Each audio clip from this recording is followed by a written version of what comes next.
Chapter 1, Redemption. At the top of a mountain, amidst the mist and the freezing wind, stood the ruins of an ancient sanctuary.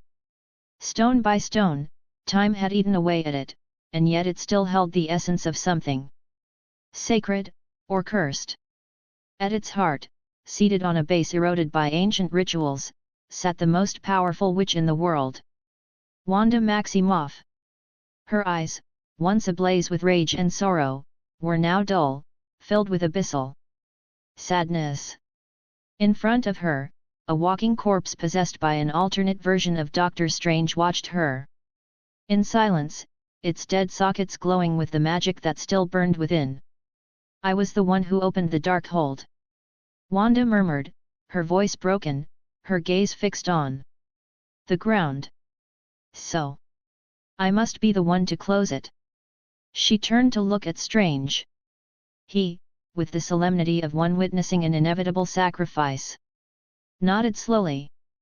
"No one else will be tempted by the Darkhold, ever again," whispered Wanda as her red aura began to wrap around her arms. She extended her hands. A deep roar shook the sanctuary. Beams groaned and twisted as if they knew their fate. Stones cracked. The ceiling collapsed. Part of the mountain trembled. And then, with one final breath, Wanda let go of everything, and the entire structure fell upon her. Darkness. But it was not the end. In the instant before death claimed her, her life flashed before her eyes. She saw vision. She saw her children. Their laughter, their tears. She saw every mistake. Every decision that pushed her into the abyss. Guilt wrapped around her like an old friend. And finally, she accepted it. Then, nothing. A black sea welcomed her. Silent. Cold. Infinite. She floated in the midst of that absolute void, without direction or purpose. She looked upward. Though she no longer knew if up even existed.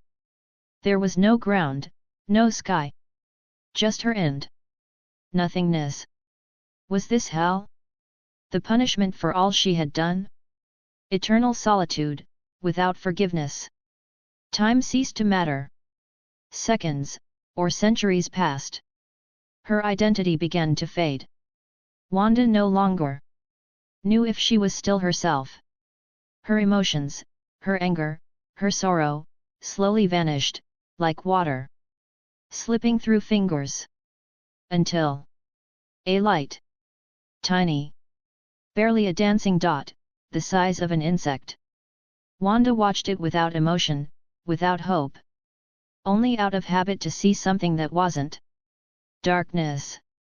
But the light persisted. It moved, vibrated, as if it was trying to get her attention.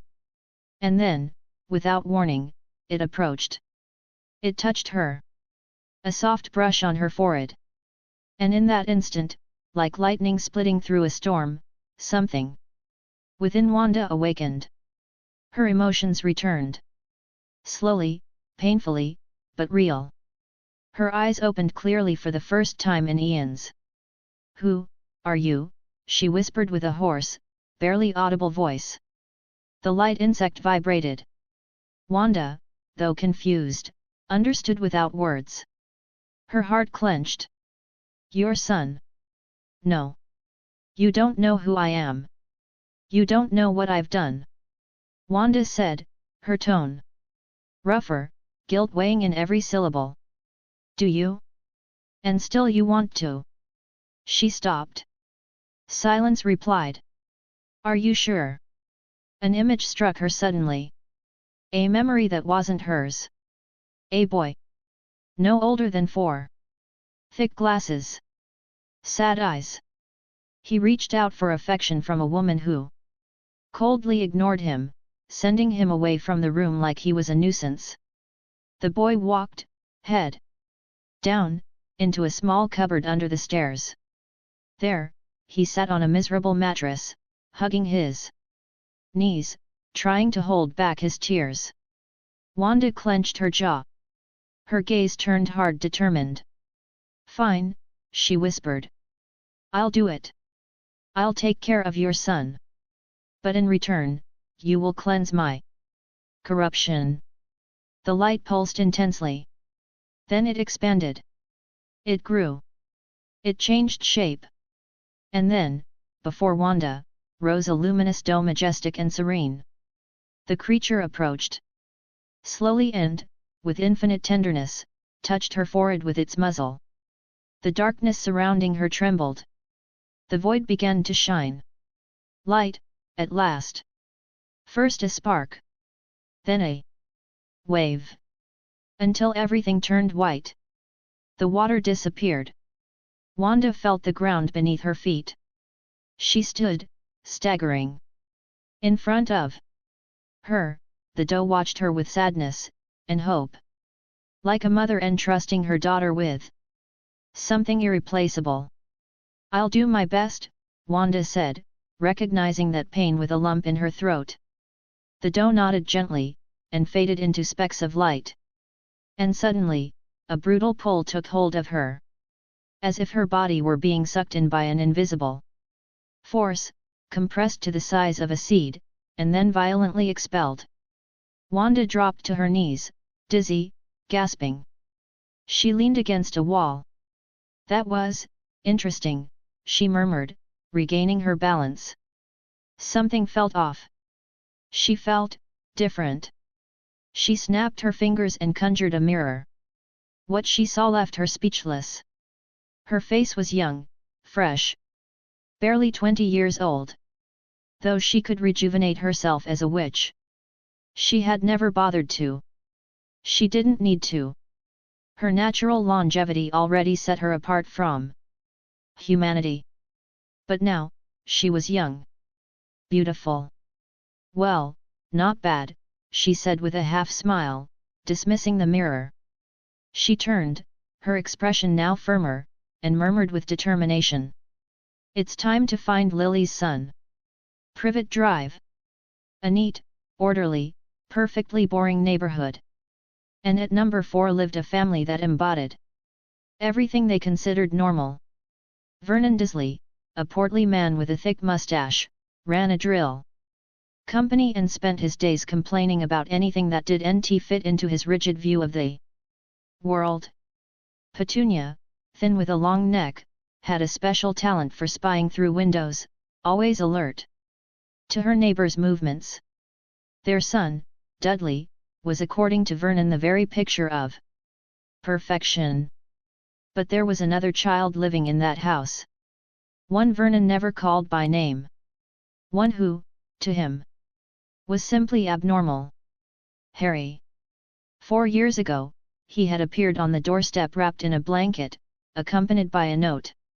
He was Petunia's sister's son. Dead. Vernon thought it was some kind of sick joke. But it wasn't. From that day on, his life ceased to be normal. Because Harry was the son of them. Of the freaks. And Vernon could never forgive that. At the time, Vernon had a good job. A comfortable, orderly life, free of surprises. But the arrival of that child ruined everything. One more mouth to feed didn't seem like much, until he remembered whose child it was. That boy wasn't going to take anything away from his precious Dudley, his pride, his heir. So he decided to put him where he'd be least of a nuisance, under the stairs, in a small, dusty cupboard filled with spiders and dampness. They'd give him just enough to survive. Nothing more. But sometimes, the brat cried. He dared to ask for food, to talk, to exist. And that was too much. That's why, if he raised his voice or took something that wasn't his, Vernon didn't hesitate to throw him out or give him a good beating. He didn't say a word when his sister Marge came to visit either. That cruel woman who delighted in insulting or spitting on him. He didn't even flinch when one of her enormous dogs bit him. If he was lucky, they'd throw some disinfectant on the wound and lock him up again. As long as he didn't die, it was fine. Ding dong. Vernon was flipping through the newspaper the brat had brought in. The doorbell pulled him from his peaceful routine. Go see who it is. If it's a salesman, tell them we're not interested, he ordered, without looking up. Yes, Uncle Vernon, Harry replied in a dull voice, stepping out of his cupboard. He walked to the door, standing on tiptoe to reach the lock. At 4 years old, he was small even for his age. He opened the door slightly and blinked in surprise. Hi, are you a sales lady? He asked shyly. In front of him stood a woman with reddish hair that seemed to gently sway with the wind. Hello, she replied with a warm smile. No, I'm not a sales lady. Harry looked her up and down. She wore a red cloak and a strange tiara. Your clothes are weird. Wanda glanced at her outfit and nodded, amused. You're right.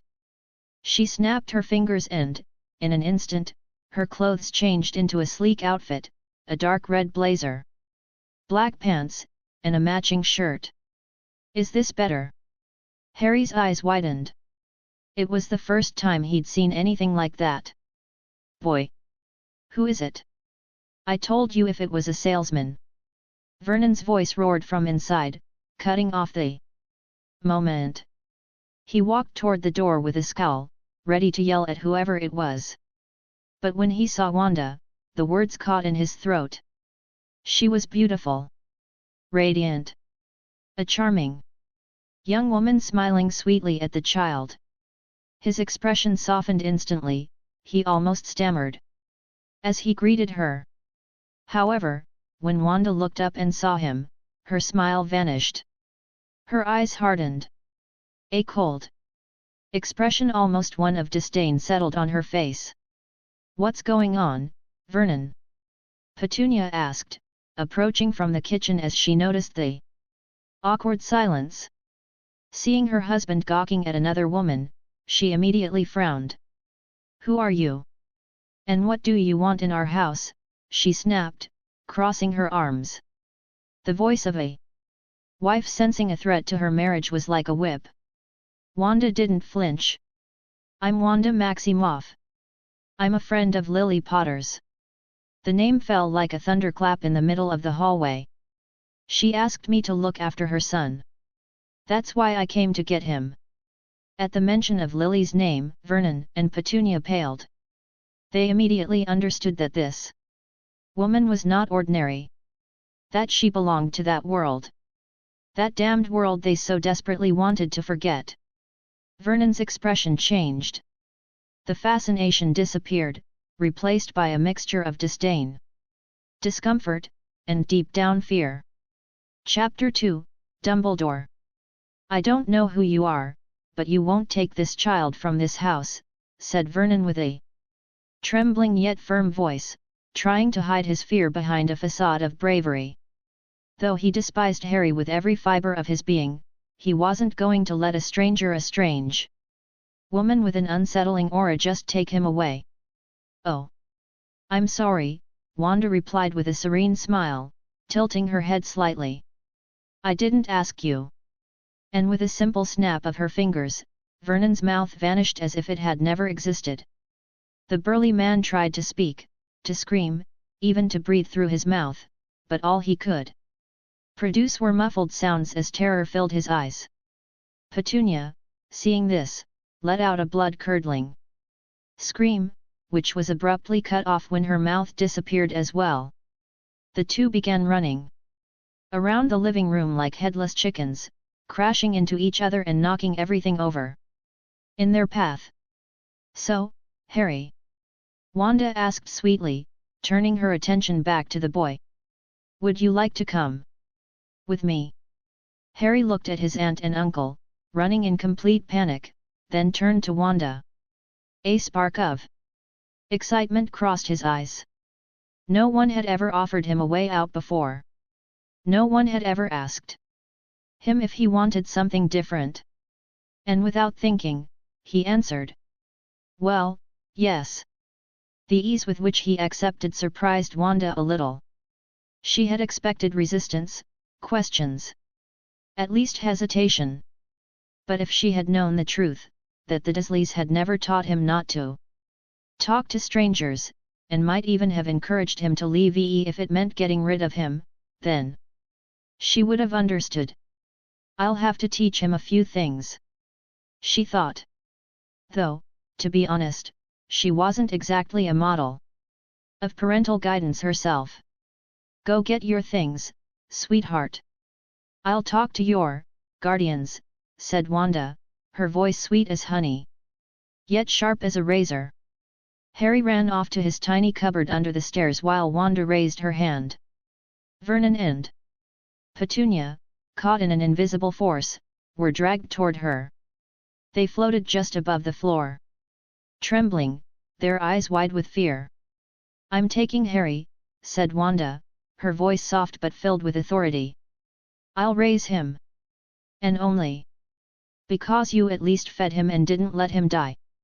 I won't kill you.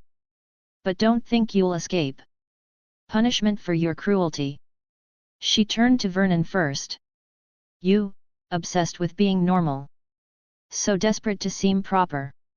Well, you'll never be that again. Vernon began to writhe as his skin twisted and deformed. A thick, twisted horn burst from his forehead. His skin turned scaly, a reptilian tail sprouted from his back, his ears sharpened like blades. And his teeth grotesquely grew inside his sealed, bloody mouth. He let out a muffled roar of pain. Collapsing to the floor, writhing like a beast set ablaze. Then Wanda turned to Petunia. And you rejected the love of a child. How vile can one be? From now on, no one will love you. Not your son. Not your husband. Not even yourself. Unlike Vernon, Petunia felt no physical change. No disfigurement. But something inside her shattered. A cold loneliness invaded her, a hollow emptiness she would never be able to fill. Her punishment was invisible, but eternal. That will be all for now, said Wanda as she released them, letting them fall like broken dolls. Later, I'll ask Harry if there are more like you, and each one will get what they deserve. Just then, Harry came out of his small room, carrying an old backpack slung over one shoulder. His eyes lit up when he saw Vernon. Wow! That's so cool, he exclaimed with pure innocence. Wanda chuckled softly and held out her hand. Let's go, Harry. The boy took it without hesitation. Together, they walked out the front door as if they'd been mother and son all their lives, leaving behind the house that had never been a home. As they walked along the sidewalk, Wanda frowned for a moment. She felt a gaze watching them from a nearby house. But she ignored it. She had no time for the curious. Later, they took a taxi to a nearby hotel. After all, Wanda didn't have a home in this world. Or money. Although creating human currency was easy for her, she didn't want to attract too much attention, at least not yet. The hotel she chose was a 4-star one. Okay, maybe she went a little overboard. But Harry deserved it. She booked a spacious suite with a spectacular view of the city. Upon entering, Harry stood in awe at the luxury: a large living room, 2 bedrooms, a modern kitchen, and huge windows overlooking a world entirely new to him. Is this your house? He asked in amazement, his eyes wide. Haha, no. It's a hotel, Wanda said, crouching in front of him. But we'll stay here for a while, until we find a nice home for the two of us. She gently touched his nose, and Harry gave a wide smile. Okay. You can go explore, if you want. Yes. Harry shouted, and ran through the suite, inspecting everything with a mix of excitement and curiosity: the rooms, the living area, under the furniture. Wanda watched him, smiling, until a shadow of melancholy crossed her face. She remembered her own children, their laughter, their voices. The nostalgia pierced her heart like a spear. She closed her eyes and shook her head. She couldn't drown in sorrow. She had to remember them with love, not sadness. "Miss, can I turn on the TV?" Harry asked timidly. It was the first time he'd ever been given permission to do so. "Of course," Wanda replied, sitting on the couch. "You can watch whatever you want. And you can call me Wanda." "Thank you, Wanda," he said with a sincere smile. He picked up the remote and started pressing random buttons until the screen came to life. Wanda watched him. And though her head hurt perhaps from too much magic, or too many memories, she said nothing. She just smiled.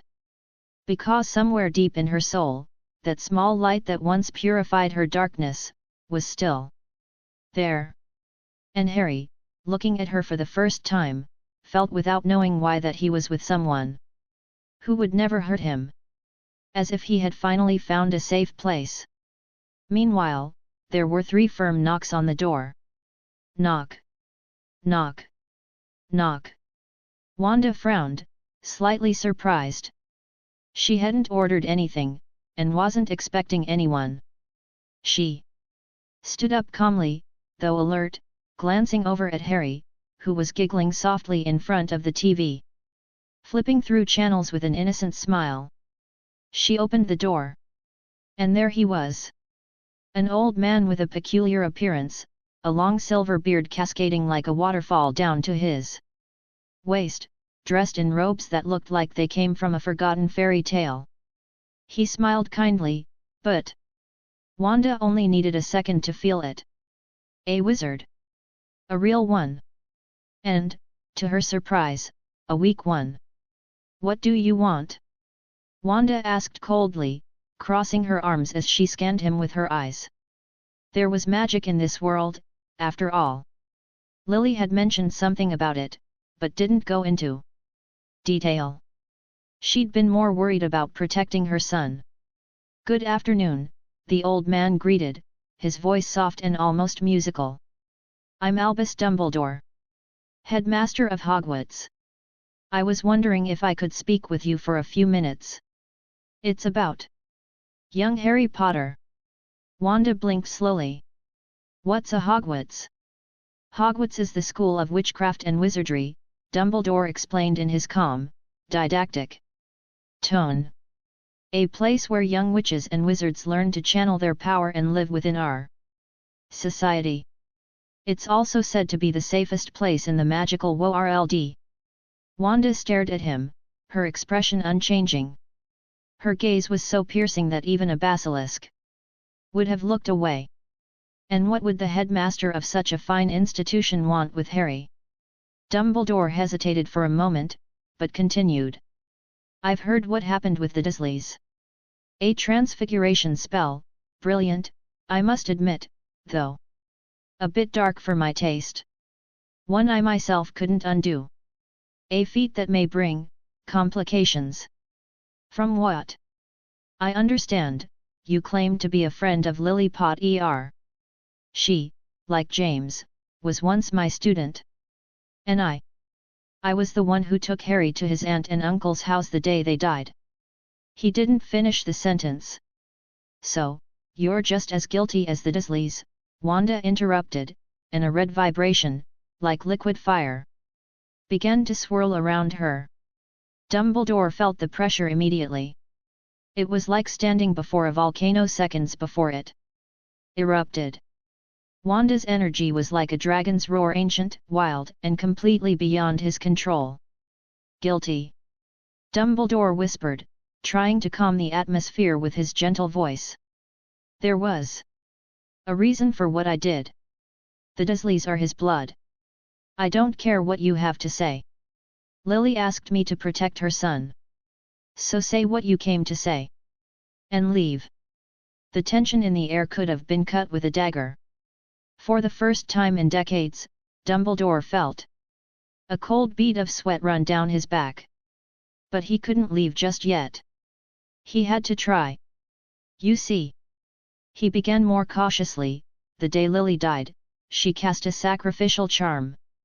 An ancient and powerful spell that protects Harry as long as he remains near someone of her blood. It's his strongest shield against the enemies still out there. You don't seem to be from around here, so perhaps you don't know, the magical world was ravaged by war. The leader of a dark group was destroyed by that boy, or rather, by his mother's spell. And his followers, they're still out there. Wanda was silent for a moment. Then she smiled. He just has to be near his blood? That's easy. She walked back into the room, Dumbledore watching her with increasing unease. In front of the TV, Harry looked at her curiously. Wanda extended a hand. A soft red glow appeared in her palm, enveloping one of Harry's hairs, which floated toward her, slowly twirling in the air. And then it happened. The hair turned into a drop of blood that pierced her skin and merged with her chest. Chaos energy exploded within her like a storm of scarlet fire.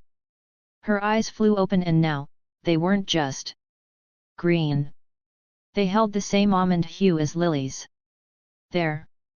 Now I'm his blood, Wanda declared, walking toward Dumbledore with firm steps. He stepped back. It wasn't voluntary. It was pure instinct. That magic, he didn't understand it. It wasn't light magic. It wasn't dark magic. It wasn't human magic. It was something else. Dumbledore tried to analyze it, trace its origin, understand it. And without realizing it, he made the worst mistake he could have made. He tried to enter her mind. And he succeeded. For just 1 second. But that was all Wanda needed. The world vanished. Everything turned white. No shadows. No time. No way out. You shouldn't have come here, said a voice behind him. Dumbledore turned. Wanda floated in the air, her Scarlet Witch outfit clinging to her like a symbol of warning. Her eyes looked down on him with utter contempt. The last person who tried that, ended up with a broken neck. And he was stronger than you. Dumbledore tried to speak, but something invisible gripped his chest. He couldn't move. The air thickened. The pain began. Tell me, why shouldn't I break you like I did him? The old man gasped. His real body began to feel it too. His ribs creaked. His back trembled. I'm sorry. My ability is unstable. Wrong answer. The pressure intensified. The lights in the white void flickered like collapsing stars. I just wanted to know if Harry would be safe with you. Wanda stared at him. The pain stopped. Dumbledore was telling the truth. Not all of it, but enough. She snapped her fingers and cast him out of her mind. Back in front of the door, Dumbledore collapsed to his knees, trembling, bracing himself against the frame and gasping for air. Sweat drenched his forehead. Never, in all his years, had he felt such pure fear. Leave. You're not welcome here, Wanda said coldly. I let you live only because I don't want Harry to see a corpse. Next time, I won't be so kind. I'm not that kind of person. And with that, she shut the door in his face. Then, with a flick of her fingers, she conjured a red barrier that surrounded the entire house. No wizard would enter without her permission. Wanda took a deep breath. She could have killed him. She would have enjoyed it. But she knew that a wizard as influential as him must have connections, students, allies. Killing him would bring a magical war to her doorstep. And Harry didn't need that. For now, she would let it go. But she would not forget. Then she felt it. Something inside her. A different energy from her chaos lighter, more human. It was the magical energy of this world. Weak. Soft. But it was there. Like Dumbledore's. She looked at Harry. He had it too. So, you're a little wizard, she murmured with a smile. Maybe I should teach you a few tricks. After all, chaos magic is still magic, just a different kind.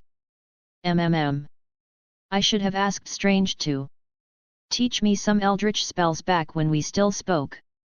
Or stolen them when we didn't. She chuckled softly and sat beside him on the couch.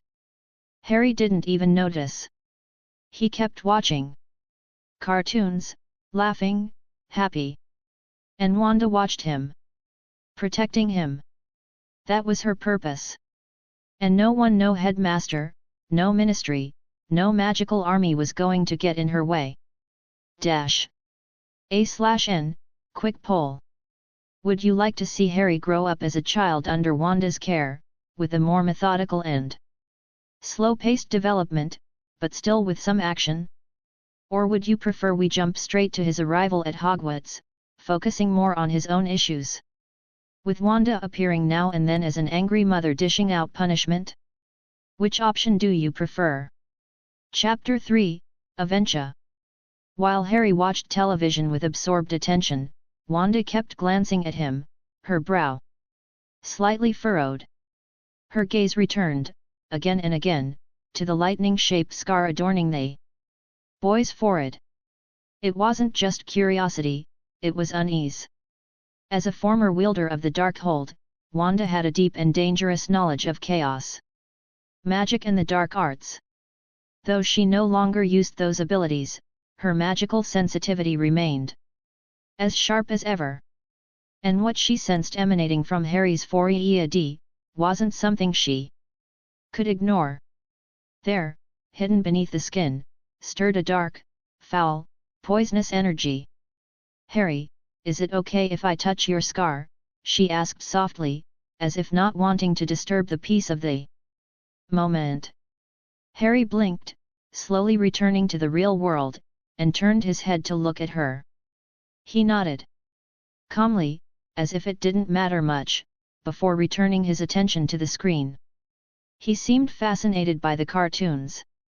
Wanda noticed his dazed, almost childlike expression, and realized it might be the first time he was able to watch them freely.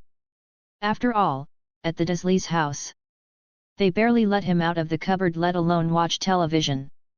She remembered him telling her how he used to spy through the cracks of the door while his cousin ate in front of the screen. Wanda smiled tenderly, though with a trace of sadness, and gently reached out toward his forehead. As the tip of her fingers touched the scar, it glowed with a faint red shimmer. Harry didn't even flinch. A small, dark orb detached itself from his forehead, floating slowly until it hovered above Wanda's palm. She stared at it seriously, her eyes scanning it with arcane precision. A fragment of a soul, 1/128th of it, she whispered, her voice laced with restrained fury.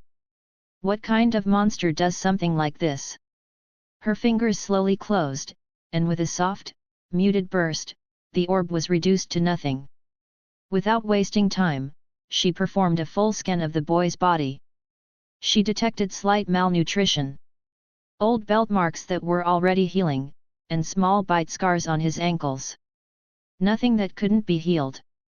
But the mere fact they existed made her stomach turn. For a moment, she thought maybe she'd been too kind to Vernon. Maybe he deserved more than just a temporary punishment. A good curse to seal all his orifices for a week seemed like a fine start. Next week would bring something worse. Vernon Dursley would soon wish he were dead. Harry, what dog gave you these marks? She asked in a neutral tone, pointing to his ankles. Harry looked down, as if just now noticing the scars, and answered casually. Aunt Marge's dogs, Uncle Vernon's sister. She breeds them. Wanda tensed. He said it like it was the most normal thing in the world. Of course, to him, it probably was. I see. Do you know where she lives?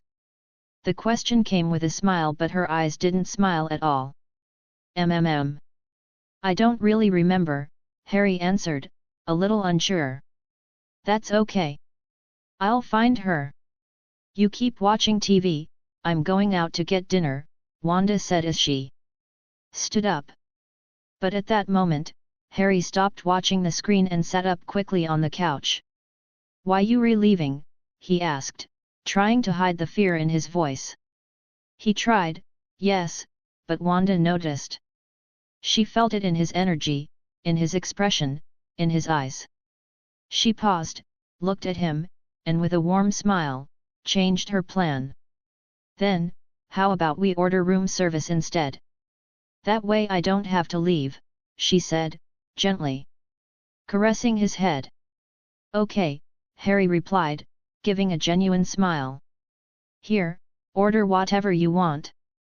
I'll just go to the bathroom for a moment, she added, dialing the room service. All right. Harry exclaimed excitedly, and began listing dishes as if he were reciting a spell. Meanwhile, Wanda entered the bathroom. She took longer than expected. When she came out, she noticed a small bloodstain on the sleeve of her clothes.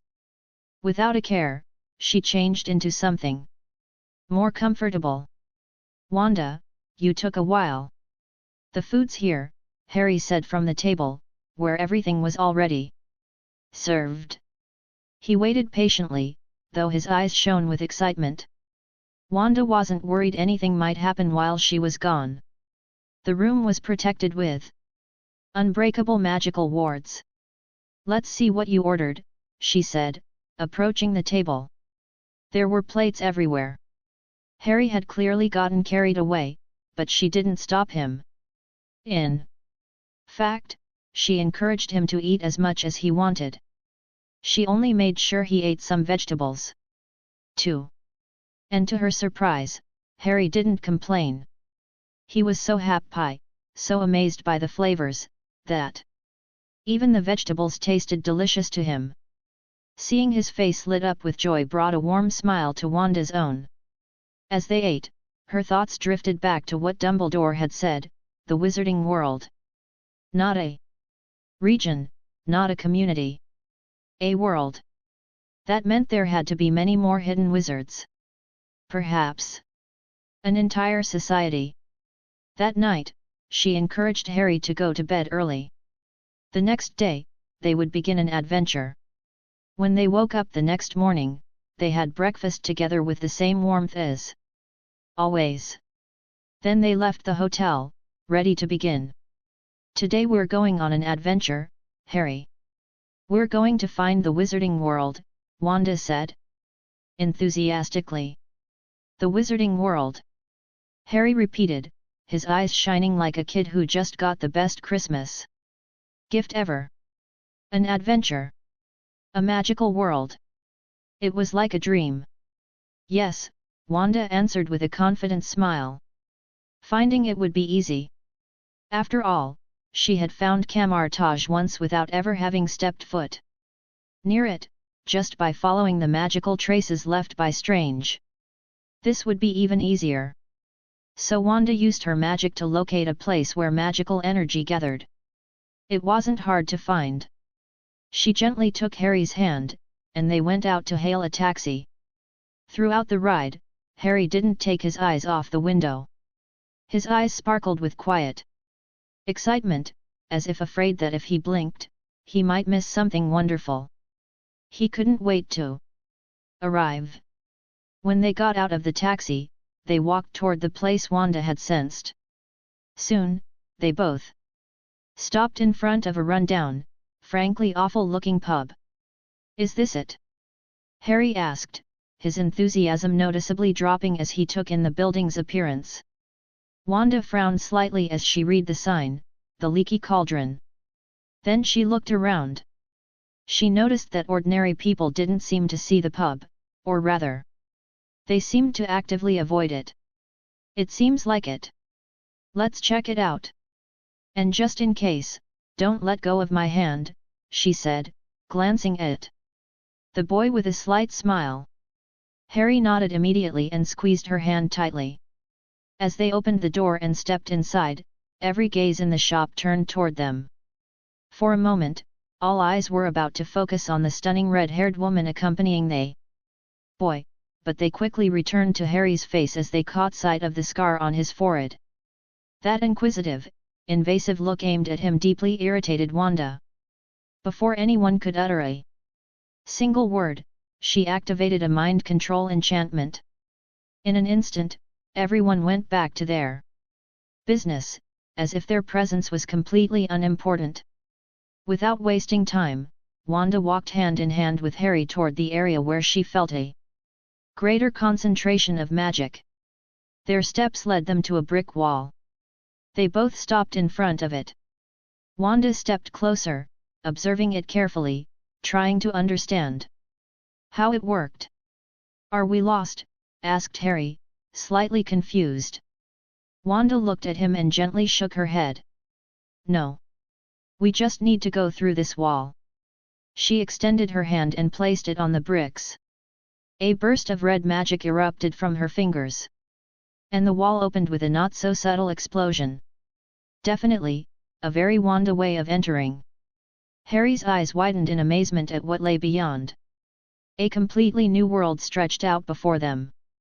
Diagon Alley was filled with strange shops, wizards dressed in extravagant clothes, children running between stalls, spells floating through the air, and shiny coins changing hands. It was a world of magic. A real one. Harry couldn't contain his excitement. He wanted to see everything. Wanda followed him with a calm smile, letting him lead the way as they explored every corner. They visited shops, marveled at enchanted objects, magical creatures, floating books, until they arrived at a small plaza where a kind of play was being performed. It was about the boy who lived.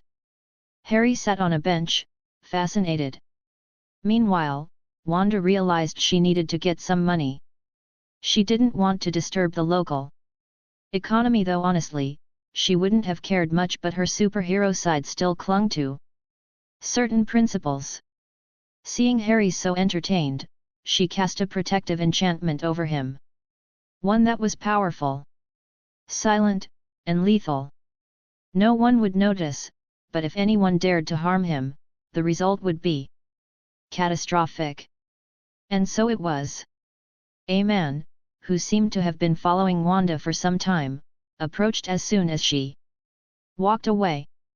He reached a hand toward the boy, but before he could touch him, he was violently thrown backward.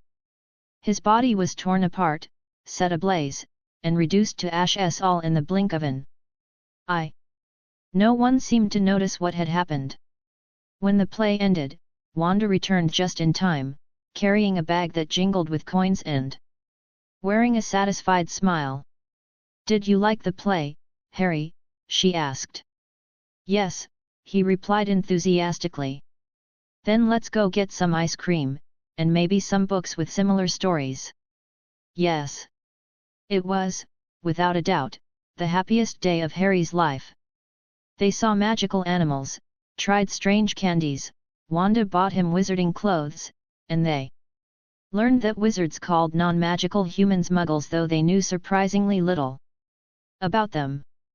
They both laughed when they saw a wizard dressed like a clown, trying to blend in to visit the Muggle world. Wanda also bought several books both on magic and story books for Harry. When the day came to an end, they returned to the hotel with arms full of bags, kindly assisted by a magical creature that worked at one of the shops. As Harry joyfully unwrapped some toys which had somehow arrived at their room before they did, Wanda watched him.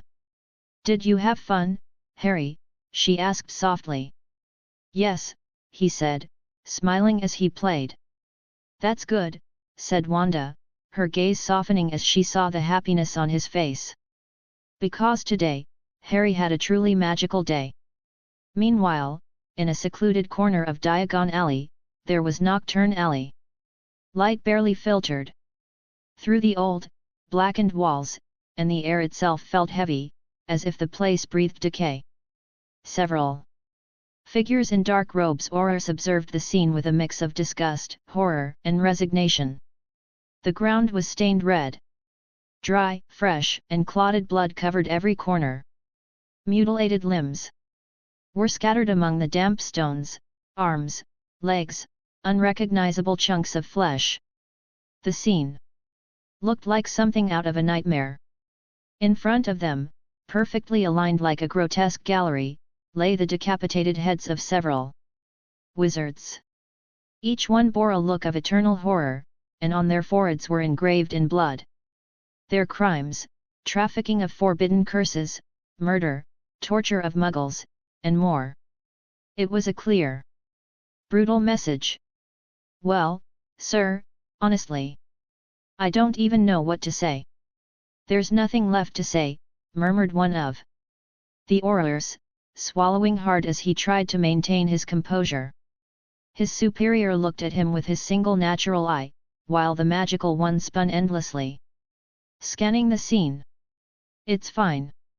Don't look too hard, said old Alastair Moody with a frown. They probably messed with the wrong wizard, and paid the price. His voice was harsh, sharp, devoid of empathy. Keep watch for now. If something similar happens again, we'll investigate further. But to be honest, as long as the dead are scum, I won't lose sleep over it. Without another word, he turned and walked away with firm steps, leaving behind the stench of death. Yes, sir. The aura replied in a muted voice, before raising his wand and beginning to clean up the place. What none of them knew, was that this hadn't been the only massacre. In another part of the world, far from Nocturne Alley, in an ordinary Muggle house, something similar had occurred. Silence covered everything, except for the occasional growl of wild-looking dogs, calmly devouring human remains. The walls were stained dark, and the air was thick with the smell of iron. But when the local police arrived days later, alerted by neighbors, they found nothing. The blood was gone. The body too. Only the dogs remained, licking their chops. And strange, almost demonic markings on the walls and ceiling. Chapter 4, New Friend. N/A, well, everyone seemed to prefer a slower pace, or a mix of both. So what I'll do is include interesting moments and, over time, gradually speed up the story. Obviously, the first chapters will move forward more slowly. Now, another question for discussion: what do you think about making Draco a good guy? To do that, we'd have to get rid of Lucius early on, and from there we could explore a friendship between Draco and Harry. It'd be interesting, especially since writing evil Draco over and over again just so he gets what he deserves is starting to get a bit repetitive. What do you think? After all, I have two possible routes to follow. After spending a week at the hotel, Wanda managed to gather enough money to buy a house. She simply exchanged the gold she stole found in Diagon Alley and converted it to Muggle currency at Gringotts. The goblins were more than happy to make the exchange. To them, Muggle money had no real value anyway. And while many might think that, without official documents, Wanda wouldn't be able to buy a house, come on, what are you thinking? It's Wanda. She could literally create a brand new reality, where she's queen of the world if she wanted. So yeah, Wanda and Harry moved into a lovely, upper-middle-class neighborhood. And yes, she found quite a bit of gold during that week. Harry adjusted quickly to living with her. It was normal to see him following her around like a little duckling, always glued to her side, which, of course, Wanda didn't mind at all. All right, Harry. This is our new home. Do you like it? Wanda asked with a big smile as they reached the front door. Yes. Harry replied enthusiastically, carrying his brand new backpack stuffed with all the toys Wanda had bought him. They walked in hand. The house was beautiful, spacious, with several bedrooms, a huge living room, and a gorgeous garden both in front and back. The neighborhood felt calm and friendly. Many families had kids, and it wasn't unusual to see a police patrol drive by, which made the area feel even safer. Of course, the house was pretty expensive, but Wanda had been very lucky to find bags full of galleons. "All right, Harry, you can pick whichever room you like best," Wanda said, spreading her arms cheerfully. "Which one are you going to use?" Harry asked quickly. "Me? That one over there," Wanda said, pointing to a random door. "Then I want the one next to it," Harry said, choosing without even looking inside. He just wanted to be close to her. "Haha, all right. Then let's get your things set up there," Wanda replied, laughing as she began moving boxes with her magic. The boxes were filled with all the things they had bought during their adventures in Diagon Alley. Books, toys, clothes. Many of the books were magical stories, and Harry loved them, especially the ones that talked about him. One of his favorites showed a brave Harry riding a dragon, something that always made him laugh when Wanda read it to him at bedtime. And while magical clothing was kind of weird, Wanda still bought several outfits because they were incredibly durable. In Diagon Alley, going around in Muggle clothes drew too much attention. Still, she avoided buying Muggle-style clothes from Wizarding shops because they were a bit too extravagant. They went to regular stores instead. Now Harry had everything: t-shirts, pants, coats. Wanda even got him a bunch of animal-themed pajamas. But without a doubt, his favorite was the dragon one. He wore it all the time, and Wanda was pretty sure that, if she let him, he'd even wear it to go shopping. The neighbors didn't take long to drop by and say hello, offering warm smiles. Even though they saw the two were still unpacking, they left some desserts and waved goodbye kindly.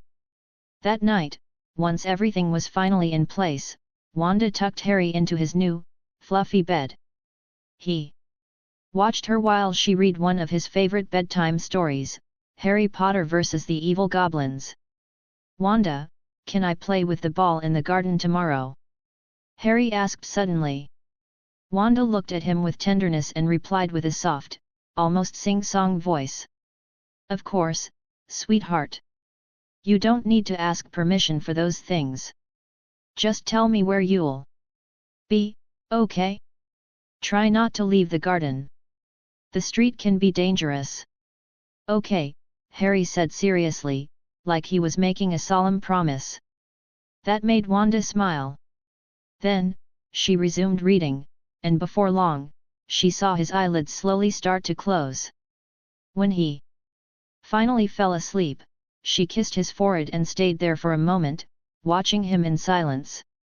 And then, for the first time in a long while, she went to rest too. "What are you doing?" asked a little girl, carrying a gigantic book under her arm, as she watched a boy standing in the front yard of his house.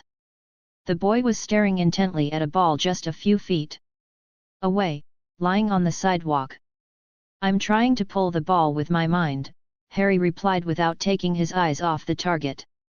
Then he turned his head and looked at the girl as if her question had been completely unnecessary.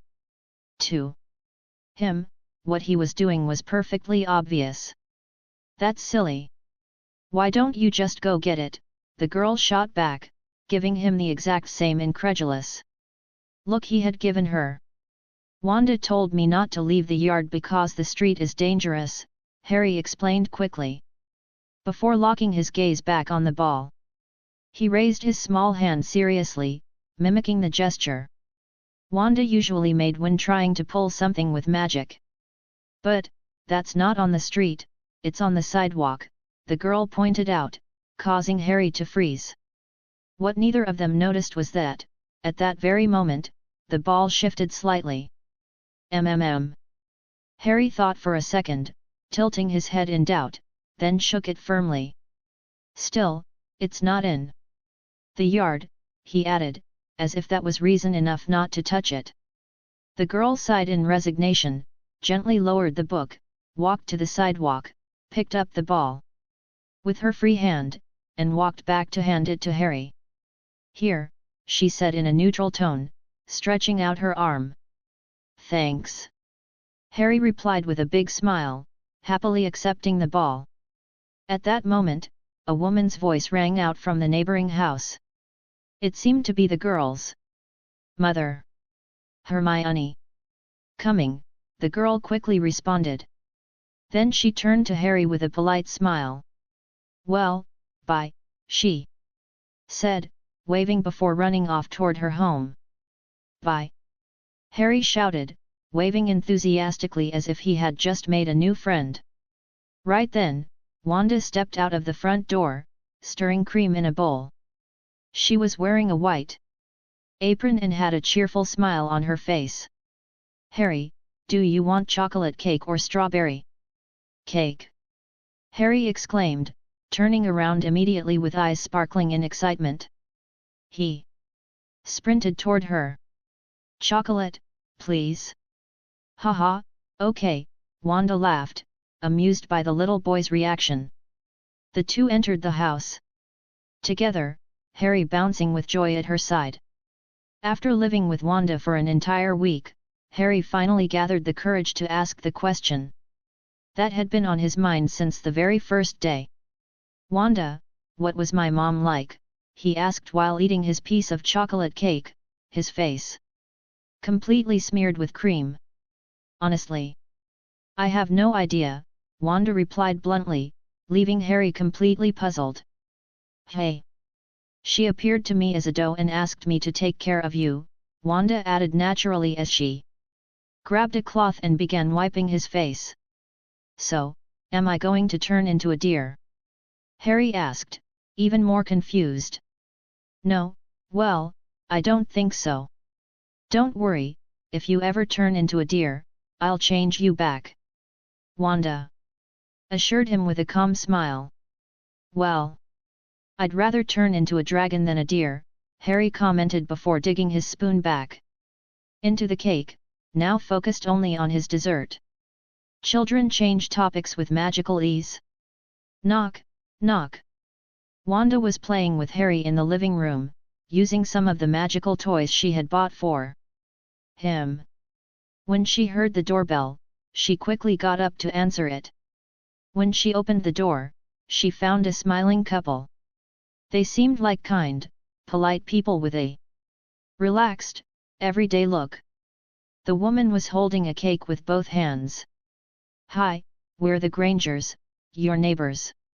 Sorry we didn't come by sooner, we're dentists, and work has been crazy this week," Mrs. Granger said with a friendly voice. "Hi, nice to meet you," Wanda replied, smiling back. "And this is our daughter, Hermione," the woman added, stepping aside to reveal a girl the same age as Harry, shyly hiding behind her leg. "Hello," Hermione greeted politely, still clinging to her mother. "Hello, Hermione, it's lovely to meet you," Wanda said warmly. "Please, come in. Would you like a cup of coffee or tea?" "Tea is fine, thank you," Mrs. Granger answered as they stepped into the house. "This is Harry. Harry, say hello to the Grangers and their daughter Hermione. They're our neighbors," Wanda said, looking at the little boy playing on the floor with colorful marbles. "Hi," Harry said quickly with a friendly smile before turning back to his game. The marbles, called gobstones, exploded with confetti when someone lost.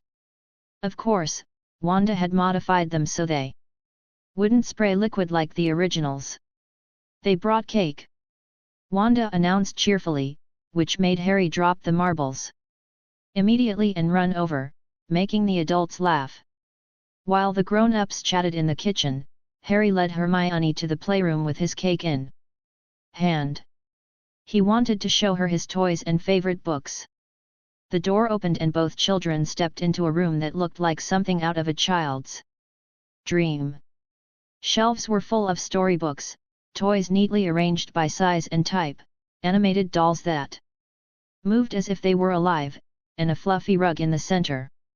On one shelf, a small toy dragon watched them closely. It blew out little puffs of fake fire while gracefully flapping its wings. Hermione's eyes widened in amazement, and Harry smiled proudly. It was the beginning of a beautiful friendship. "Wow," said Hermione, her eyes sparkling with wonder. Everything she saw around her was incredible. It was the first time she had ever seen toys move on their own, as if they were alive. There were dolls waving, soldiers marching on shelves, and even a tiny dragon that breathed fire from its mouth, magical and harmless fire, of course. But despite all the magic around her, what caught her attention the most was a large children's library filled with colorful books, with eye-catching illustrations and spines decorated with glitter and curious shapes. Although she was only around 4 or 5 years old, Hermione was already a devoted lover of books.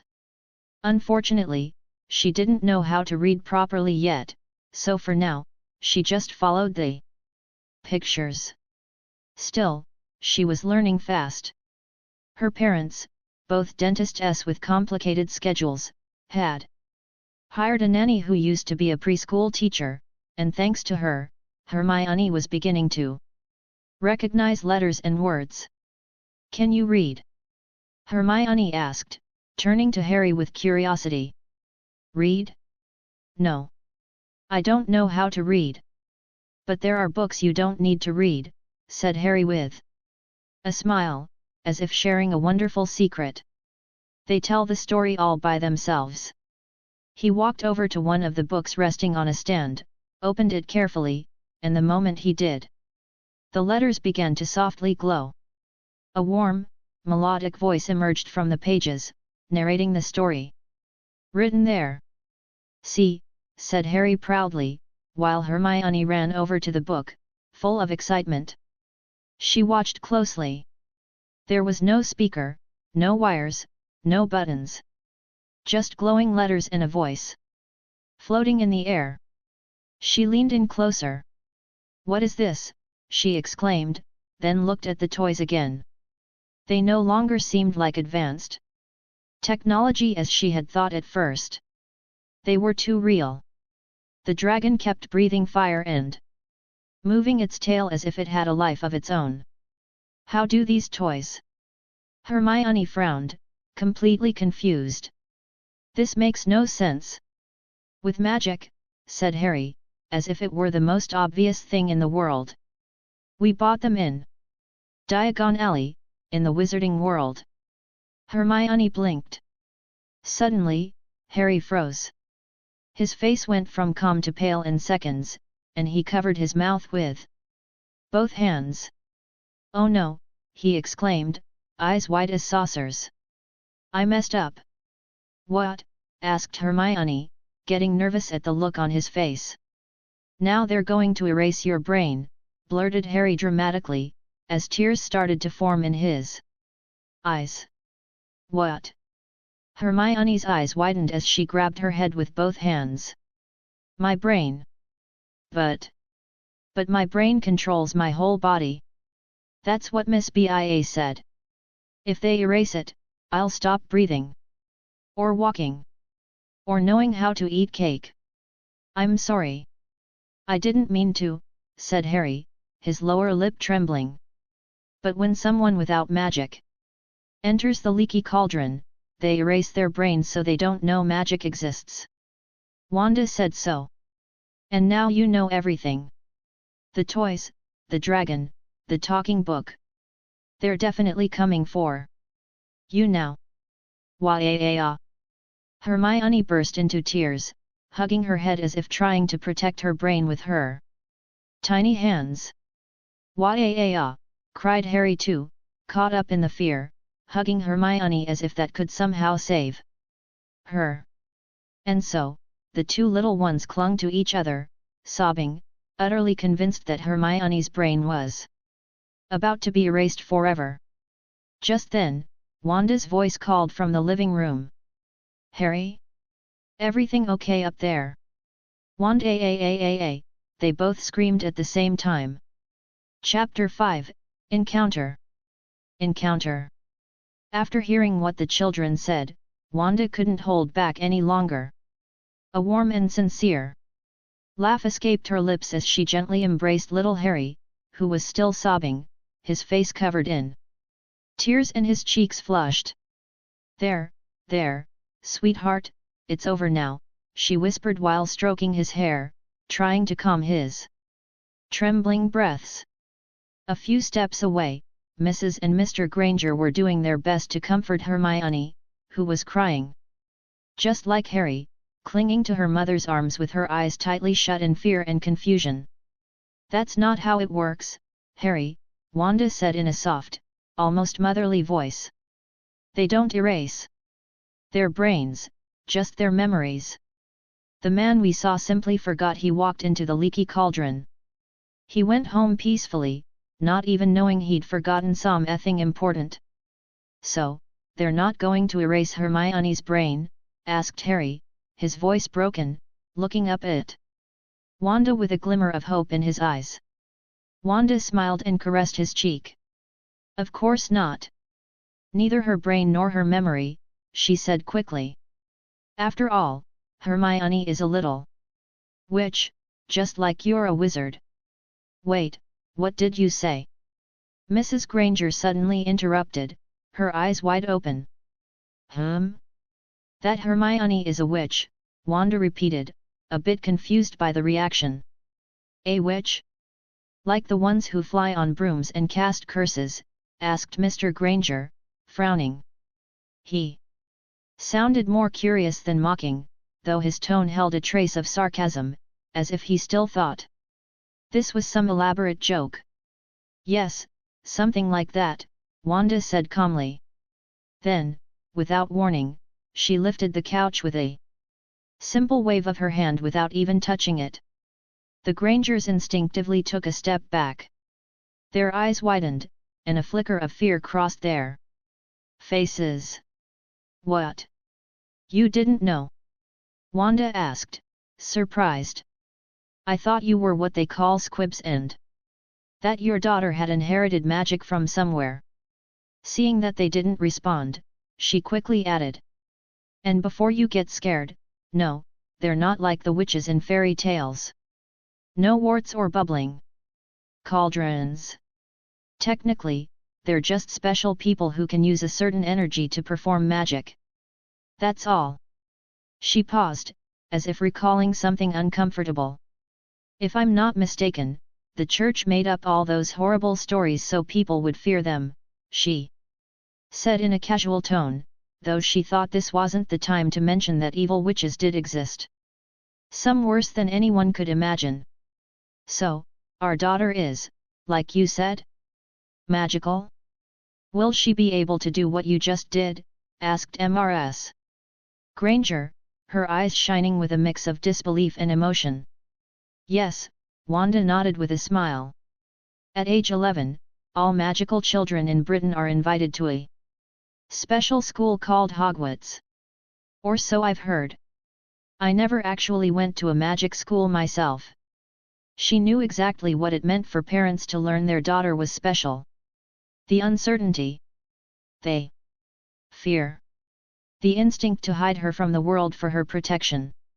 She herself had been a child marked by her power, which had led her down a very dark path before she found a second chance. There's actually a whole magical community, hidden in plain sight. People just can't see it. Wanda explained gently. I think I have a lot to take in, Mrs. Granger murmured, still stunned. I understand. That's why it's better if you start learning little by little, on your own, Wanda said. Then, she looked up at the ceiling and snapped her fingers. Immediately, several books floated down from the upper floor and began to land softly in front of them, as if being handed over by an invisible presence. Here you go. Magical history, basic laws, and everything you need to understand why children like Hermione go to special schools, she said while placing nearly a dozen books into the family's arms. Hermione, her eyes still watery, suddenly managed a small smile. Her love for books was stronger than her fear. She held one carefully, as if it were a treasure.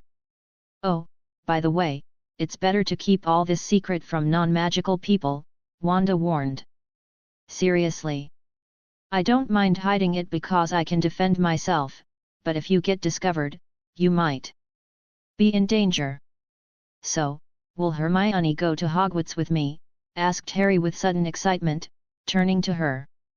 Wanda blinked, surprised. "You want to go to Hogwarts? There are other magical schools, some even nicer." "Well, my parents went there." "That's what the funny bearded man said," Harry replied, shrugging, as if trying not to seem too interested. "So you were eavesdropping, you little rascal!" Wanda exclaimed with a playful grin, ruffling his hair. "It doesn't matter what school you want to go to. What matters is that you go where you want." Harry grinned from ear to ear and nodded enthusiastically. "But first, we need to find you a good preschool," Wanda added with a motherly look.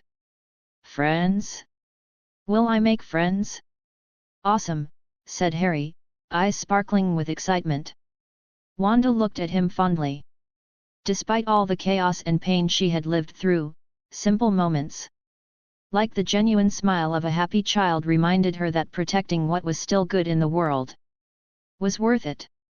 After the Granger family found out that Hermione was a witch, Mrs. Granger, still with amazement flickering in her gaze, began taking time off from her job as a dentist.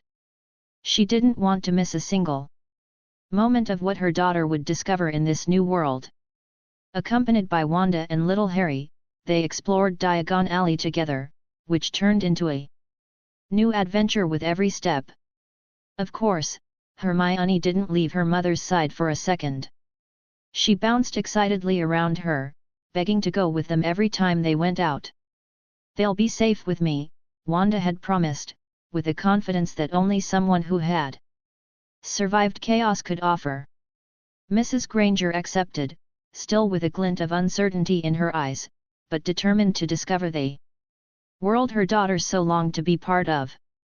On the first day, Mr. Granger went with them as well. He watched everything with a mix of skepticism and concern. But in the days that followed, he had to stay home to care for his wife's patients now that she had temporarily stepped away from her practice. Even without Wanda, Diagon Alley was surprisingly safe. Ever since rumors began to spread about a mysterious wizard hunting dark wizards, the place had filled with aurors patrolling almost daily. The constant presence of authority figures kept any danger at bay. One afternoon, while they were resting on the small terrace of a cozy magical cafe, Susan, Hermione's mother, who had quickly become friends with Wanda, smiled sweetly as she wiped Hermione's face with a napkin. "No matter how many times I try this cake, it's still just as delicious as the first time," she said, laughing. Wanda shot an amused glance at Harry, who had cake even in his hair. With a quick wave of her hand, she cleaned him up with a charm. He didn't even notice the spell, he just kept eating happily, eyes sparkling. Thanks to good meals, sweets, and constant care, Harry no longer looked like the scrawny, malnourished child Wanda had rescued. Now he had rosy cheeks and a little tummy that made him look more like a child. In time, that belly would probably disappear. He had good genetics, after all. Susan had bonded well with Wanda, especially after Wanda patiently explained everything about the magical world. Though, of course, if she knew Wanda had only been learning all of this for a month, she might have been even more surprised. "Did you get the call from the nursery?" Susan asked with a smile. "Yes. Harry will start next week in Class 1B, Wanda replied cheerfully. 1B? Then he'll be in the same class as Hermione!" Susan exclaimed excitedly. Upon hearing this, Harry and Hermione looked at each other with wide eyes and broke into radiant smiles. They started jumping and laughing, celebrating the news. "Thanks for the letter of recommendation," Wanda said sincerely. She knew that without Susan's endorsement, it would have been very hard to get a spot in that prestigious preschool in such a short time. As they chatted peacefully, a harsh, scornful voice shattered the calm afternoon. "You're useless." "Is that how a noble of the prestigious Malfoy family should behave?" said a tall, blonde man with an arrogant air, speaking to a small boy the same age as Harry and Hermione. "I'm sorry, father. I thought..." the boy murmured, holding back tears, head down, voice trembling. But his father cut him off sharply. "You thought nothing. You're a disappointment. I should have you sleep with the house elves. You've dishonored our name by playing with a Muggle child. Unacceptable." The man's face twisted with rage just at the memory. What kind of troll-brained fool brought a Muggle child to Diagon Alley? Disgusting. "You're lucky the Dark Lord is gone. If it were up to me, I'd personally rid us of this filth. Come, Draco. You'll be punished at the manor." "Yes, father," the boy replied quietly, his face filled with sadness. Susan and Wanda had witnessed the whole scene. "Muggle, that's what they call us, right?" Susan asked softly, uncomfortable. Wanda nodded, not taking her eyes off the back of the man who had just walked away. Anger pulsed under her skin like restrained fire. How could anyone treat their own child like that? You didn't need to know the Malfoys' history to understand that man had no idea what it meant to love. "We'd better go. I don't want to run into someone like that again," Susan said firmly. Wanda nodded and, with a sigh, took Harry's hand. The children, though a bit confused by what they had seen, were soon distracted, checking their backpacks, magical books, enchanted toys, and educational items for young witches and wizards. That day ended with laughter, walks, and many questions. But deep down, Wanda knew she couldn't ignore what she had just seen. Lucius Malfoy. Yes, she would definitely make him pay for that. Author's notes: I wasn't planning on writing this chapter like this, but it left a bitter taste in my mouth. Reminded me that Lucius Malfoy needs to suffer. In the next chapter, we'll get a glimpse of preschool life, and how Wanda cleans up the atmosphere, especially if Mr. Malfoy crosses her path again. After that, we'll start making small time skips, first weeks, then months, and eventually years, until the main story at Hogwarts begins. Oh, by the way, would you like me to add a romance subplot for Wanda? I hadn't planned on it, but it might be fun. Imagine someone trying to win Wanda's heart while she acts completely unbothered. After all, we already have the perfect love triangle for this story, don't you think? Chapter 6, Scarlet Witch, Crimson Mother. Scarlet Witch, Crimson Mother. Huff, huff. Apparition. Apparition. Why isn't it working? Shouted Lucius Malfoy, panting as he ran through the smoldering ruins of Nocturne Alley. He waved his wand frantically, again and again. But nothing happened. Just useless sparks. Just silence. Just his own fear. Maybe if you wave it a little harder. A voice suddenly whispered right behind him. Lucius spun around instantly, reflexes honed by years of paranoia and power. He pointed and cast. Without hesitation. Avada Kedavra, he roared. The green bolt struck the figure behind him square in the chest. The echo of the curse echoed down the ruined alley. Wanda didn't move. The emerald light faded slowly against her chest, as if she had absorbed it. Then she looked up. Not with hatred. Not with surprise. With mockery. Ouch, she murmured, tilting her head as if someone had thrown a pebble at her. You, what are you?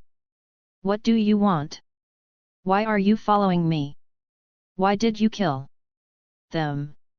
Lucius shouted, his voice trembling as he took a step back, his wand shaking between his fingers. Why? Now that's a very good question. Every mother wants her child to grow up in a world free of the filth that poisons the ground we walk on. You're a father, aren't you? You should understand. Wanda replied, slowly walking toward him as the air around her grew heavier. Funny thing. I saw you today, strutting like a pompous clown, shouting your vile opinions about muggles for all of us to hear. And now look at you, peddling illegal artifacts in the shadows like just another rat. I didn't know you were a pure-blood witch. My apologies if I offended you, Lucius said, trying to mask his fear with courtesy. Pure blood. Wanda chuckled softly. If we used your idiotic little categories, I suppose I might count. But no. I'm something else. Someone offered me a gift. A power older than your pathetic nobility. They call me the Scarlet Witch. But let's change the subject. Her voice dropped to a whisper brimming with power as red energy began to lift her hair, as if she floated underwater. By the way, she added suddenly, shifting topics like a dancer changing steps, is your wife still alive? Lucius blinked, confused by the question. Narcissa? Do you know her? Yes, she's fine. He thought he had a chance. That his answer might save him. I don't know her. I just wanted to know who your son will be left with, when you're gone. Wanda's smile vanished. The air froze. Lucius tried to move, to flee, to cast something. But his body wouldn't respond. He was trapped in an invisible field, paralyzed by the same chaos crackling around Wanda like a demonic halo. Could you stop, please? Said a voice behind her. Wanda didn't flinch. She had already sensed him. The old man from Hogwarts. She murmured calmly, turning slowly. What do you need? Dumbledore. The headmaster stepped forward, his gaze stern, his voice heavy with gravity. You may think you're doing the right thing. But killing like this, without trial, without mercy, it makes you no better than them. And if someone like Lucius Malfoy dies, the Ministry won't let it go. They'll come for you. And not just for you. You'll endanger Harry Potter as well. Wanda looked at him. Her face was a mask of calm, but behind her eyes burned an uncontrollable fire. No better, she said in a serene voice that chilled even the headmaster. This man murdered 129 people. More than half of them were children. Nearly all were muggles. Are you saying that by punishing him, I become the same as him? A deadly silence filled the alley.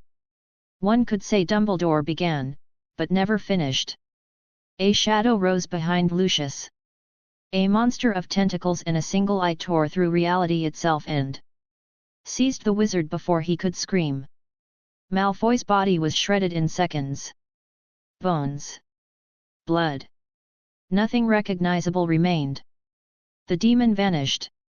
It had happened so fast that even Dumbledore, with all his wisdom and power, couldn't react in time. Oh dear, looks like one of their pets got loose. You really should teach them to wear leashes. Wanda said, suddenly appearing behind him, a pale smile on her lips. By the way, the day the Ministry comes knocking on my door, they better bring plenty of leashes. And lots of pet food. Her voice faded like morning mist. And Dumbledore? Dumbledore was left alone. Frozen. As a cold sweat one he hadn't felt in decades slid down his back. 1 week later, the long-awaited first day of preschool arrived for Harry and Hermione. Both mothers, Susan and Wanda, were riding in Susan's car with the little ones, sharing smiles, nerves, and that strange mix of joy and anxiety that comes with every first day. The preschool wasn't far from Wanda's house. She had chosen that neighborhood carefully, a nearby hospital, a police station just a few blocks away, and a school with excellent references. Safety, health, and education, everything a mother needs to sleep soundly. And since money wasn't a problem, she didn't hesitate to buy a house there the moment the opportunity came. Meanwhile, in the back seat of Susan's car, Harry and Hermione laughed while playing a child-friendly version of Exploding Snap. The cards didn't burst into flames, of course, just small flashes. That changed the loser's hair color for a few seconds. At that moment, both had streaks of blue and orange as they giggled at each other. "Kids, remember not to show those toys or talk about the magical world at school, okay?" said Susan, looking at them through the rearview mirror with a serious but affectionate expression. "Yes," they both replied in unison, quickly putting the cards away. "We don't want anyone ending up with their brain erased," added Wanda from the passenger seat, with a sideways smile. Harry and Hermione looked down, embarrassed. "It was Harry's fault, I got scared." Hermione quickly defended herself. "He got confused." "But you still cried," Harry replied with an adorable pout. "It was your fault." All right, Wanda interrupted, laughing softly. "It was a funny scene to watch. But the important thing is that today you begin a great adventure. I hope you have fun at preschool and make lots of friends." The two children smiled with barely contained excitement. "Wanda, will you be outside when I come out?" Harry asked suddenly, as if the answer was crucial to his emotional safety. "Of course, Harry. I'll be right here," she said, reaching out to gently stroke his hair. "Then it's okay," he replied, calmer now, with a tender smile. When they arrived at the preschool, the place was buzzing with families, parents kissing their children, kids running around with backpacks bigger than themselves, laughter, shouts, and nerves fluttering in the air. "Remember to take care of each other, okay?" said Susan as she crouched down to hug them tightly. Wanda, meanwhile, was gently fixing the collar of Harry's sweater, giving him one last caress before letting go. "I'll take care of Hermione," Harry suddenly declared, with the solemnity of a knight's oath. The two mothers burst out laughing. "And I'll take care of Harry. He's a bit silly sometimes," Hermione said with a mischievous smile. "No, I'm not. You stared at a ball for hours trying to move it with your mind." That was because I'm a super wizard, hup." Harry immediately covered his mouth, as if he had let slip a state secret. His eyes darted nervously around, looking for any curious muggles. Wanda and Susan couldn't hold back their laughter. "See? You're going to make the whole preschool lose their memories," Hermione scolded him. "No, I'm not." Without another word, the two of them ran toward the entrance, still arguing, chasing each other. Amid laughter, they looked so small, so full of life and energy, that for a moment, the world seemed to pause for Wanda and Susan. "So, I'm heading home. What about you, Wanda?" asked Susan, still watching the children disappear through the classroom door. "I'll stay around here. I'll wait for Harry to come out," Wanda replied calmly. "Are you sure? It's about 4 hours. Don't worry. I don't have much to do today. Besides, I like being close, just in case." Susan smiled, though slightly regretful. "I'd love to stay with you, but I've got too many patients today." "Go ahead, Susan. I'll be fine," Wanda responded with a warmth that reassured her friend. With a small gesture of her hand, she conjured a comfortable folding chair with a red cushion. Susan flinched and looked around, nervous in case any muggle had seen the magical act, but everyone seemed too busy with their own children. Of course, Susan thought. Wanda is too powerful. Her magic hides itself. Well, I'm off then. See you later, said Susan, waving goodbye before walking away. Wanda sat gracefully in the magical chair and pulled out an old book, one of many on sorcery from this world. Her chaos magic could rewrite reality with a single thought, but these structured spells, with their measured enchantments and wands, had a certain charm, and were incredibly easy to learn. They were a relaxing pastime for her, and also a way to teach Harry one day, when he was older. While the children's laughter still echoed in the distance, Wanda remained there, like a watchful and loving shadow, a mother, a witch, a guardian of the future. Chapter 7, The Echo of Darkness, The Laughter of Light. The Echo of Darkness, The Laughter of Light. Nurmengard. It was once the hidden sanctuary of the world's most dangerous wizards. Not because of their magical power, but for something far more terrifying. Their ideas. Now, those cold, cursed, shadowy dungeons were reserved for a single prisoner. The only one worthy of occupying them entirely. The gates creaked open slowly, groaning as if the castle itself remembered the horrors of the past. Dumbledore appeared, wrapped in a dark blue cloak, walking with a solemnity that echoed through every step. The guards, hardened by the horrors they protected, greeted him with a mix of respect and fear. No one dared to stop the man who had imprisoned the Demon King with his own hands. He descended through endless stone corridors until he reached the deepest cell. There, behind a magical field sealed by ancient runes, he was waiting. Gellert Grindelwald. The Dark Lord. The Scourge of Europe. The man who once nearly changed the entire world. And the only one Albus Dumbledore had ever truly loved.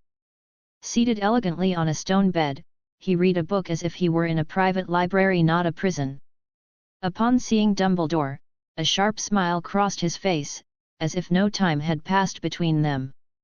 Well, it's been a while, Albus.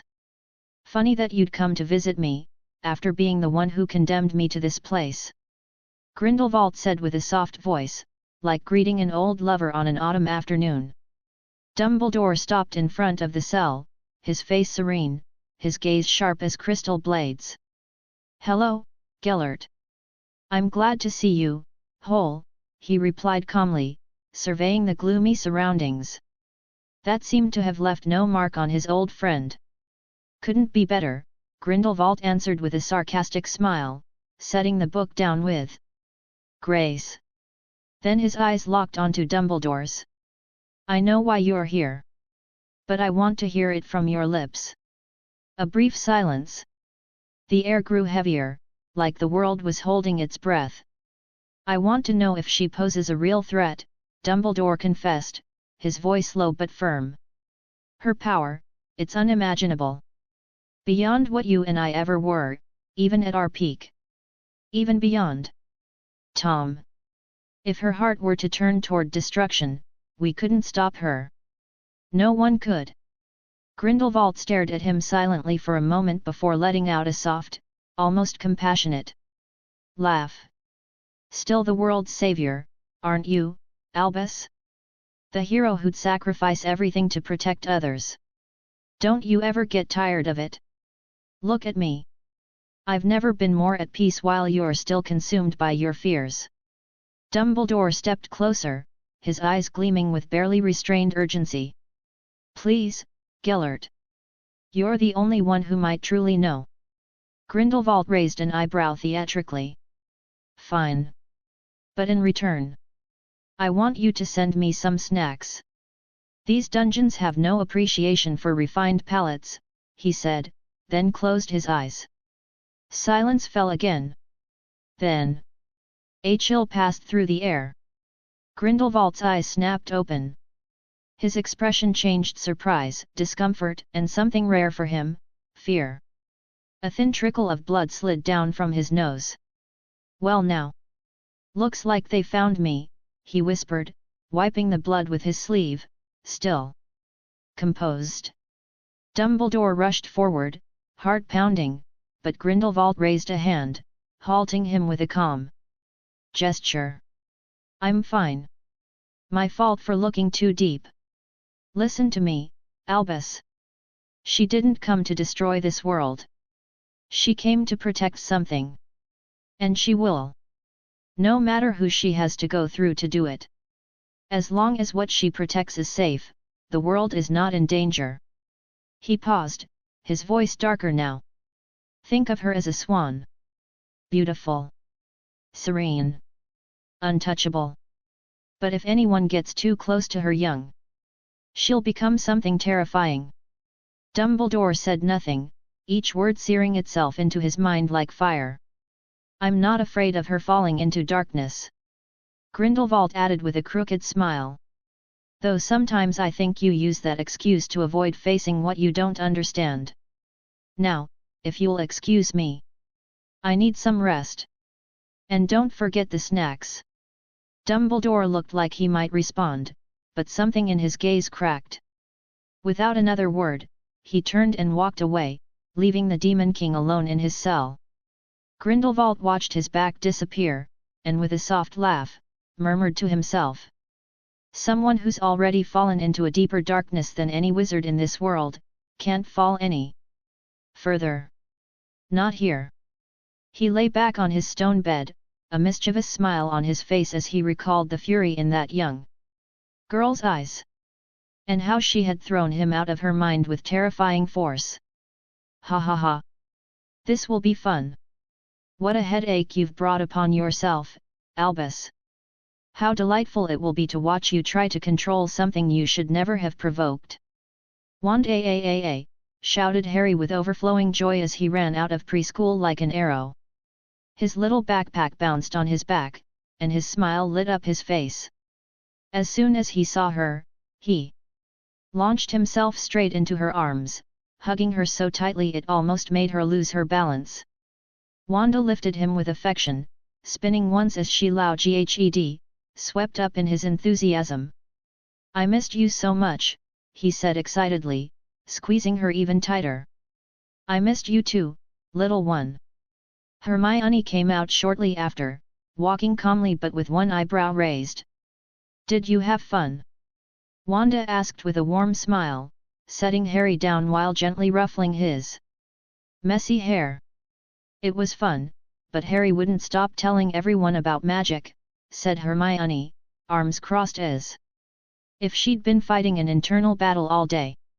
Luckily, no one believed him. I think one kid thought he was making it up, like pink unicorns or something. "It slipped out," Harry admitted, lowering his head in embarrassment. "Haha, don't worry," said Susan, joining the group with a light step. "I'm sure by the weekend, everyone will have a convenient case of brainwashing, courtesy of your favorite stories." "Now that I think about it," Susan added thoughtfully, "aren't there preschools for magical children?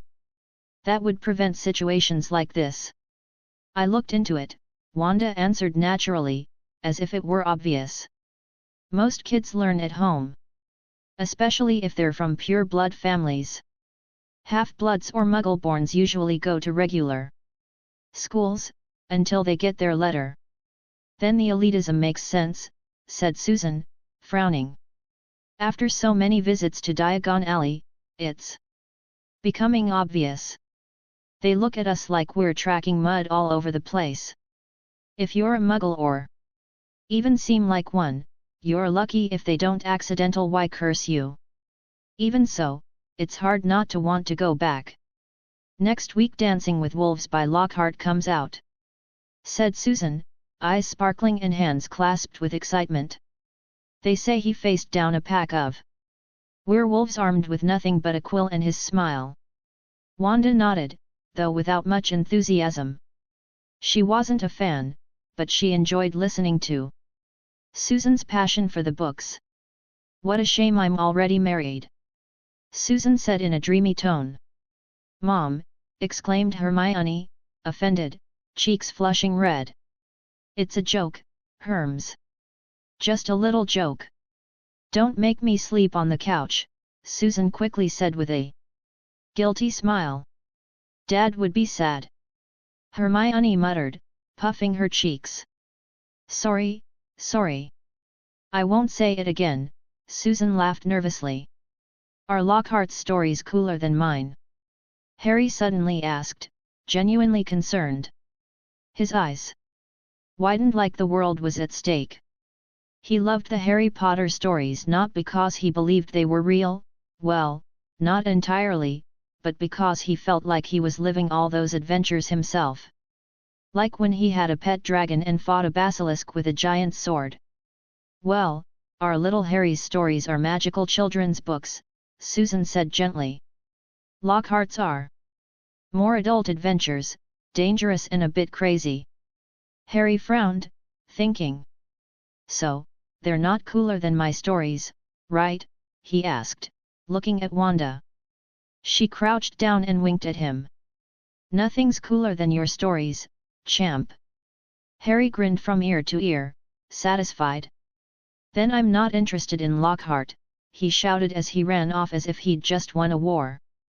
You have to read something before deciding if you like it or not, said Hermione, running after him. Like a proper mini-intellectual. Is that so? Then Wanda can read it for me, Harry replied quickly, turning around and pointing at Wanda. That doesn't count. You have to read it yourself, protested Hermione. But Wanda said she likes reading stories to me, right? Harry said, turning with bright puppy eyes. Wanda smiled, shrugged, and winked at him. Of course. Let's see if Lockhart can compete with our Harry Potter. See? Harry said to Hermione with a triumphant grin. Point for me. And as they kept walking down the street toward home, the sun began to set behind the houses. And the laughter of children, the mother's jokes, and the warmth of an ordinary afternoon filled the air with a magic that needed no wands. Chapter 8, A Meeting, an Ice Cream, and a Little Playboy. A meeting, an ice cream, and a little playboy. A week had finally passed, and Wanda accompanied Susan to Diagon Alley. As expected, they took Harry and Hermione with them. The purpose of the trip was to get the new book by Gilderoy Lockhart, something that, apparently, many other housewives had also planned to do, since Flourish and Blots was packed. A long line stretched outside the shop, even wrapping around the corner. Why don't you take the kids for a little walk while I wait? Susan suggested quickly, raising her voice a bit over the noise. If they stay here, they'll just get bored. Sure, I don't mind, Wanda replied with a calm smile. Then she turned to the children. What do you say, shall we go for a walk? Yes. Harry exclaimed immediately. Hermione hesitated for a moment as she looked at the endless line, but eventually nodded as well. Wanda led them down the street and, as expected, they ended up in front of a small magical ice cream shop that enchanted its products so they wouldn't melt. Harry eagerly ran ahead. Wanda, I want one with chocolate chips, he exclaimed, so excited he wasn't watching where he was going, and in his distraction, he accidentally bumped into a woman who had just placed her order. Ah! I'm sorry, Harry said quickly, lowering his gaze. The woman turned with elegance. She was an imposing figure, tall, blonde, beautiful, with cold eyes. She was dressed entirely in black, wearing a robe that radiated elegance and refinement. Her gaze rested on Harry for a moment, quickly scanning his face until it landed on the scar on his forehead. For a brief second, she seemed to analyze him with a strange mix of interest and detachment, then replied in a calm voice. It's all right. Don't worry. She looked up, and her eyes met Wanda's, who had been watching the scene with one eyebrow slightly raised. The woman remained composed. "Your son seems quite cheerful," she remarked as she waited for her ice cream. "I wish my daughter could behave with that same energy, though now, I suppose she'll have that chance." "Here you go, ma'am," said the vendor, handing her a carefully wrapped cone. "Thank you. Hopefully, this will cheer she up," the woman added, more to herself than anyone else. She gave a slight nod to Wanda and the children, then walked away with elegant, purposeful steps, her robe trailing smoothly behind her. Harry watched her go. "She was pretty," he said, then after a short pause, added with a shy smile, "but Wanda is prettier." Hermione looked at him with an amused expression. "That's something playboys say." "What's a playboy?" Harry asked, blinking in confusion. "I don't know," Hermione admitted honestly. "But my mum always says that when the men in her novels say nice things to all the women." Wanda couldn't help but laugh. "All right, pick your flavors. We'll take a walk afterwards," she said in good spirits. "Yay," both children replied in unison, running to the counter. As they walked ahead, eating their ice cream and arguing over which flavor was better, Wanda's attention was caught by a strange smell in the air potions. Her instincts reacted before her mind, and she turned her head out of pure curiosity.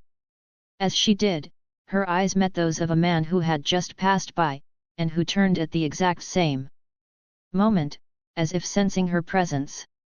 He was tall, pale-skinned, with a mane of jet black hair that fell down his back. His face was serious, with sharp features, not particularly handsome, but not unattractive either. He wore a neutral expression, until his eyes met Wanda's. Then, he froze. Wanda held his gaze for just a second longer, showing no interest, then turned away to keep walking alongside the children, who were still deeply engrossed in their ice cream debate. The man remained where he was for a few moments, watching Wanda's red hair sway in the wind, and only then seemed to snap out of his trance. He adjusted his robes and continued on his way, though he glanced back more than once over his shoulder. "Aunt Susan, we brought you ice cream," exclaimed Harry with a radiant smile as he and Hermione ran toward the bookstore, where Susan was still waiting in line, now very close to the entrance. "Thank you, sweetheart. I was melting from the heat," Susan replied with relief, eagerly taking the ice cream. Without any warning, Hermione launched her question with all the innocence in the world. "Mum, what's a playboy?" Susan, who had just taken a spoonful of ice cream, nearly choked. "Cough, cough. Where did you hear that, Hermione?" she asked, eyes wide, trying to recover. "You always say it. Like when you say Lockhart must be a playboy," explained the girl, completely serious, as several women in line turned their heads curiously toward Susan. Was I wrong?" Susan tried to justify herself with a nervous laugh, glancing around. The other women nodded amid chuckles and murmured comments of "she's right." "I was telling Harry not to be a playboy," Hermione added. "He calls every woman pretty." "That's not true. I only said it about Wanda, and that lady we saw," Harry protested quickly, blushing slightly. "It's true. He never called me pretty," Susan chimed in, giving him a teasing smile. "Well, Aunt Susan is kind of pretty too," Harry said, a bit nervous. "See? You are a playboy," declared Hermione, pointing at him like a judge passing a sentence. "Ah! But I only said it so she wouldn't feel sad." Harry defended himself as those around them chuckled at the childish conversation. "Your kids are adorable," commented a woman standing right in front of Susan in line. "I've got a bunch of little crazies at home, can't compare." "Oh, thank you, but actually, Hermione is my daughter. Harry is the son of Wanda, my friend." Susan clarified kindly. Wow!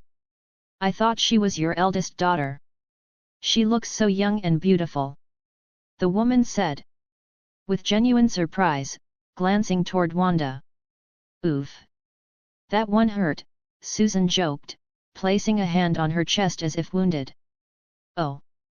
I'm so sorry, I didn't mean any offense, the woman apologized quickly, flustered. She's just joking, Wanda chimed in with a soft smile, shaking her head. Haha, don't worry. It's not the first time it happens when we're out together, Susan added with a resigned air. Though it might not look like it, Wanda is older than me. I still haven't figured out what potion she uses to look like that. She's literally a witch. Hey, hey. I'm a witch too, and not even in my prime did I look like that, added the woman with a conspiratorial laugh, looking at Wanda warmly. Allow me to introduce us, Susan said with a polite gesture. I'm Susan Granger. This is my daughter. Hermione, the little heartbreaker is Harry, and this is Wanda, my neighbor and friend. Harry frowned at the heartbreaker, but didn't say anything. A pleasure. I'm Molly Weasley, the woman replied with a warm smile. Then she leaned in a bit, lowering her voice. By the way, Harry? Is that Harry Potter? Yes, Wanda answered calmly, not making a fuss about it. I figured, when I saw that scar, Molly said, smiling again as she affectionately greeted Harry. Lovely to meet you, Harry. And you too, Hermione. You're both adorable. Thank you, the two children replied in unison, with a mix of shyness and pride. Hermione leaned toward Harry and whispered. Are you going to tell her she's pretty too?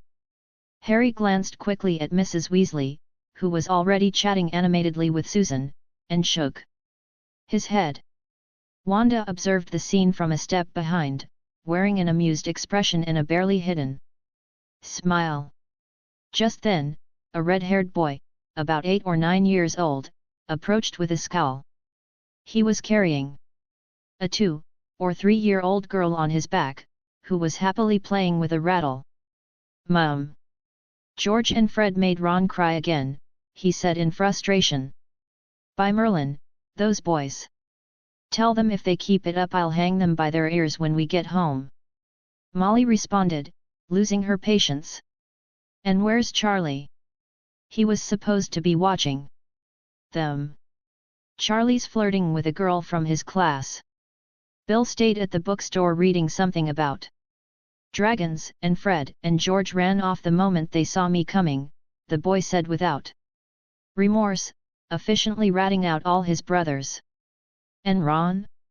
Where did you leave Ron? Molly asked quickly, now clearly overwhelmed. The boy's eyes widened as he realized his mistake. Oops! For Merlin's sake, go find him right now.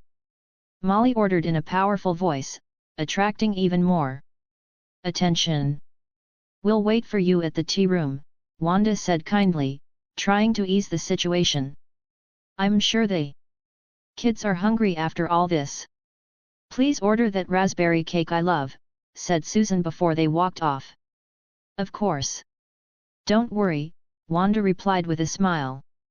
As Molly continued ranting about her children in the distance, Harry and Hermione watched her with wide eyes, and Susan just laughed along, full of understanding. Chapter 9, Harry's mother is Wanda. Hoo! We're in the top 10 of Power Stones, I can't believe it. Well, here's an extra chapter as a thank you for all the support you've given. Hope you like it. Harry's mother is Wanda. Some time later, Susan arrived alone at the tea room, carrying a couple of shopping bags. Mrs. Weasley couldn't join them, what with all her children causing a ruckus, she had decided to postpone her break. Still, before leaving, she had warmly invited them to her house another time, promising to prepare something delicious to drink. I can't believe you don't find Lockhart attractive. Just look at him, said Susan with an amused smile as she placed one of the bags on the table and pulled out a book, its cover dominated by Gilderoy Lockhart's dazzling smile. "He looks like an idiot to me," Wanda said with complete seriousness, taking a sip of tea. Susan brought her hands to her mouth, pretending to be scandalized, as if Wanda had just uttered a blasphemy. "Ooh!" Harry and Hermione said in unison, mimicking Susan with wide eyes. "She said a bad word!" Harry exclaimed, laughing. Hermione played along, pointing at Wanda with a giggle. "My bad," Wanda said without losing her composure. "I meant to say he appears to be a person with limited intellectual capabilities." The children tilted their heads, confused by the elegant phrasing, while Susan burst out laughing. "If you don't like Lockhart, then what kind of man could win that little heart of yours?" Susan teased, nudging her with her elbow. "I'm not very interested in romance," Wanda replied, lowering her voice slightly and gazing into her teacup, where the tea stirred itself slowly. "The only one I had, ended badly. Twice, technically." Susan stared at her silently for a second before speaking. "Sometimes you talk like you've murdered all your exes. You should stop doing that, it gives me chills," she joked, hugging herself theatrically. "So let's find you a woman instead," she added with a cheeky grin. "Oh, really? And do you want to be the first to see if she suits my tastes?" Wanda asked suddenly, leaning closer to Susan with a mischievous smile and gently tracing a finger along her jawline. "Don't do that. I'm straight, and I have a husband," Susan said, pulling away immediately though. The blush on her cheeks gave her away. Wanda laughed heartily at the sight of her flushed face, and the children took the chance to tease her too. "She's as red as a tomato," said Harry. "Tomato, Mommy?" Hermione repeated, pointing at her with innocent delight. "Ah, and to think I bought each of you a storybook at the bookstore," Susan sighed dramatically, crossing her arms. "Maybe I'll give them to Mrs. Weasley's children instead." "A storybook?" Harry exclaimed, freezing. "I'm sorry, Auntie Susan. You don't look like a mommy. Tomato, maybe a baby tomato, but not a mommy one." Hermione nodded earnestly, as if that would fix things. Susan and Wanda burst into laughter. Then Susan pulled out 2 books from one of the bags, one for each child. "Here. They're yours." Both children's eyes widened as they read the title. Fantastic Beasts and Where to Find Them by Newt Scamander. Each page showed magical creatures of all kinds, illustrated in detail and accompanied by explanations about their habitat, behavior, diet, and danger level. It even taught what to do if one were to encounter them by accident. Harry and Hermione wasted no time and eagerly began flipping through the books, pointing at creatures here and there. "Look, Wanda! A giant chicken!" Harry exclaimed, showing her a picture.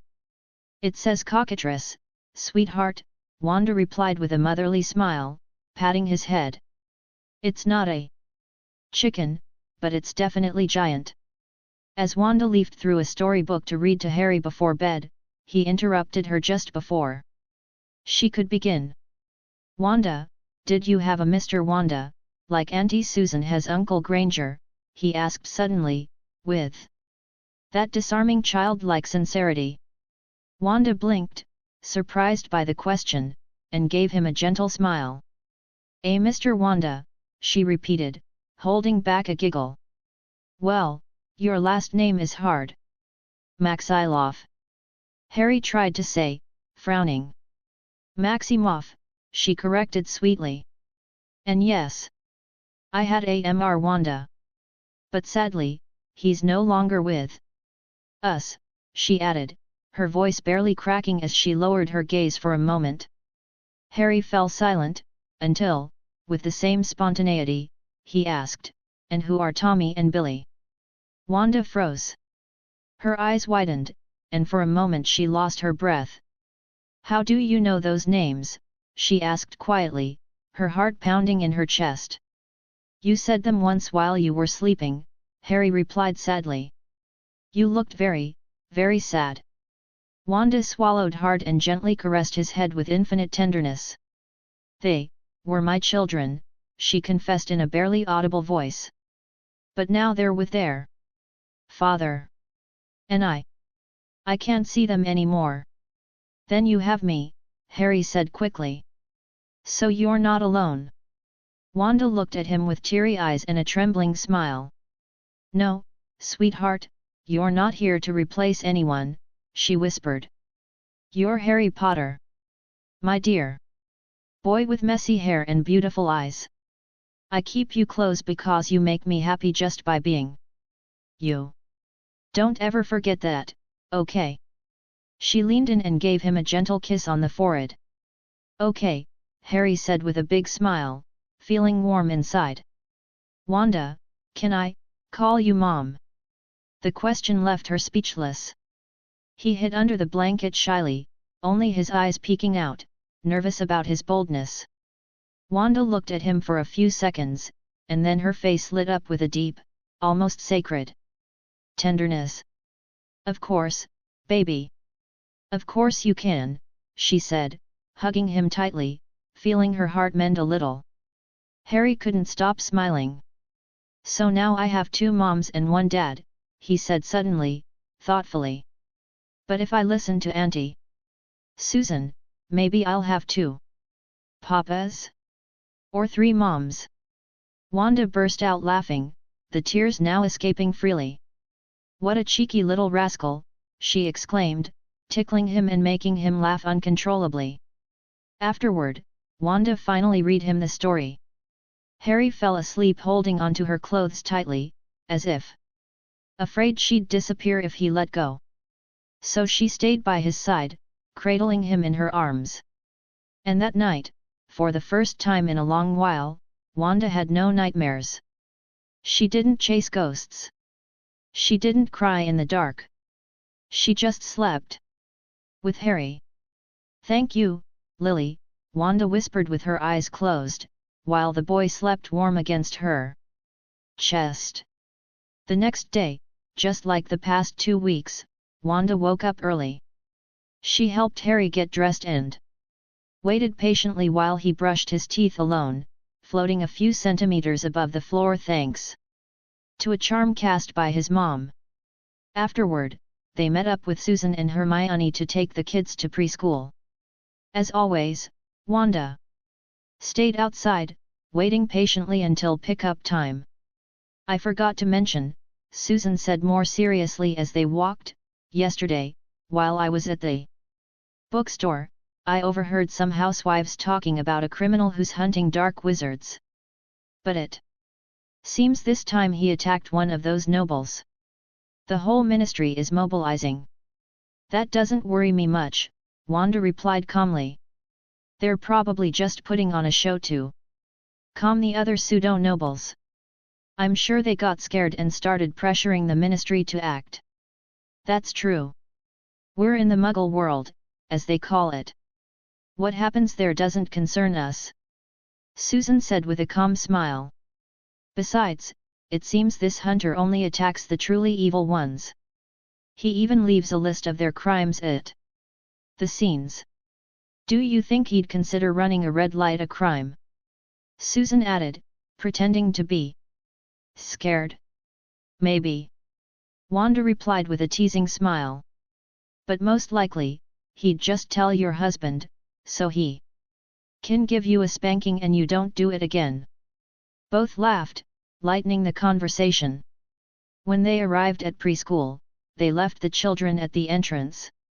Wanda, as usual, went to sit on the usual bench by the fence, her regular spot. "I can't say what you're doing is wrong," Susan commented as she watched her settle in. "But I'm a little worried. Have you thought about finding a job? I'm not saying you should stop taking care of Harry, but maybe it'd be good for you to clear your head every now and then." Wanda glanced sideways at her without answering immediately. You could work as a florist, or in a bookstore. I can totally picture you in those environments. Susan continued enthusiastically. I like waiting for Harry, Wanda finally said, in a soft but firm tone. I know. Susan said with a knowing smile. But as he grows, you won't be able to be stuck to him all day. And it's not good for him to feel like he depends on you for everything. Wanda said nothing, lowering her gaze slightly. Think about it, Susan added before leaving. You could even be the receptionist at our clinic. I'm sure it would fill up with clients just to see you. She winked and waved goodbye before disappearing into the crowd on her way to work. Wanda stayed thoughtful. Not because Susan was right, but because something inside her also knew it. She needed to be a functional adult. Not for others, but for Harry. She didn't want to be a bad influence on the little boy who called her mom. Chapter 10, Ollivander. Ollivander. Mum Wanda, I did it! Harry shouted as he burst into the house at full speed. He had been playing quietly with Hermione in the backyard, but now he seemed unable to contain his excitement. Wanda, who was arranging some teacups in the kitchen, turned around curiously at the sudden commotion. What did you do, sweetheart? She asked with a warm, maternal smile. I moved the ball. With my mind. Harry said, his eyes shining with a mix of pride and wonder. Hermione appeared right behind him, slightly out of breath from running but wearing the same excitement on her face. It's true, I saw it. It only moved a little, but it moved, she affirmed quickly, as if afraid no one would believe her if she didn't say it right away. Wanda looked at the two children, who were now surrounding her, bubbling with excitement. A tender smile curved her lips. That's wonderful. Looks like you've been training hard, she said, gently brushing Harry's hair. Yes, he replied, puffing out his chest proudly. Truthfully, Wanda could have taught him magic long ago. She knew every secret of this world: light magic, dark magic, ancient rituals. But she had chosen not to interfere too soon. According to British spellcasting books, magical education was meant to begin formally at the age of 11. It was believed that children were too emotionally unstable before then, and their magic could spiral out of control, potentially harming those around them. Other sources suggested a different reason, that magical education was delayed to ensure young witches and wizards understood the importance of keeping their power a secret, especially when living among muggles. In the past, many magical children were hunted, branded as monsters, and even executed during the dark times of the witch hunts. That history still hurt, even centuries later. But watching Harry so happy, Wanda thought it would be foolish to hold him back out of fear. It was better to teach him to control his magic now, to prepare him for the world and protect him, even in her absence. As those thoughts circled in her mind, Harry placed the ball on the floor and stared at it intently. He raised his hand, focusing hard, trying to repeat what he had just done. Ugh! It's not working anymore, he said, lowering his hand in disappointment.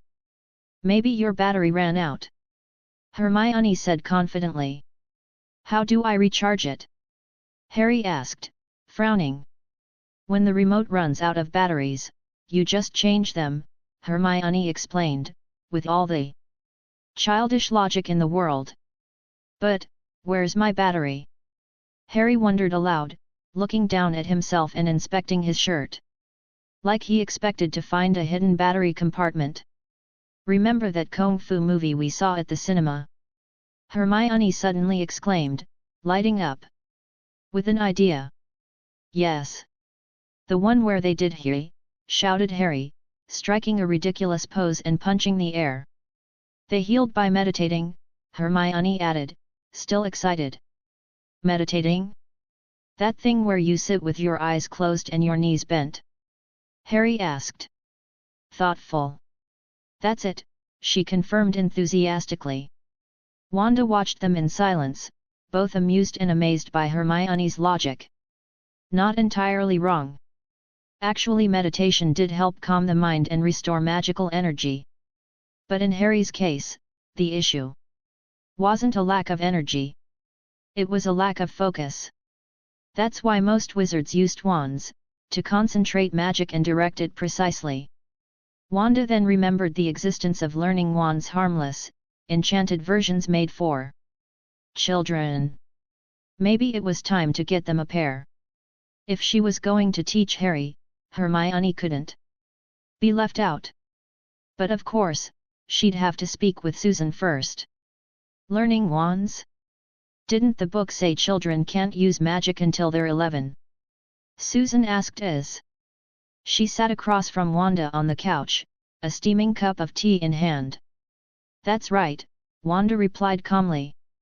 But if there are special wands made for children, there must be a reason, don't you think?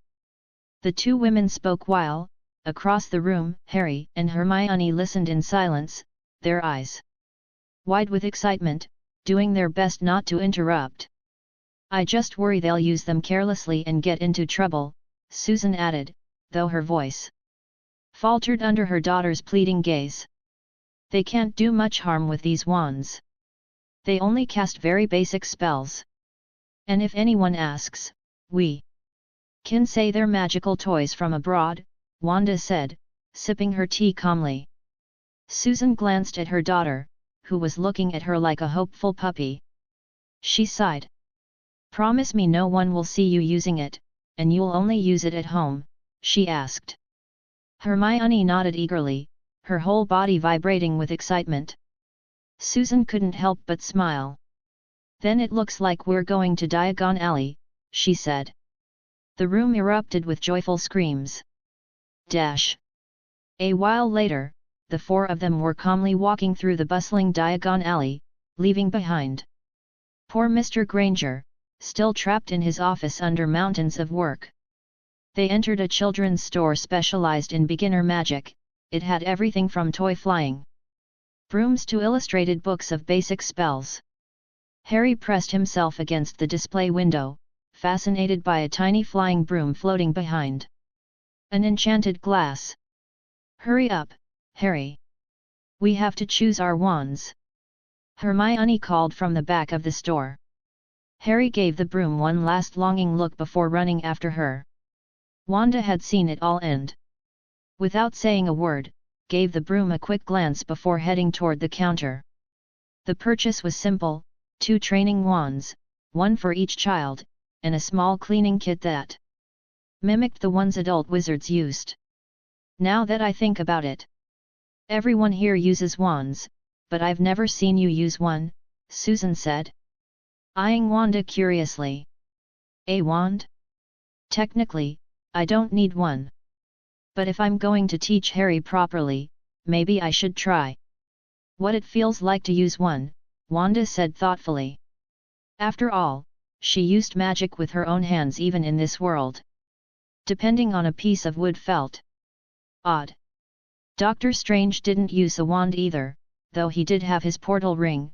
Maybe it wouldn't hurt to explore the other approach. Do you want to go to Ollivanders? The clerk said that's where everyone who enters Hogwarts gets their wands, Susan suggested. Sure. Let's see how special these wands really are, Wanda agreed. The children clapped and ran ahead excitedly while the adults made their way toward the old wand shop. When they arrived, they opened the door, which jingled with a soft chime. From one of the dust-covered shelves, a thin, hunched figure slowly peered out. Welcome. And welcome to the young lad as well. You don't seem familiar. I don't believe I've sold you a wand before, said the man as he approached the counter. Oh, I don't use wands. Just toothbrushes and drills to terrify patients, Susan said cheerfully. Oh, that's good. Then you must be the one who needs one, Ollivander replied, looking at Wanda. Since it seems the little ones already got some practice ones. He looked at Harry and Hermione, who couldn't resist and had already opened their boxes. They were waving their toy wands and watching the little starbursts that appeared with each flick. Indeed, Wanda said. Then, please tell me, which hand do you normally use? He asked as a measuring tape floated up, measuring her height, arm, and back on its own. Both, Wanda answered calmly. I see, Ollivander said, staring at her before taking a nearby box. Let's try this one first. He pulled it out of its case and handed it to her. Wanda looked at it and touched it calmly. But the moment her fingers made contact, the wand exploded. It literally self-destructed from the core. Everyone froze, even Harry and Hermione, who ducked behind Susan though both still had their toy wands ready just in case. Susan couldn't help but laugh when she saw them. Ollivander, on the other hand, looked nearly in shock, with wand debris in his hair. Ahem. Sorry about that. Let's try something more durable, he said, snapping out of it and heading deeper into the store. He returned with a much larger wand, slowly removed it from its case, and handed it to Wanda. Wanda, even more carefully this time, took it. And the exact same thing happened. The wand shattered into pieces. Wanda raised her other hand and casually deflected the splinters. Ollivander looked like he couldn't believe what he was seeing. Well, ahem. I'm not great with staves, but I do have some. They're much more resistant than wands, he said, disappearing again into the back. He came out covered in dust, carrying at least 5 different staffs of various kinds. He offered her the first, and the same thing happened as with the wands. Then he tried the second one, with the same result. This time, Ollivander looked devastated. I'm sorry, please, let's stop. I don't think I have a wand that can withstand this, he said sadly. Almost begging for mercy. He looked like he'd taken a serious blow to his pride as a wand maker. Sigh. Give me a random wand. I want to see something, Wanda said with a sigh. Ollivander brought one very reluctantly, his hand trembling slightly as he handed it over. I don't want to use the wand. I just want to see it, Wanda said.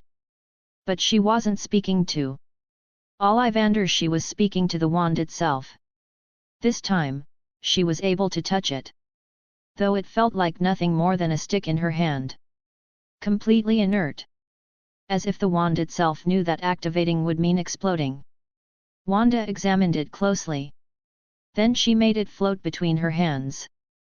The wand opened, separating into its materials, runes, and core, while a red aura seemed to hold it all together. Ollivander's eyes widened in astonishment. Wanda reassembled all the pieces with precision and handed it back to him. Ollivander received it carefully. He didn't feel anything strange, in fact, it even seemed better than before. Thank you. And sorry about your wands. I'll pay for them, Wanda said seriously. No, it's fine. It's my fault for not being a better wand maker. But, could you tell me what you did and why? Ah. It seems I'll have to make my own wand. I saw how they're made, but I don't really know. Wanda replied calmly. I see. Ollivander said, then paused for a second, deep in thought. Wait a moment. He bent behind the shop counter, searching for something. After a few seconds, he stood up with a notebook. You can use this to create your wand. Don't worry, it doesn't have my secret recipes, I keep those to myself. Consider this an apology for not having a wand that works for you. I've been working with wands for over 70 years, and this has never happened to me before, he said sincerely. Then thank you, Wanda said with a smile, before saying goodbye and leaving with the others. "Whew," Ollivander said, wiping invisible sweat from his brow as he looked sadly at the splinters of staffs and wands scattered across his shop floor. "What a monster, not even Dumbledore could do that." Chapter 11, Birthday. Birthday. After returning home, Harry went straight to the living room, eager to try out his new practice wand. He quickly opened the accompanying book and got lost in its pages, absorbed in the instructions for casting his first spell. Meanwhile, Wanda sat silently at the dining table. In front of her lay the notebook Ollivander had given her. Her eyes scanned each page swiftly, but with an unusual depth, as if she were reading not just the words, but the intent behind each stroke of ink. She clearly remembered that moment in the shop, how the wand had opened on its own when it touched her hands, revealing its core with an almost reverent obedience. And then, an idea sparked in her mind. Wanda looked up. Harry was still completely focused, clumsily waving his childish wand while the book's instructions came to life before his eyes. She turned her gaze forward.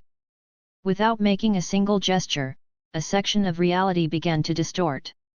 Light bent, and darkness curved until it formed a figure. From that rift emerged a hideous demon, its body twisted by chaos. Skin like liquid shadow, claws as long as swords, and a single glowing eye that radiated intelligence and obedience. It had no mouth. It didn't need one. "Give me your heart," Wanda ordered calmly, as if asking for salt. The demon did not hesitate. Its single eye blinked with devotion, and without a sound, it plunged its claws into its own chest. With a sharp pull, it tore out a black, pulsing heart that beat with raw, dark magic. It offered the heart to Wanda with both hands. She accepted it without hesitation. The moment her fingers touched it, the demon began to burn from within, turning to ash and vanishing. Completely consumed and returned to the primordial chaos. It would not die. Not truly. As a creature born of Than's chaos, it would return to its origin and reform. But its heart, for now, belonged to Wanda. She raised the heart. One of her hairs, glowing with a vibrant red light, gently detached from her head and floated toward the dark heart. The two began to merge. The hair shone intensely, curling around the organ until both fused into a liquid mass of crimson and black, bubbly ng with living energy. The mass changed shape, deforming and twisting until it slowly stabilized into the form of a wand. All around it, multiple runes floated in the air. Wanda observed them, recognizing some she had seen inside Ollivander's wand, others from the notebook. She accepted them, and the runes almost as if they had been waiting embedded themselves into the wand's surface on their own. If Ollivander, or any other wand maker, had seen this, they would have wondered if they had wasted their entire lives studying the impossible. When the process was finished, the wand floated before her, complete. It was a deep red with dark veins. It looked like wood, but it wasn't. Not a single piece of wood had been used in its creation. Wanda extended her hand, and the wand responded with the ease of an old friend. As soon as she touched it, she felt her magic flow with almost alarming ease. And then something else happened. In the night sky over Europe, red northern lights ignited with violent beauty, dancing in spirals above the clouds. Wizards and witches across the continents watched in awe. Some knelt. Others trembled. All felt that something had just changed. Back in the living room, Wanda pointed her wand at a simple cup on the table. "Let's test you," she murmured. The cup trembled, rose into the air, and in a flash, transformed. It swiftly turned into a small scarlet dragon, barely larger than Harry. It flapped its wings with excitement and spat out a playful flame. It Had golden eyes and spiraling horns. Wanda observed it closely. Using a wand definitely makes magic easier, she said quietly. It doesn't require as much focus. But, isn't this kind of like cheating? Like taking the easy way out? It could even become a dangerous dependency. The high-pitched roar of the little dragon caught Harry's attention. Wanda! Is that a dragon? He shouted, running toward her, his eyes gleaming with excitement. Can we keep it? Wanda looked at him, the dragon perched sweetly on the table, snorting gently. Sure, she replied with a calm smile. And the little dragon, as if it understood, curled up on the table while its tail burned like a living candle. Aunt Wanda! Hermione shouted, rushing into the backyard where Wanda was sitting in a charmed chair that rocked gently with the breeze. From there, she watched Harry laughing as he ran after the little red dragon, which was playfully shooting sparks across the grass. Hermione approached with a serious expression, her brow furrowed. You can't have a dragon. It's illegal. If the Aurors find out, they could come to arrest you. And the neighbors might see it. Wanda let out a small laugh and, without taking her eyes off the boy, replied calmly. Don't worry. The dragon can't leave the property, and no ordinary person can see what's going on here, even if they're standing right outside the fence. I've protected the place. Hermione scrunched her nose doubtfully. But it's still illegal, she insisted in that tone she used when reciting a regulation word for word. It's not a real dragon, Hermione, Wanda said softly, now turning to look at the girl. It's a transfiguration. Hermione stood there thinking, clearly uncertain, until she finally sighed. Well, then it's okay, she accepted at last. And without another second of hesitation, she joined Harry in chasing the dragon, which did a flip in the air before releasing a harmless flame that exploded into a shower of golden sparks. Convincing children was far too easy. Sometimes, it made you feel guilty just how simple it was to win their hearts. I must say, said Susan Granger, appearing through a door connecting the two gardens, wizards and witches really do have a natural gift for getting pets that protect the home. She sat beside Wanda, watching Hermione and Harry run back and forth across the lawn, their laughter filling the air. Since Wanda had moved next door, everything had changed for Susan. Her daughter, who had always struggled to make friends, now had a best friend she couldn't be separated from. And Susan had found something like a sister in Wanda. Are you doing something for Harry's birthday tomorrow? She asked while tucking her hair behind her ear. Harry doesn't want to invite any other kids. He only wants Hermione to come. He says it's hard to hide magic, and he doesn't want to hide it. He wants magical decorations everywhere, without worrying about what others think, Wanda replied with a mix of understanding and sadness, her eyes still on the children. Hermione told me that both of them struggle to make friends in preschool, Susan said with a sigh.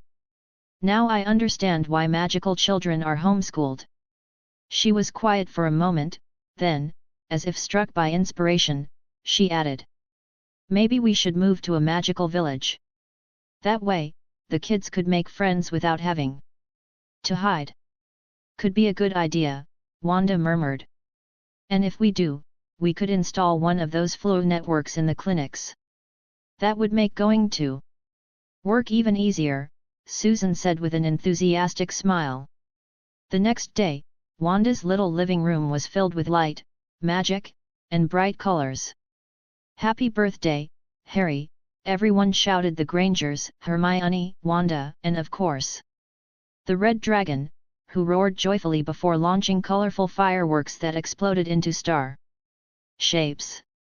The place looked like it had come straight out of a fairy tale, ribbons floating in the air, enchanted Balloons dancing to the rhythm of the music, tiny fairies flying around Wanda, leaving a sparkling trail of magic dust. "Open the presents," Hermione said, bouncing with excitement. "Yes!" Harry exclaimed, throwing himself at the packages the Grangers handed him.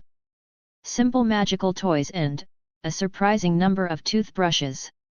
"Thank you, Uncle, Aunt," he said with a polite smile, fully aware they were dentists. "Now mine," said Hermione, handing him a package messily wrapped, with crooked tape and torn paper at the corners. Harry took it as if it were treasure and carefully unwrapped it. Inside was a book, The Tales of Beetle the Bard. "Thank you," he said warmly before giving his best friend a tight hug. There was only one package left. And even before touching it, Harry's eyes lit up with excitement. Something inside him already knew what it was. He tore off the wrapping quickly, and in his hands appeared a child-sized flying broomstick.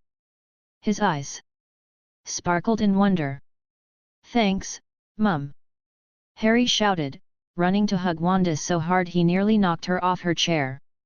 It was a special training broom, and Wanda had asked for it to be fitted with more comfortable seats just in case Harry wanted to carry someone, like Hermione. Though the seller insisted that the invisible seats would magically appear when needed, Wanda still thought that was a flimsy excuse for her poor design. Harry climbed onto the broom, which began to float gently. He made a slow circle through the air in the living room, shouting with joy. Everyone watched him with smiles and pride. The broom had safety charms, it couldn't rise too high, and it stopped before hitting anything.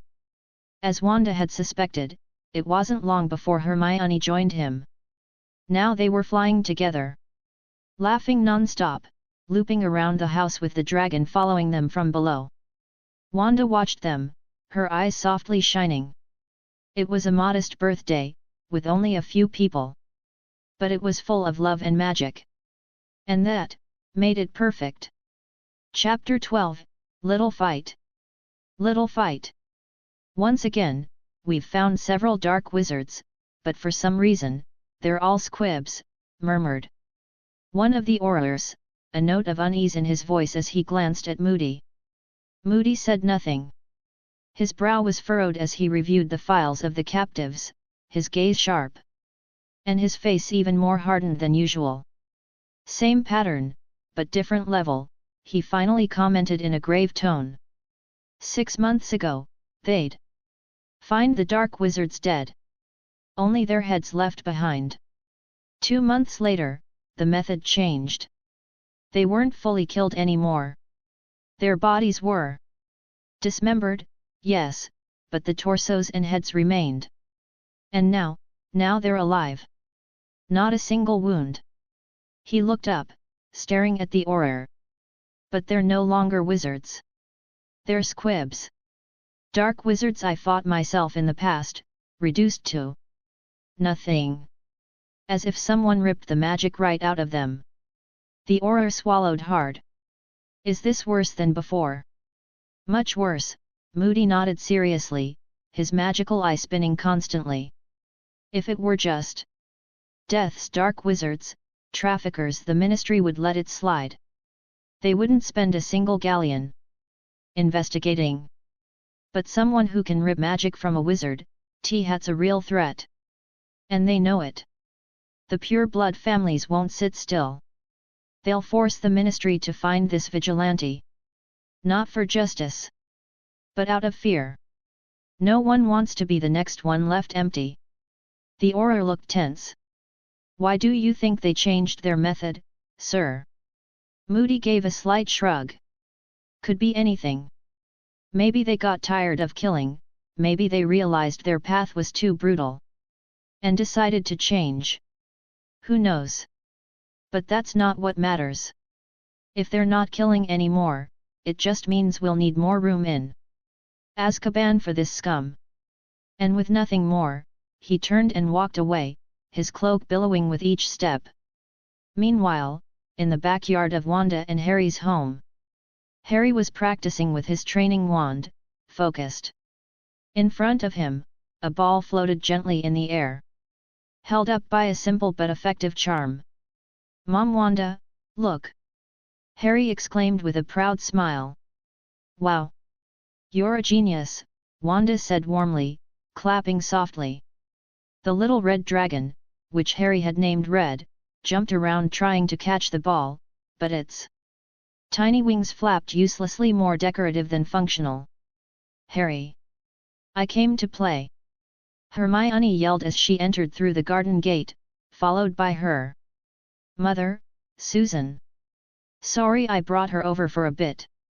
At home, everything ends up flying while she practices with her wand," Susan said with a laugh as she sat down next to Wanda. Ever since they learned Wanda was a witch and got introduced to the magical world, they had to fire the nanny. Susan had cut back on her work hours to look after Hermione, not that she minded. Her husband didn't complain either. In fact, he liked the idea of their family being close to someone who could help them understand that new world. "It's fine," Wanda replied calmly. "Hey, did you hear about that vigilante in Diagon Alley? Looks like they're hunting him harder than before," Susan said with a gleam of gossip in her eyes.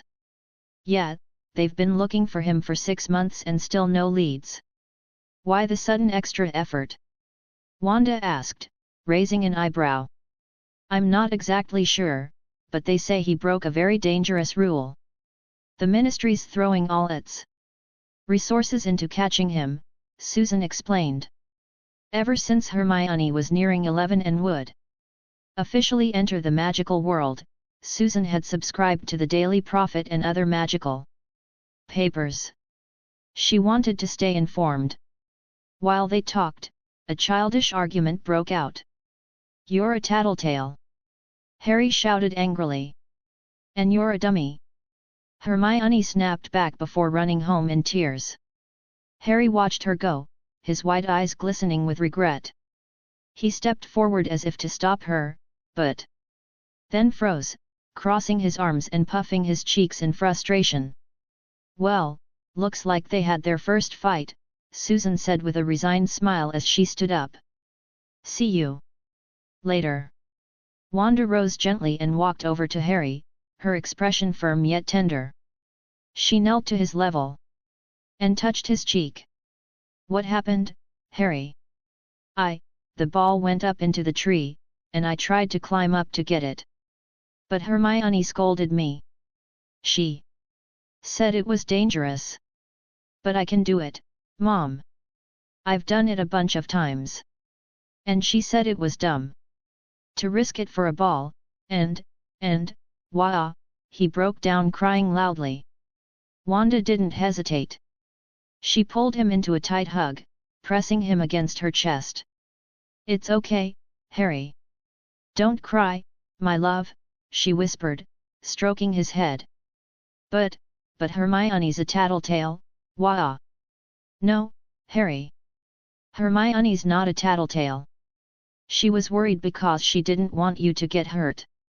But I can climb that tree." "I know. But that doesn't change the fact that someone who loves you gets scared. I would worry too if I saw you climbing such a tall tree."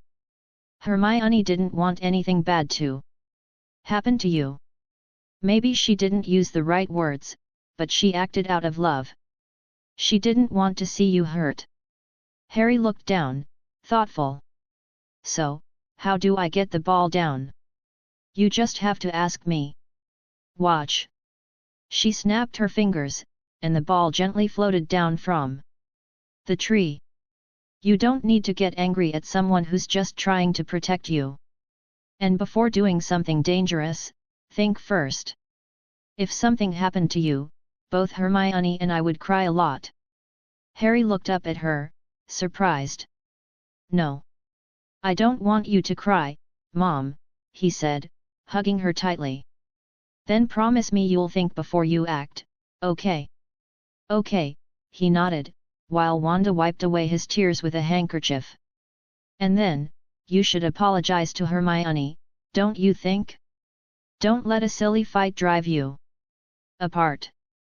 Okay, he mumbled softly. That's my brave little boy, Wanda said sweetly, lifting him in her arms and spinning him gently. Harry, laughing, forgot his anger for a moment. The apology didn't take long, thanks to Susan managing to convince Hermione to come back. She still had red eyes and a deeply offended look as she stood in front of Harry with her arms crossed. Harry, on the other hand, had no idea how to begin. He kept shuffling his foot against the ground. Awkwardly. Hermione. I'm sorry. You're not a busybody, he said softly, lifting his gaze a little. Hermione looked at him in silence for a second, then turned to look at her mother and Wanda, who were sitting on the couch watching them with warm, maternal smiles. Susan gave her a clear gesture. Your turn. I'm sorry too, Harry. You're not an idiot, Hermione said a bit shyly, pressing her lips together at the end. Then Harry smiled brightly, as if the sun had come out again in his world. Then we're friends again, he said with a mix of pride and happiness. Yes, Hermione replied, now with a slight smile. And just like that, the little childish fight ended as quickly as it had started, and both of them ran off. Again after the ball, trying to stop Red from tearing it up with his teeth. Ah, when you're a kid, all it takes is a simple apology and everything's fixed, Susan sighed with a hint of melancholy. Sadly, when you grow up, it's not that easy. If it were, I'd still have all my childhood friends.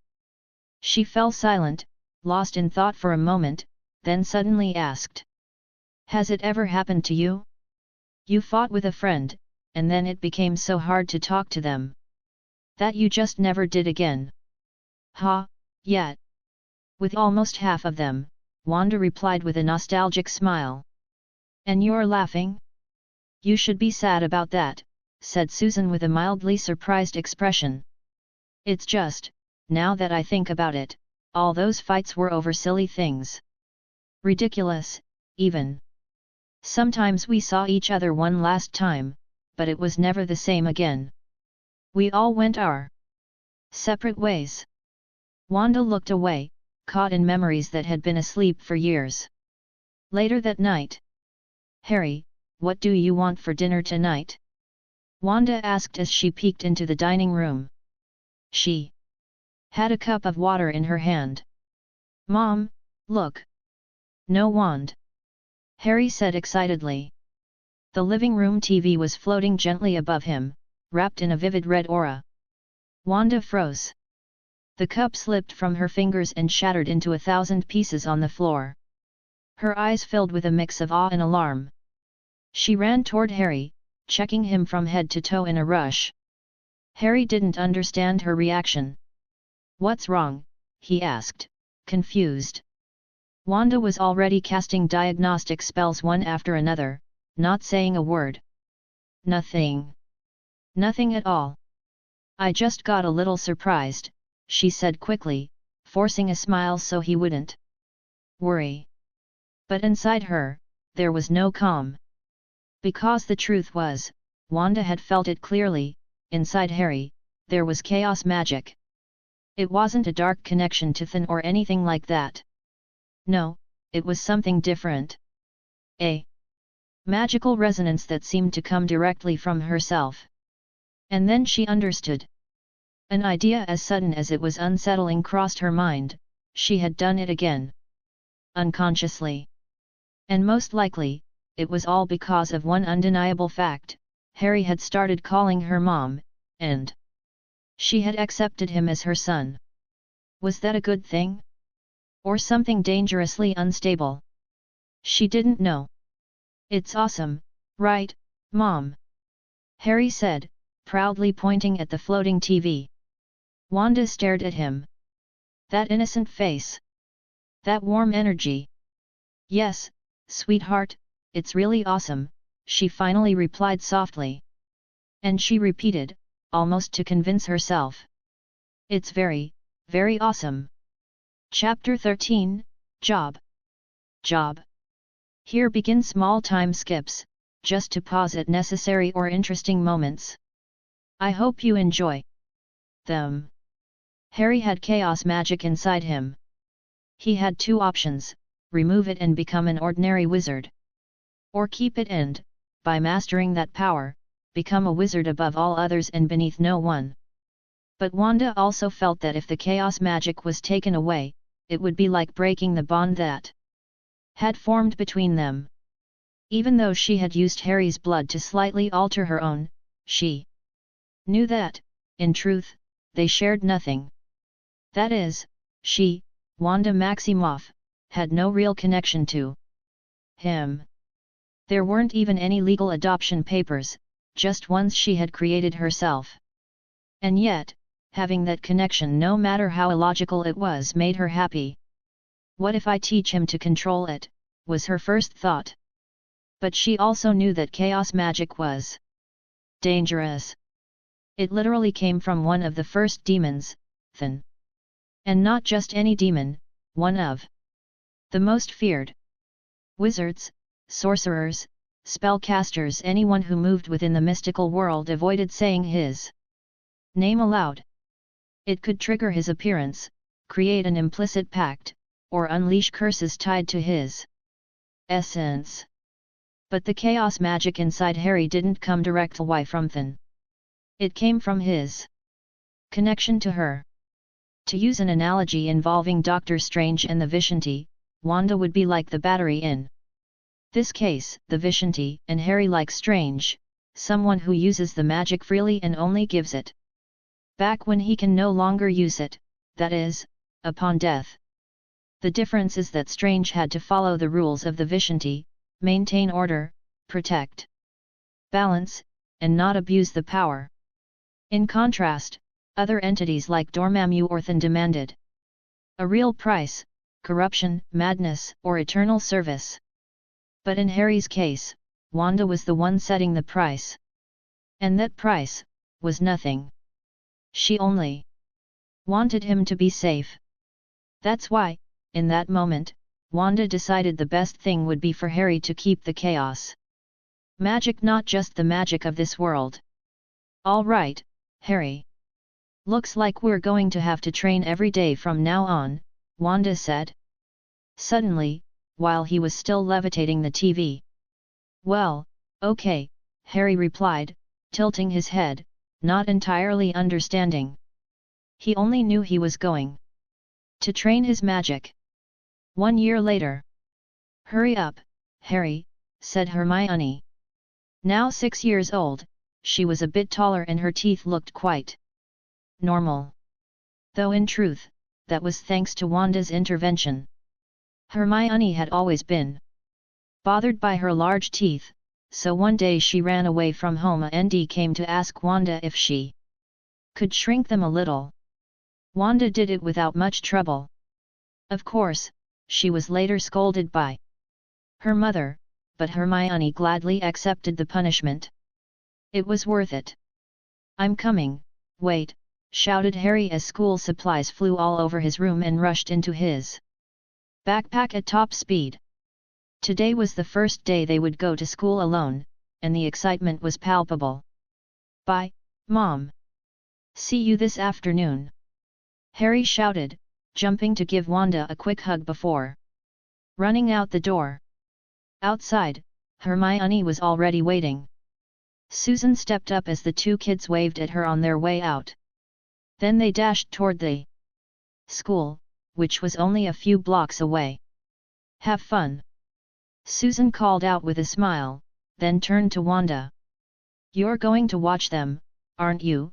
She asked with a teasing grin. Of course, Wanda replied naturally. Then I'll head straight to work from there. Then good luck to you too, said Susan, well aware of how her friend was. With that, Wanda rose gently into the air and flew low, keeping an eye on the children from above.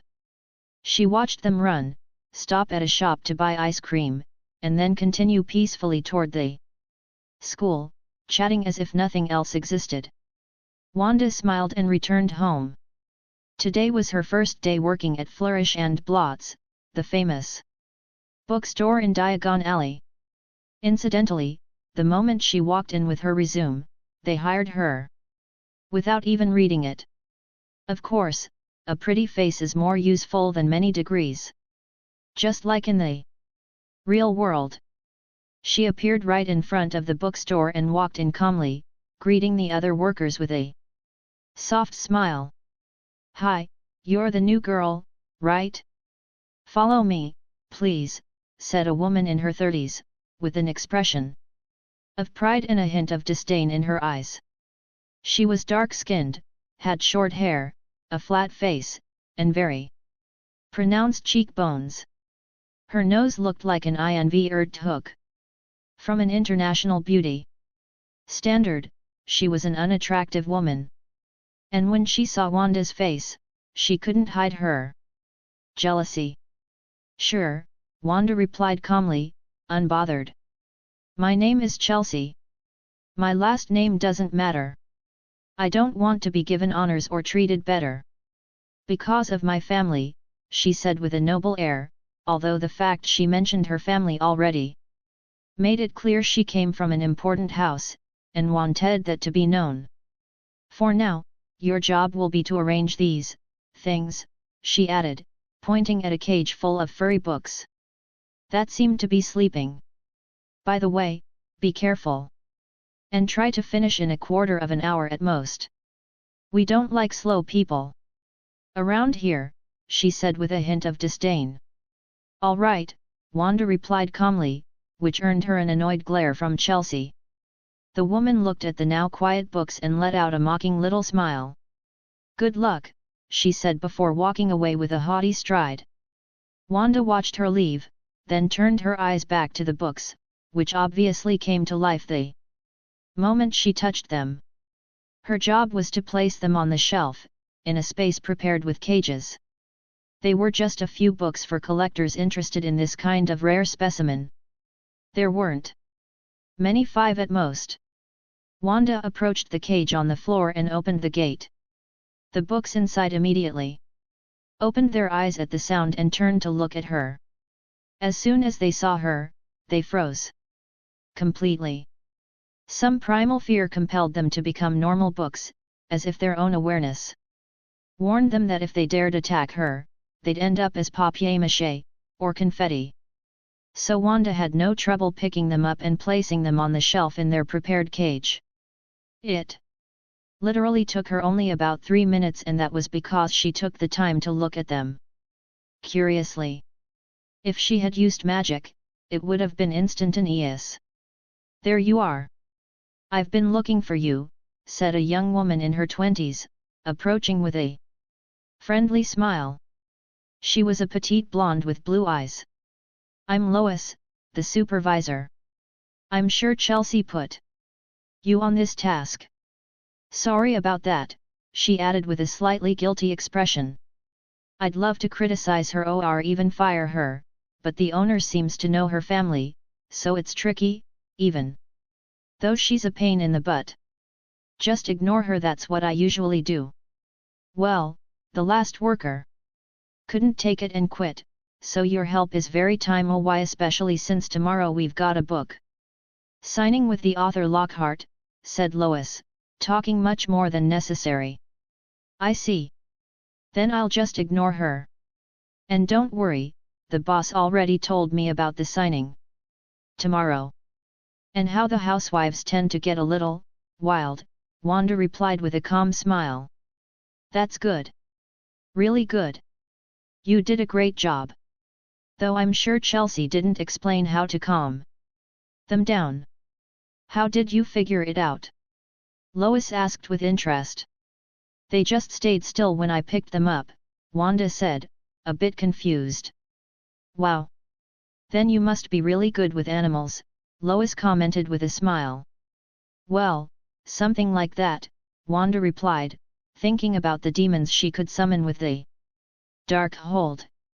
"Come on, I'll show you around and explain what your job will be," Lois added in her cheerful tone, guiding Wanda through the bookstore and explaining how everything worked. Meanwhile, Chelsea, who was reluctantly assisting a customer, turned to look at Wanda chatting peacefully with Lois. She immediately frowned and tossed the change at the person in front of her, with clear annoyance. Next chapter. A visit to Gringotts, with a bit of commotion. Chapter 14, Gringotts. This chapter is a bit exaggerated, but it's just to use a comic reference. He won't use it again, in case you're wondering. Now, I hope you enjoy the chapter. Gringotts. After finishing work, Wanda headed straight to the school to pick up Harry. That day, they had a special destination, Gringotts, the Wizarding Bank.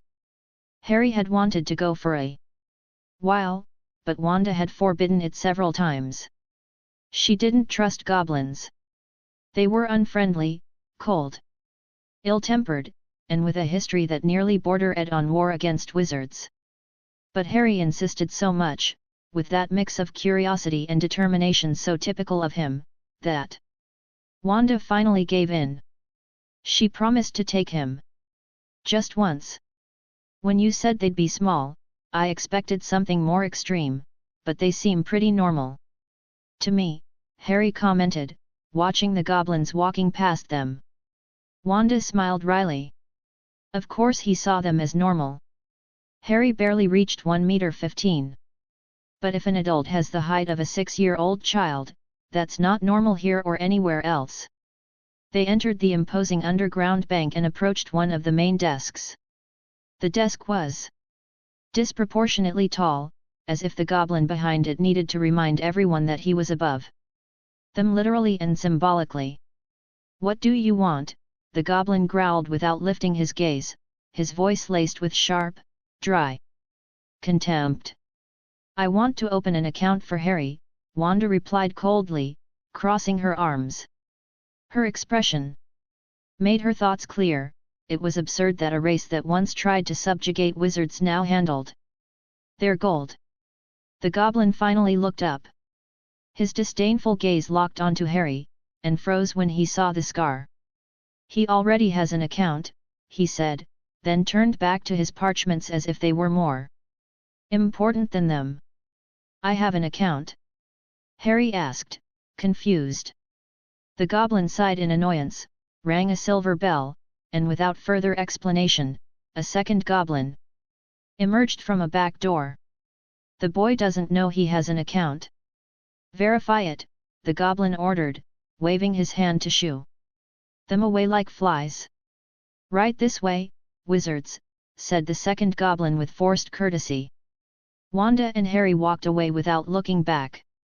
But just as the first goblin was about to assist the next customer, something changed. His face, once so stone-like, took on an expression of confusion. His lips began to seal shut as if welded by an invisible force. Then his ears vanished, blending into his skin. And finally, his eyes closed completely, leaving only smooth skin where vision once was. He stood up abruptly, stumbling, waving his hands, gasping silently as if the air itself was being torn from his lungs. He's suffocating, shouted one of the goblins rushing to help. Without hesitation, another goblin grabbed a letter opener and made a precise surgical cut where his mouth had been, creating an opening so he could breathe. Who did this? Roared one of them, drawing his sword as his eyes scanned the room for the spellcaster.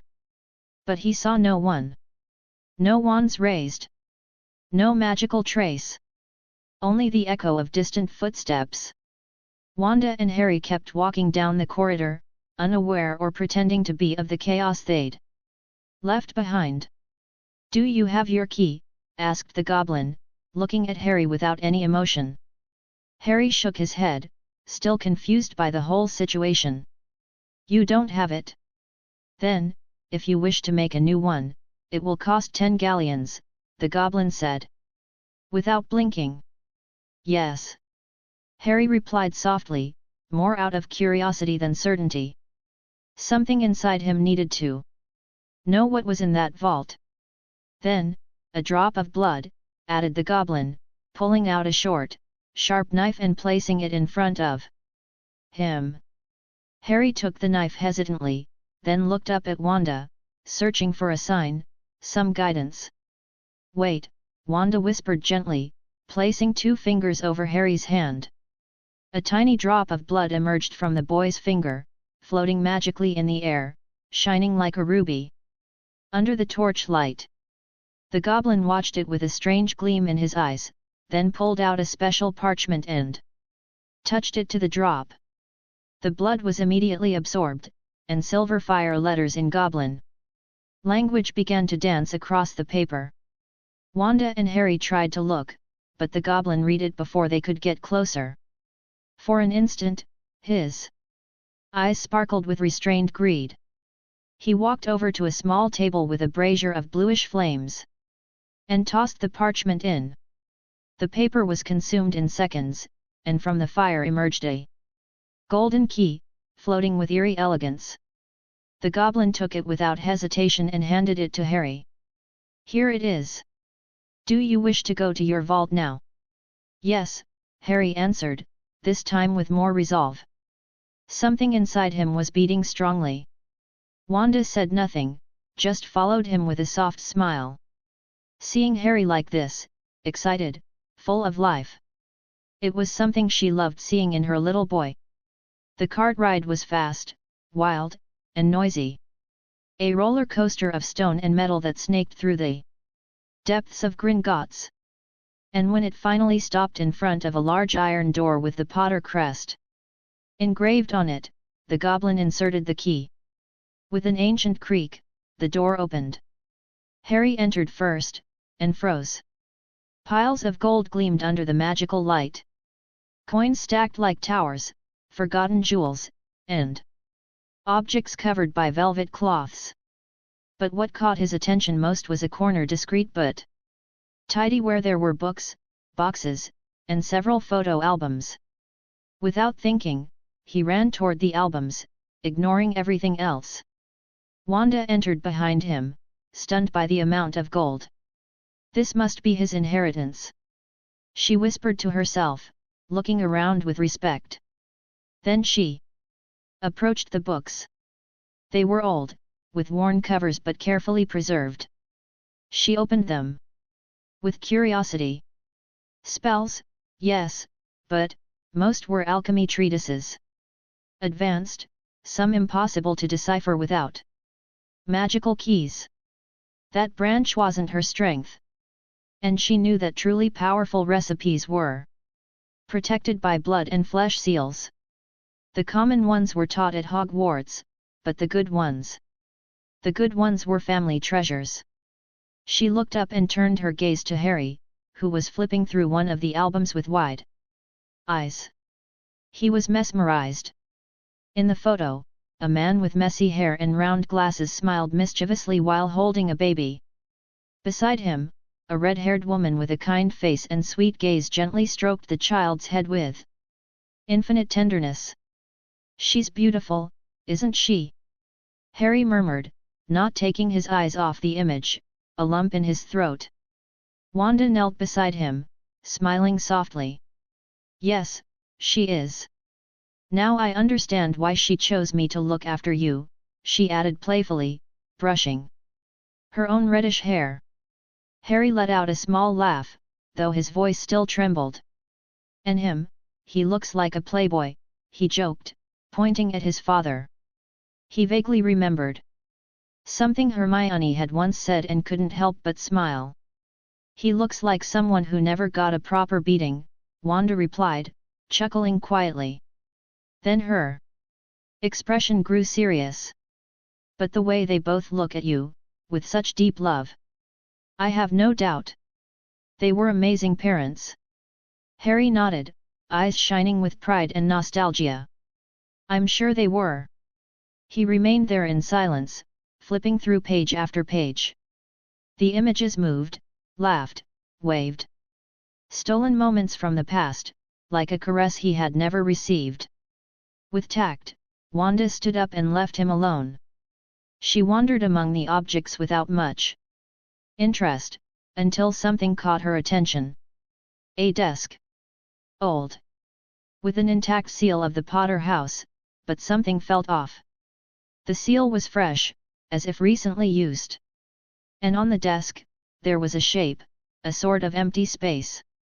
As if something important was missing. She frowned. Harry's parents had died over 5 years ago. Why did something here seem so recent?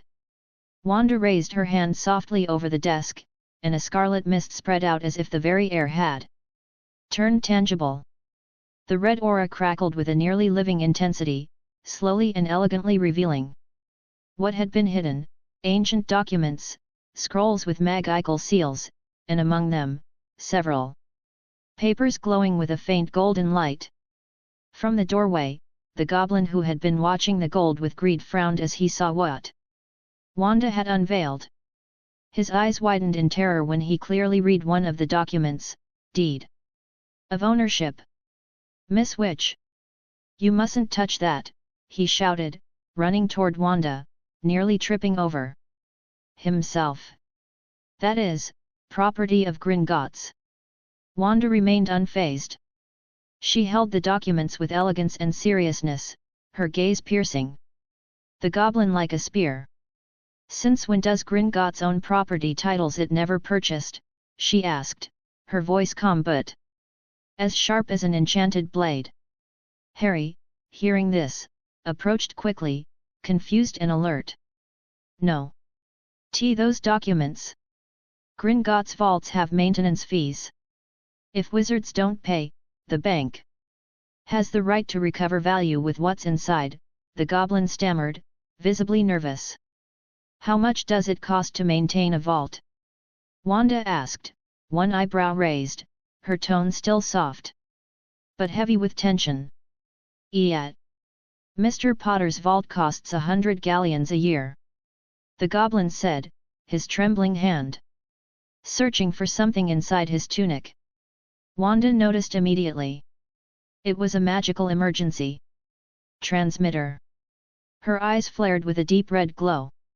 You've charged 500 galleons to an orphan who didn't even know about his inheritance.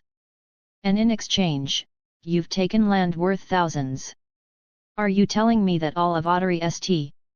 Catchpole, in Devon, England, is worth 500 galleons? The goblin swallowed hard as sweat dripped down his face. Suddenly, a group of goblins entered the vault, armed, dressed in black combat robes and wielding magical spears. One of them, taller and adorned with golden ornaments, raised his voice arrogantly. What is going on here? Who dares cause trouble in Gringotts? Do you seek death? Sir, the first goblin cried out. The witch, she's claiming property titles. The leader looked at her with contempt, then at the boy. If you don't pay the fees, the bank keeps whatever it wants. It's in the contract. Now, go count your gold or leave before I order your permanent expulsion. We'll seize everything. Then Wanda spoke. Her voice was soft, but the world seemed to stop. Let the goblins cease to exist.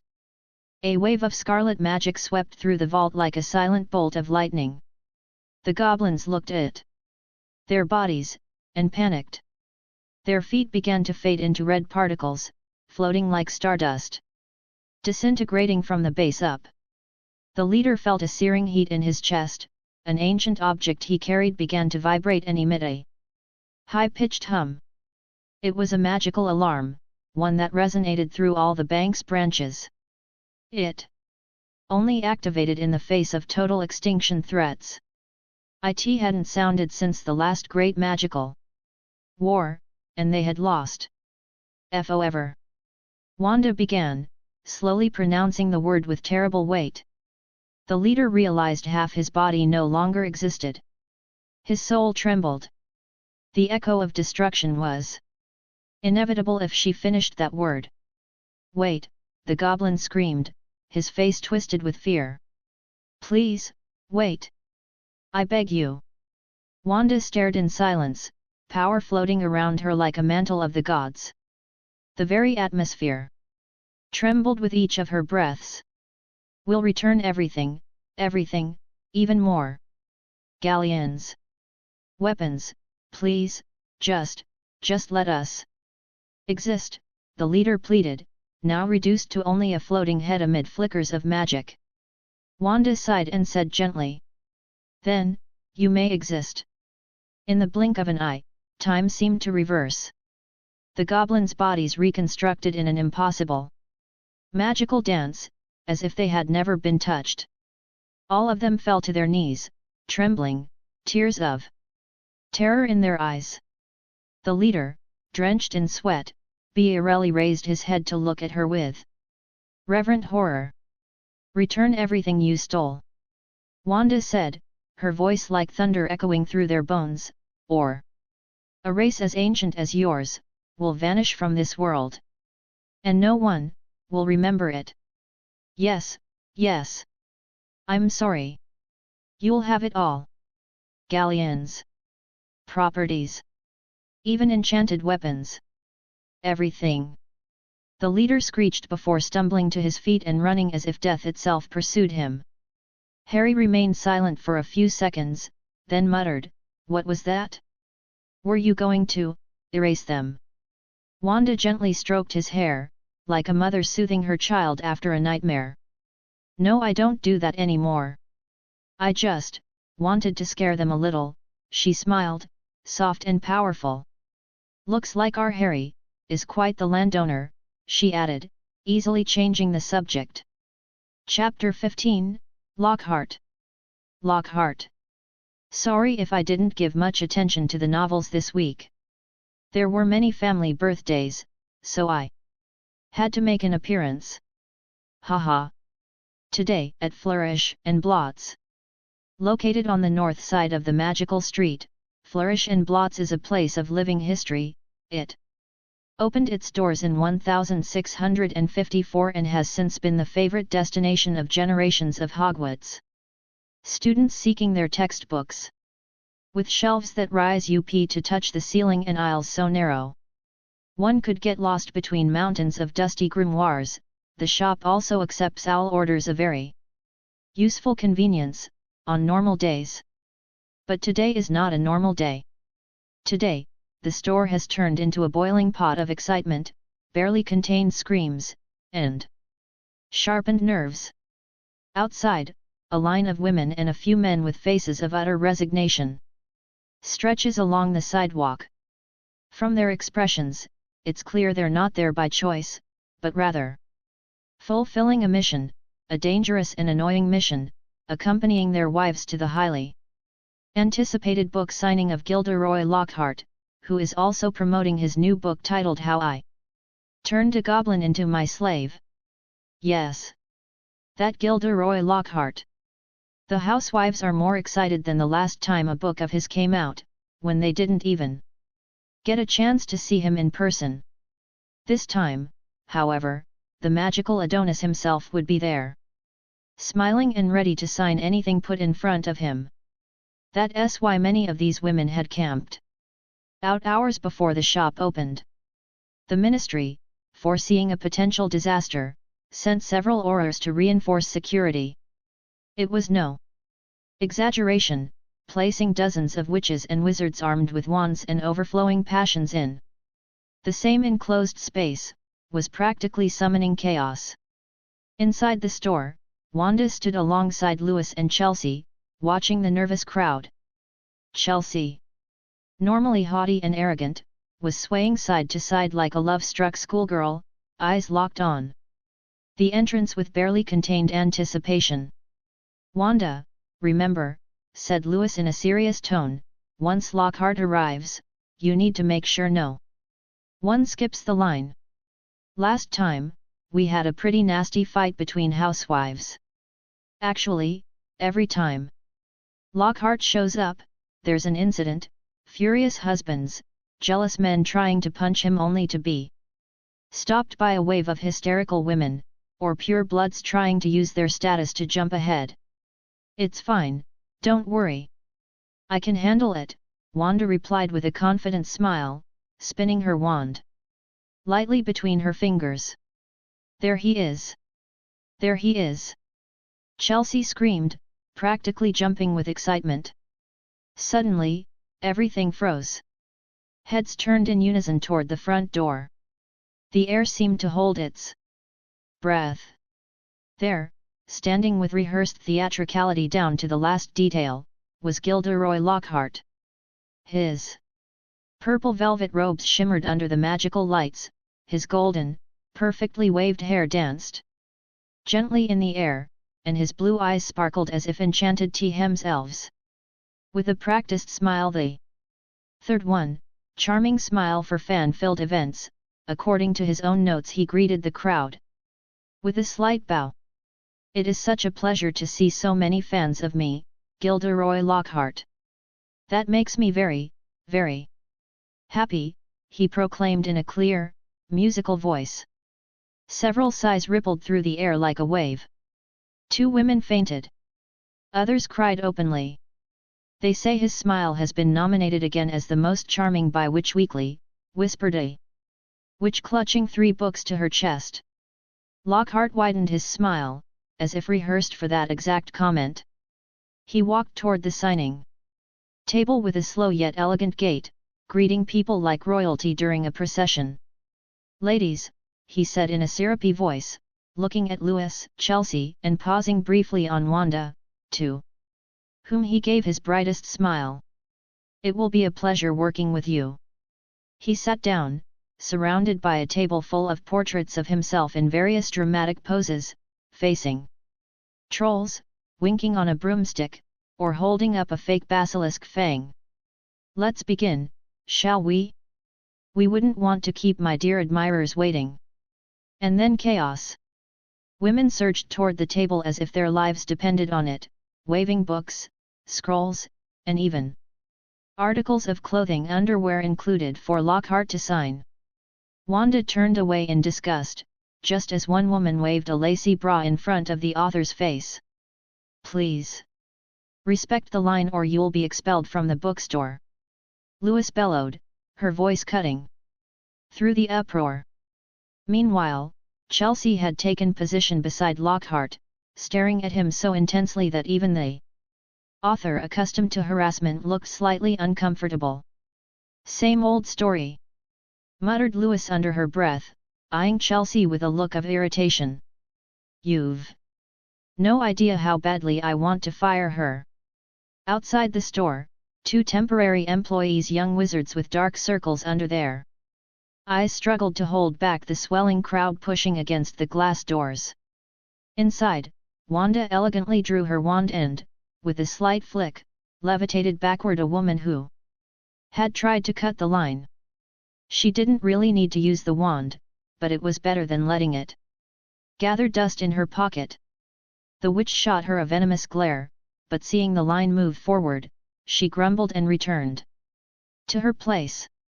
"Wanda," a familiar voice called from the entrance. Turning around, Wanda saw Susan, Harry, and Hermione in line, all smiling, though the pile of Lockhart books in Susan's arms betrayed any innocent intentions. "Hi. I brought them to have some fun," Susan said cheerfully. Wanda sighed. "Yes, this definitely wasn't a normal day." "Mum," Harry said with a big smile, running up to hug her. She ruffled his hair with natural tenderness, letting out a soft laugh. "That's odd. I didn't see you in the line earlier," Wanda remarked curiously, raising an eyebrow. After all, Susan and the kids were already inside the shop, and the line stretched all the way back to the entrance of Diagon Alley. "Don't say anything, but we paid a guy to stand in line for us." "My idea," Harry whispered proudly, as if he had masterminded an undercover Auror-level operation. Hermione approached, looking slightly offended. "Even though I still think it's dishonest, it's better than waiting 2 hours in the sun," she muttered, crossing her arms but without much conviction. "All right.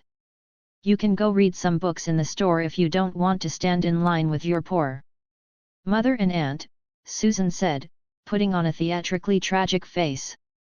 "Okay," both kids answered in unison, completely ignoring her dramatic act as they disappeared into the aisles without a care. Raise ravens and they'll peck your eyes out, Susan sighed exaggeratedly, prompting a soft laugh. From Wanda.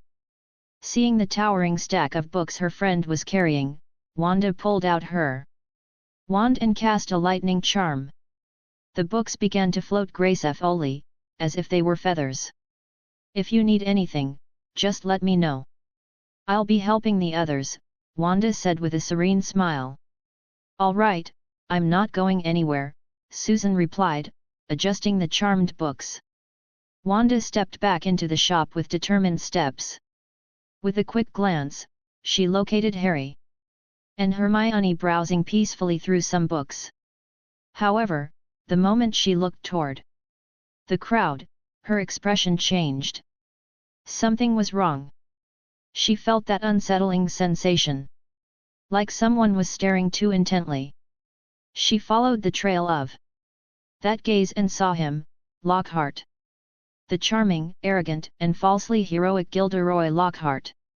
His expression had shifted. He was no longer smiling gallantly at the crowd.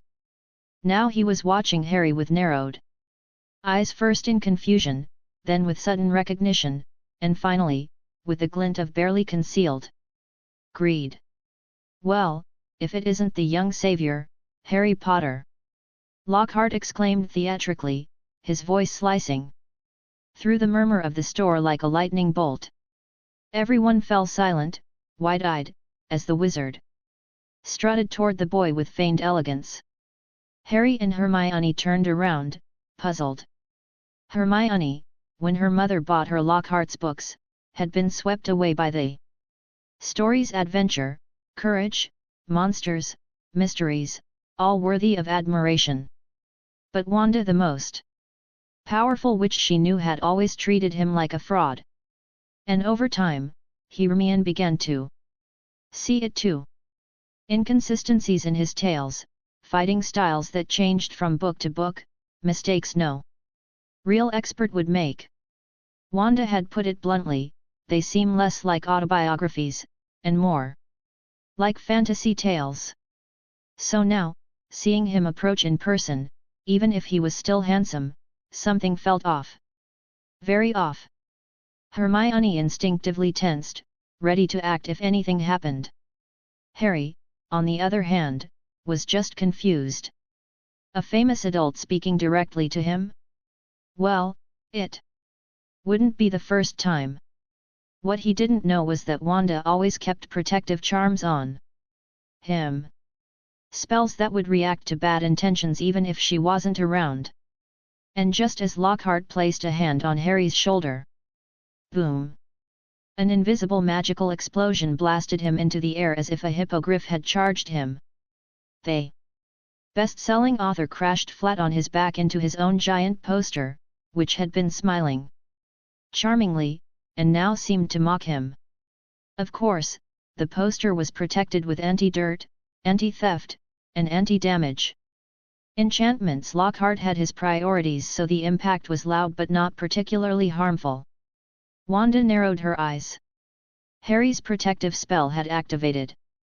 It didn't do so lightly. It assessed the intent behind physical contact and responded according to the threat. And if it had reacted like this, Lockhart's thoughts were far from pure. Silence reigned for a few eternal seconds. Then, as if nothing had happened, Lockhart's eyes snapped open and he leapt to his feet, brushing off his robes with a forced chuckle. Great defensive spell, Harry. Very impressive. I see you're a fan of my books. Just as I said in Voyages with Vampires, no matter how charming the smile of the one approaching, never let them touch you. They could be an enemy, or a vampire hungry for your blood. The silence was replaced by a thunderous round of applause. Fans squealed with excitement, enchanted by his graceful recovery. Meanwhile, Harry and Hermione exchanged looks of utter confusion. What the heck just happened? Harry murmured. Hermione didn't answer. She kept her eyes on Lockhart, who was already strolling back to his spot as if the whole thing had been part of a grand performance. And Wanda, watching from a corner, clicked her tongue. Clown! She muttered under her breath, still keeping watch.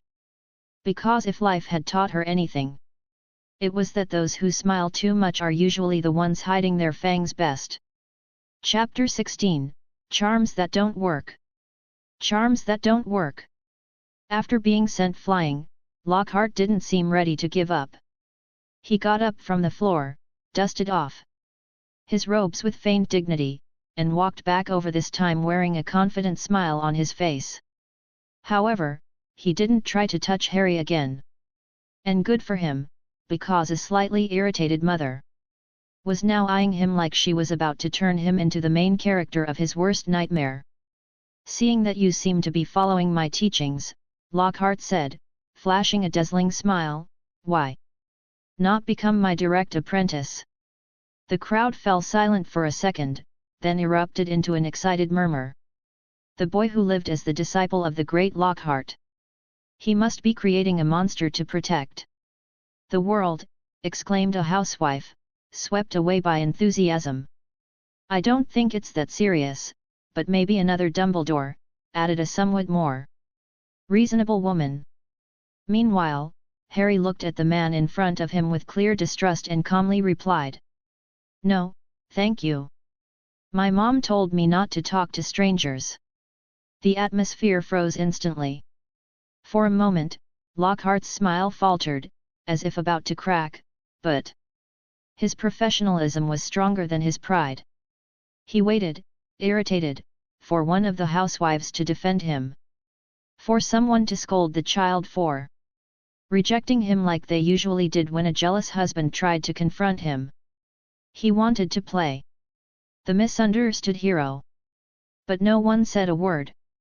No one was going to reprimand the child who had saved the magical world. After all, he was just a kid. What woman would dare go against him? Well, there was one insufferable child. How dare you scorn Mr. Lockhart, bellowed Chelsea, pushing her way through the crowd with a furious expression. Where are you from? Who's your mother? Bring her here right now.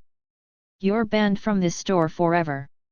I'm his mother, said Wanda, stepping forward with a smile so tense it could no longer be called a smile. Her gaze was fixed on Chelsea, burning with silent warning. She could endure being disrespected, even being bothered. But no one touched her son. You again. Get that boy out of here. You're fired. Chelsea screamed, feeling invincible. Chelsea, shut up. No one's getting fired without the manager's approval, intervened Lewis. Stepping forward with a firm, controlled tone, clearly annoyed. I'll talk to the manager myself to have her dismissed. Meanwhile, Lockhart was watching the scene unfold with growing interest. First, he looked at Wanda, then at Harry, and as if a light bulb lit up in his head, he muttered to himself. Two birds with one stone. Smiling, he quickly stepped forward and raised his voice in a charming tone. Come now, young lady. Kicking out a mother and her son on my behalf would leave a bad taste in my mouth. How about we all apologize, and go back to the book signing? He punctuated his words with a dazzling smile directed at Wanda. If you say so, Mr. Lockhart, replied Chelsea, enchanted though not without casting a look of disdain toward Wanda and Harry. Lockhart stood still, waiting for an apology. Maybe even a thank you. After all, he had interceded for them. But Wanda didn't even look at him. She walked over to Harry, ignoring Lockhart completely. Harry, go up to the second floor. There are too many annoying people down here, she said softly. Harry nodded silently and left with Hermione. You. Chelsea started, but this time, Lewis had had enough. Chelsea, go help out in the back room. I don't want to, she grunted. I don't care what you want. I'm in charge right now. And if you keep this up, I'll fire you myself even. If the boss gets mad and rehires you later, you're not stepping foot in this bookstore today. I'll even ask the Aurors to remove you if necessary, sighed Lewis, firm and resolute, ready to face any consequences to end the chaos Chelsea was causing. You'll see, muttered Chelsea with resentment, casting one last loving glance at Lockhart, and a cold one at Wanda. Mr. Lockhart, please continue with the signings. Your fans are still waiting. Remember you're on a schedule.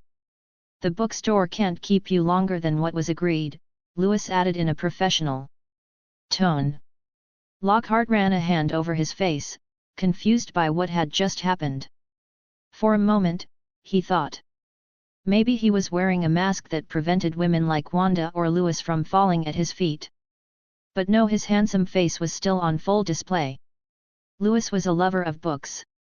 And as such, she knew how to tell fiction from reality. She had read Lockhart's works, but she had also noticed the inconsistencies. His charm didn't fool her. It felt more like a performance than a real personality. Resigned, Lockhart returned to his chair to continue the book signing, as if nothing had happened. However, for Wanda, the situation had become unbearable. Lockhart kept trying to get close. He constantly asked for help, called her his assistant, tried to win her over with dazzling smiles, and asked for a glass of water every 5 minutes. Under the table, there were at least 7 empty cups. He took every possible excuse to be near her. Professional, Wanda, don't turn him into a toad, she muttered to herself while handing him the 7th glass. Thank you, charming Wanda. Allow me to gift you this smile as a token of my gratitude, said Lockhart, flashing his best grin. Some housewives swooned, while others cast jealous glances at Wanda. Yet, I've gotten plenty today, she replied, unimpressed, before walking away again. Hours later, the signing finally ended. So did Wanda's shift. Susan and the kids were waiting for her at the bookstore while she went to say goodbye to Lewis. Lockhart, upon seeing Susan with her arms full of books and accompanied by the 2 children, immediately approached. Hello again to you all, and a pleasure, madam, he said gallantly, greeting the children first and then giving Susan a subtle bow. Lockhart? Susan asked, surprised. She had been outside the bookstore during the previous incident, so she had no idea what had happened. Upon recognizing him, a spark of excitement crossed her face. Were you looking for me, sir? I just wanted to offer my apologies. Perhaps what happened earlier was a bit abrupt. I understand why young Harry and his mother might have felt defensive, Lockhart replied with his usual charming smile. Earlier? Susan repeated, raising an eyebrow with curiosity. Hermione, always eager to explain, quickly jumped in. Mr. Lockhart touched Harry and got thrown back. Then he tried to take him on as his student, but Harry said no. Susan looked at Lockhart with a mix of disbelief and slight distrust. She knew about the protective enchantment Harry had, since she herself had asked Wanda to place a similar one on Hermione. She was a fan of Lockhart, yes, but she wasn't naive, especially when it came to the children. Just because someone was famous in the wizarding world didn't mean they were trustworthy enough to educate her daughter, let alone someone else's son. Lockhart immediately noticed the change in her expression. He was baffled by how quickly Susan became defensive, as if his charm had no effect. Well, I just wanted to apologize, he said, trying to keep his composure. And maybe invite you all to lunch at a restaurant. But seeing the time, I just remembered I have other commitments, so it'll have to be another day. Of course, Susan replied with a kind smile, but her gaze made it clear she didn't entirely trust him. She was still a fan, yes, but she was starting to wonder if Lockhart was one of those celebrities who seem perfect in public and not so much in private. Shortly after, Wanda came out of the bookstore and they all left together for home. Meanwhile, from a hidden corner between the shelves, Lockhart watched Wanda. His eyes glinted with a mixture of frustration and interest. She's hard to win over. Doesn't fall for my charm. Maybe it's because of the boy. Though she doesn't wear a ring. Not married, he murmured to himself with a crooked smile. The Egyptian pyramid wasn't built in a day. Maybe she's worth the effort. Yes, if I succeed, I'll become the father of the boy who lived. We could write books together, give interviews. My fame would only grow. I can already see it, family photos, commercials, the father and son duo. The boy who lived, and the great Lockhart who taught him everything he knows. He was completely lost in his fantasies, unaware that Wanda, with her sensitive magic, had felt his lingering gaze and the ill intent behind it. That night at home, Wanda helped Harry get ready for bed. It was a quiet, routine moment for both of them. As she tucked in the blankets, Harry broke the silence. "Mom, do you like Lockhart?" Wanda looked at him with an expression that was as dry as it was comical, before smiling with a hint of irony. "Not at all. So he won't be the new Mr. Wanda." Wanda let out a soft laugh at the phrase, one she hadn't heard in a long time. She slowly shook her head. "Of course not. Just stay away from him. He's a bit weird." She leaned down and gave him a kiss on the forehead. "Great," Harry replied with a smile. "Because he seems like a playboy." Wanda couldn't help but chuckle quietly as she turned off the light in the room. Chapter 17, The Calm Before the Storm. The calm before the storm. It was an unusually quiet day at the bookstore. With only a few customers browsing among the shelves, Wanda and Louis took advantage of the rare lull to chat and get to know each other better. Soft laughter and whispered conversations filled the air with a warmth that sharply contrasted with what was about to come. In the distance, Chelsea watched from behind the counter with a smug smile. Her eyes never left the door, as if she were expecting something, or someone. The jingle of the bell announced the entrance of a group. The sound, innocent on its own, seemed to cut through the atmosphere like a blade.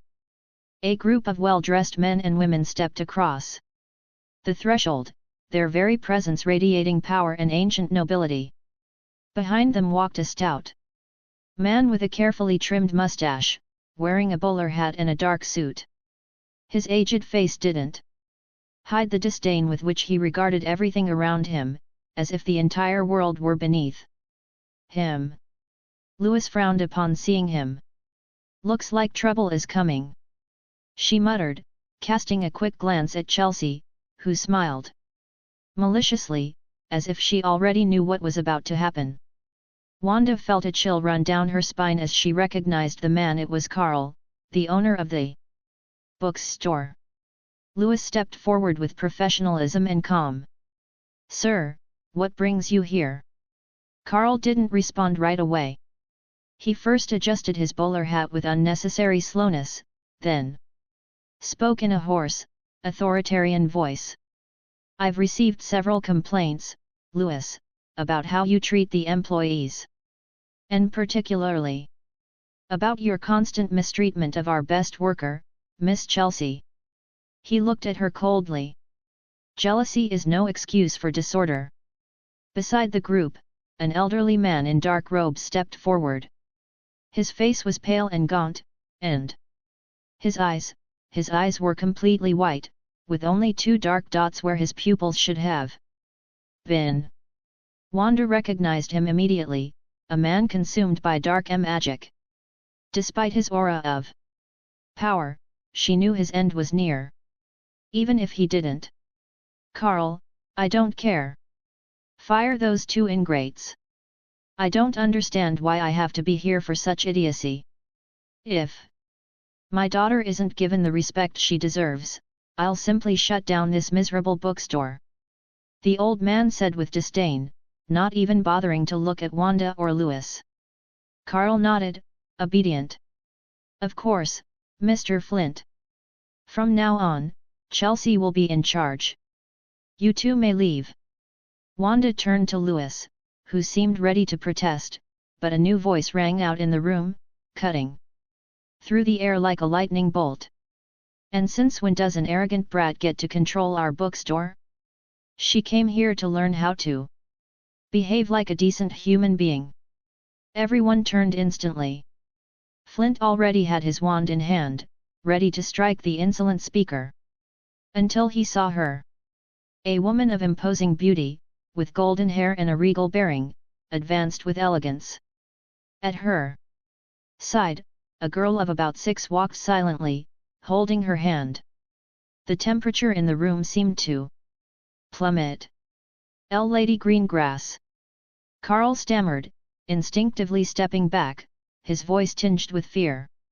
I remember very well why that young woman, Selene said in an icy tone, pointing at Chelsea, was sent here. She hit my daughter for not getting the handbag she wanted. This was a punishment. Wasn't it, Flint? A pathetic attempt at an apology from your family. Or was it all a lie?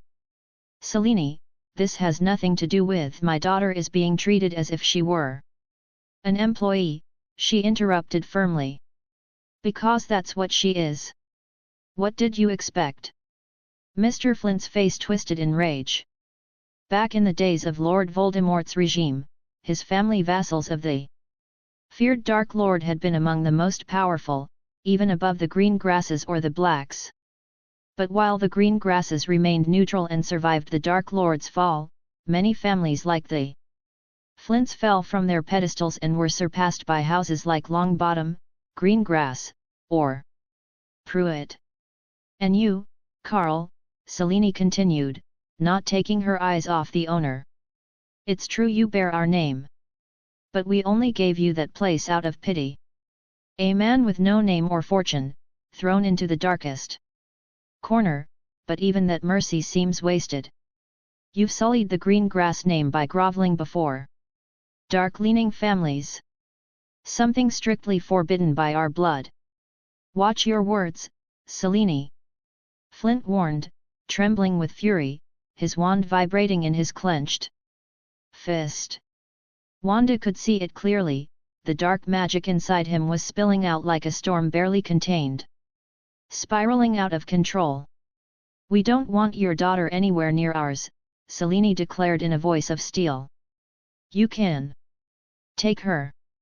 But let it be clear, if she ever crosses paths with anyone from the Greengrass family again, I will consider it a declaration of war. No one touches my daughter and walks away without paying the price. Chelsea stepped back, pale, as Selene's icy gaze pierced her. Humph! Then war it is! Flint shouted madly, and without warning, raised his wand. But his target wasn't Selene. The green flash of a killing curse shot directly toward the little girl by her side. No one saw it coming. No one, except Wanda. She had felt the shift. The magical corruption consuming the man could no longer be hidden. Flint had completely lost his mind. Selene moved to shield her daughter immediately, her body twisting like a human shield. For a moment, everything seemed to move in slow motion. She knew she wouldn't have time to draw her wand. The spell was already heading for her chest. All she could do was open her arms and cover her daughter. But in an instant, barely a microsecond, a tile beneath Wanda's foot rose with a red aura, intercepting the curse just in time. Wanda had raised her hand at the last second, instinctively protecting the mother and daughter. With the tile still floating in the air, she pointed toward Mr. Flint.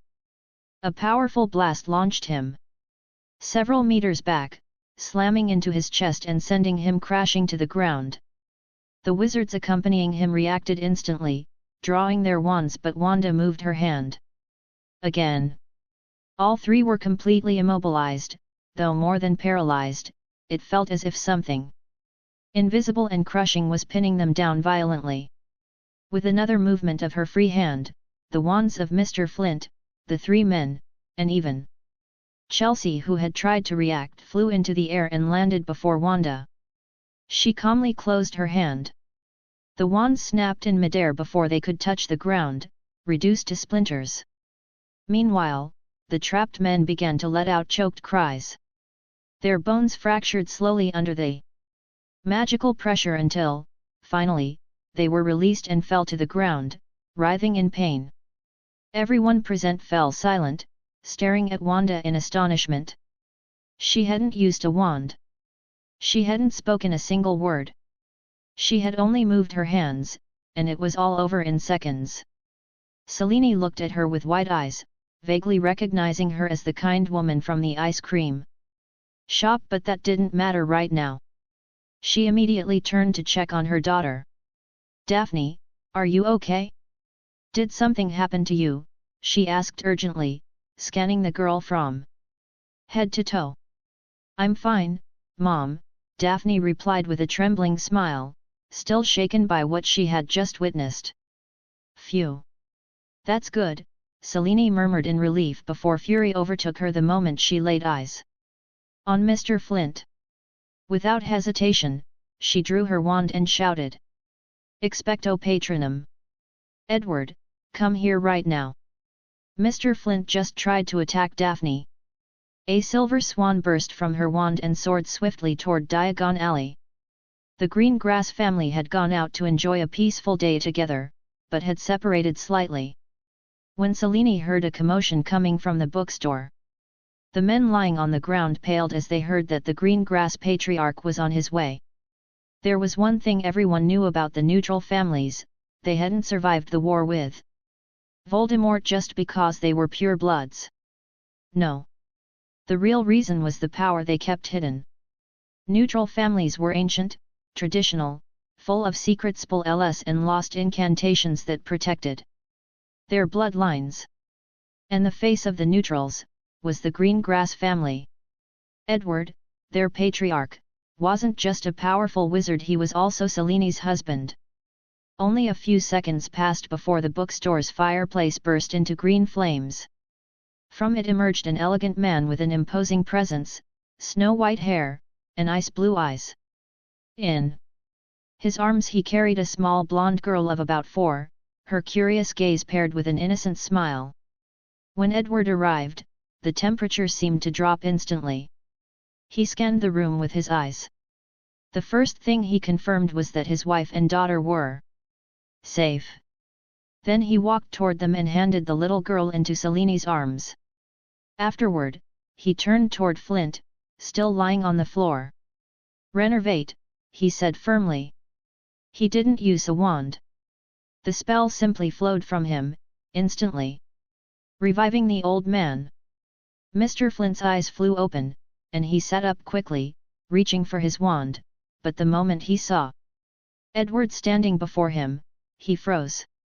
"Edward," he muttered with disdain. "I accept your war," Edward declared coldly. "Tell your family. Or better yet, let them come deliver you themselves, for trying to attack my wife and daughter." Flint's face twisted with fury, but before he could respond, the 3 men accompanying him still in pain stepped in front of him. "Sir, we should return and inform the patriarch," one of them whispered urgently. "Do you think the Flint family fears the green grasses?" Flint spat as he turned to leave. "They do," Edward whispered, watching him go with ice in his eyes. Meanwhile, Selene approached Wanda. "Thank you so much, really, thank you. If you hadn't been here, I don't know what would have happened to me or to Daphne," she said with heartfelt gratitude. "It's all right. I don't like seeing a mother attacked in front of her child," Wanda replied calmly. "Allow me to thank you on behalf of the green grass family as well," added Edward, stepping closer. Upon hearing his wife's words, his expression remained completely serious and unshakable. "I'm fine," Wanda answered lightly, brushing it off. At that moment, the fireplace lit up with green fire again. Everyone turned immediately, still tense. After Flint's recent departure. But what came out was no enemy. It was a boy with messy hair and a lightning-shaped scar on his forehead. Beside him appeared a girl with bushy brown hair. Sometimes, Wanda wondered if their hair looked like that because they were magical children. "Mom! We came to find you," Harry said cheerfully as he walked up to her, followed by Hermione. Wanda had connected the fireplace to the Flow network so Harry could visit her whenever he felt bored. It also made trips to Diagon Alley much easier. Harry looked around, noticing everyone's gazes. He felt a bit self-conscious, but when he recognized Selene, the kind woman who had once bought them ice cream, he relaxed. "Hi," he greeted politely, and Hermione gave a small curtsy beside him. Daphne, who was now standing safely behind her parents, looked curiously at the two children who had just arrived. Chapter 18, Friends. "Friends? Please, I insist," said Selene seriously, her gaze firm and resolute.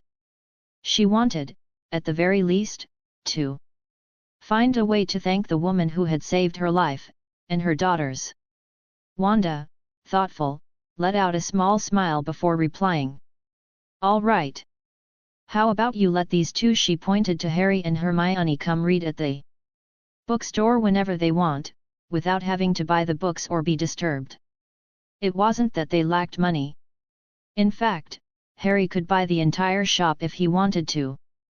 But that request was a subtle way of accepting Selene's gesture while also ensuring that Harry could keep visiting her without obstacles or awkward stares. "Of course," replied Selene with a sincere smile. "Though I still think it's far too little." She looked at Wanda with a mix of respect and awe. She coveted nothing, demanded nothing. Most witches and wizards in her place would have asked for the entire store, perhaps even a fortune. But not Wanda. She showed no greed, no vanity, not even the slight interest in taking advantage. Edward, who had remained silent until then, cast a brief glance toward Wanda. In his eyes, for an instant, a spark of recognition flickered. That serenity, that selfless nobility, reminded him of a lady of ancient blood. And only someone with real power, be it magical, financial, or personal, could act with such calm, even before him. To insist any further would have been an insult. They both knew it. So they saved their words for another time. For when she, perhaps, might need something from them. Harry and Hermione didn't fully understand what had just happened, but they were more than happy. Being able to come and read freely, and see Wanda more often, was more than enough to make them glad. "In the meantime, you," Selene's voice turned icy as she addressed the store's former manager. "Return the papers. It was a mistake to try and help you. If you want a job, you'll be sent to one of the Mithril mines." "But madam..." Carl tried to appeal directly to Edward, desperate, looking for a way out. But Edward simply raised his hand, a gesture that was enough to silence him. "My wife has spoken," he declared emotionlessly. The magical world of Britain knew something about Edward Greengrass, that although he was the leader of the neutral Pure Blood Party, head of one of the 4 oldest and wealthiest families, and even a rival in power to Dumbledore himself, there was only one thing he truly valued: his wife and daughters. If she gave an order, it was obeyed. "You may leave," said Edward without even looking at him. And so, Carl was expelled from his own store, or rather, what used to be his store. The Greengrass family took their leave shortly afterward. However, Daphne and little Astoria lingered a moment, looking at Harry and Hermione with visible interest before departing. "Awesome, Mum. Now we'll be able to come read while you work," said Harry with a big grin. "Thank you," added Hermione, who was even more excited than he was. "It's all right. I still have to keep working," Wanda replied gently. "But now you can read in peace. Without anyone bothering you." Chelsea, the only one who used to complain about people staying too long reading, was no longer there. So Harry and Hermione could curl up on the sofas, surrounded by books, while Wanda went on with her duties. After all, they behaved well. And she didn't mind having them around. On the contrary, it warmed her heart. "Harry, Hermione, look what I brought," shouted Daphne as she burst in like a whirlwind, running with several vials clinking, filled with liquids in the strangest colors. Since the day Wanda saved Selene and her daughter, Daphne had been determined to befriend the two new kids. The very next day, she convinced one of her maids to take her to the bookstore, and without Wanda even realizing it, they were already laughing together like lifelong friends. Well, making friends is almost a superpower that only children have. Throughout the week, Harry and Hermione came by to read, and Daphne never missed the chance to drag them into some new kind of madness. And honestly, they were having a great time. It was clear that Daphne didn't have many friends. Children of pure-blood families always had to be careful, and even though her parents were more relaxed, the rest of the magical world wasn't so forgiving. Plus, her parents protected her like she was made of enchanted glass. No one with bad intentions could get near her. Maybe that's why she was so lonely.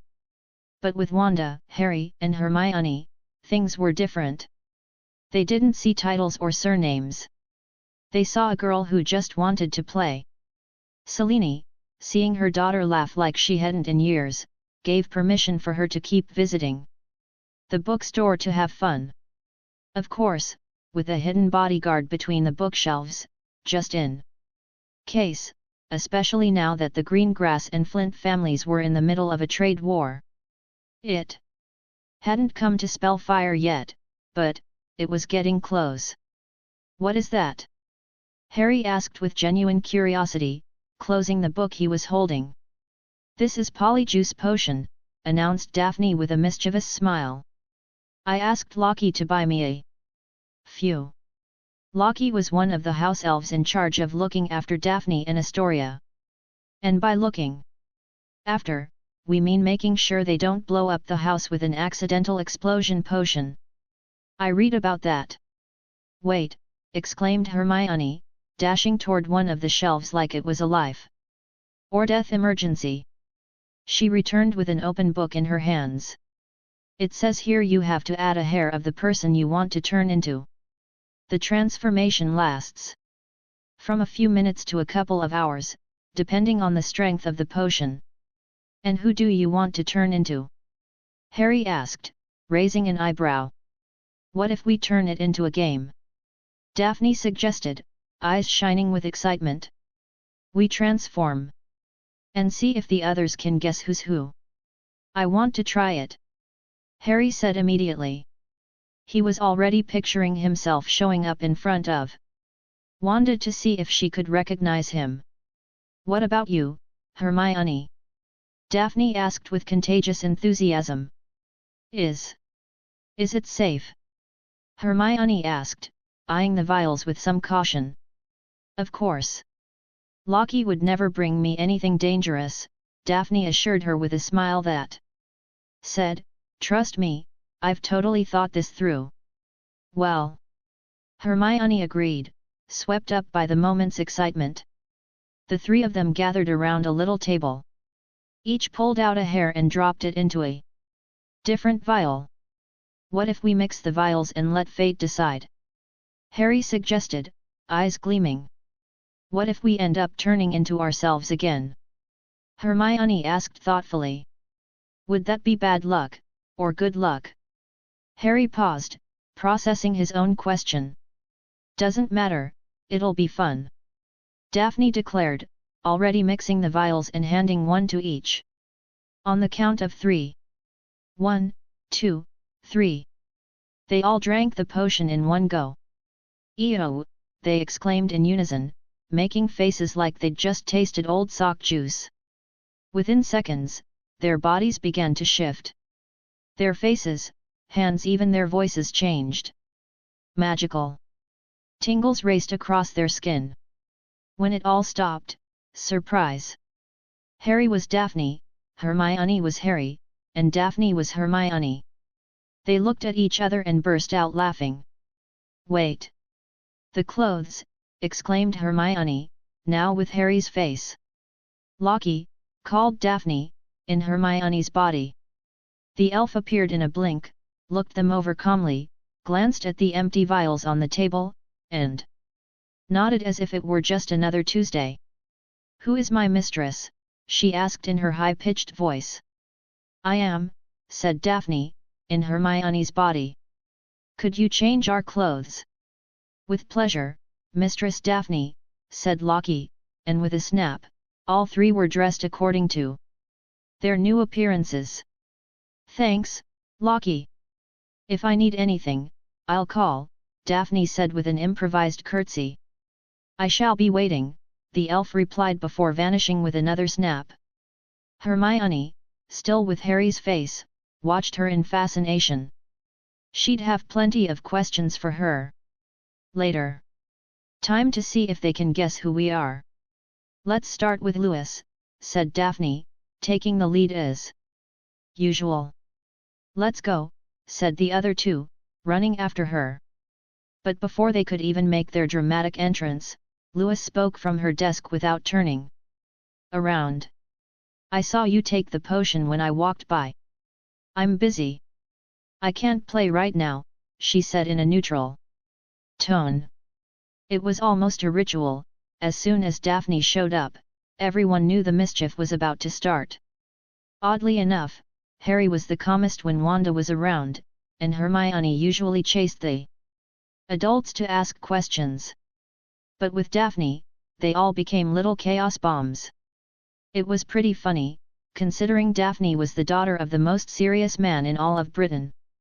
Boo, complained Daphne, with Hermione's face, as the three of them sneaked through the shop to where Wanda was smiling at a customer. The shop was quiet. Only Wanda and Lewis were working the morning shift, and there were no classes that day. It was the perfect atmosphere for a good dose of magic and controlled disorder. The three children, in swapped bodies, approached slowly, ready for their next victim. Thank you, sweetheart. When I can, I'll introduce you to my son, the woman said before leaving. Wanda just smiled kindly, until she looked down and saw the three troublemakers standing frozen like statues. They were so stiff they almost looked like they were trying to pass for mannequins. Oh no, said Wanda suddenly, in a serious tone like a mom catching someone red-handed. All the clothes I bought you are for boys, so we'll have to return them and get you some dresses, if you like them, she added, looking directly at Harry, Daphne, with a smile as sweet as it was teasing. Harry blinked, confused, then looked down, and saw the dress. Daphne's dress. He honestly hadn't even noticed. His brain had probably blocked out that detail to protect his pride. But now that Wanda was looking at him like that, he couldn't hide his embarrassment. Gaia! She figured it out so fast, said Daphne, Hermione, laughing as Harry hid behind Hermione, covering his face with both hands. Wanda let out an amused giggle and, with a small flick of her wand, Harry's clothes changed to a more unisex outfit. He let out a sigh of relief, though he was still a little red. How about you try the ice cream man next?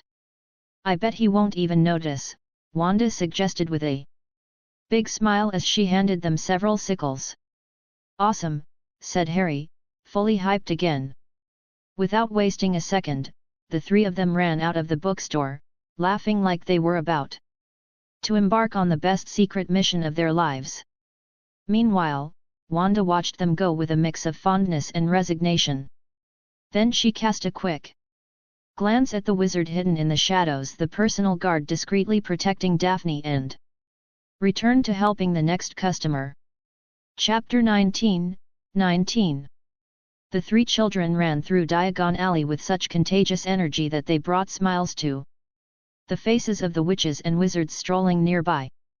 Amid laughter and playful shoves, they weaved between stalls and shop windows as if nothing in the world could stop them. "Hello, Mr. Ice Cream Man, would you be so kind as to give us 3 ice creams, please?" asked Daphne with Hermione's face, trying to speak with exaggerated, almost theatrical elegance, while Harry and Hermione watched her, barely holding back their laughter. The Ice Cream Man looked at them for a second, as if sensing something odd, but he simply shook his head and smiled. "What flavor would you like, little one?" he asked, as if everything were completely normal. "Caramel," replied Daphne. Hermione, lifting her chin like a proper little lady. "Chocolate," said Harry. Daphne, already salivating. "Green apple," added Hermione. Harry, with a proud smile. "I see your tastes have changed today," the man said, amused. "Yes," the 3 of them said in unison, with mischievous giggles, as they settled in to wait for their ice creams. But as they chatted cheerfully, unaware, the shadows were already moving. 4 hooded figures emerged from a nearby alley, advancing silently. Their wands were already raised, eyes locked on Harry inside Daphne's body, and without a word, they cast several stunning spells with deadly precision. Daphne's bodyguard, Sil, leapt from the shadows with lightning-fast reflexes, his wand ready to intercept the spells. But he didn't need to. Before he could make a single move, the bodies of Daphne, Harry, and Hermione, Harry, glowed with a brilliant red light. A magical shield burst from them like a protective heartbeat, stopping the spells midair, and in an instant, 2 crimson beams shot out from their bodies like spears of pure magical energy. The 4 attackers had no chance to react. The beams struck them in the chest with brutal force, sending them flying through the air. Their bodies were flung several meters before crashing into a brick wall with a sickening thud. A bone-cracking sound followed, along with a choked scream. Then silence. The men fell to the ground, unconscious, coughing up blood. From the rooftop of a nearby building, a figure who had been watching the scene took a step back, cursing under his breath.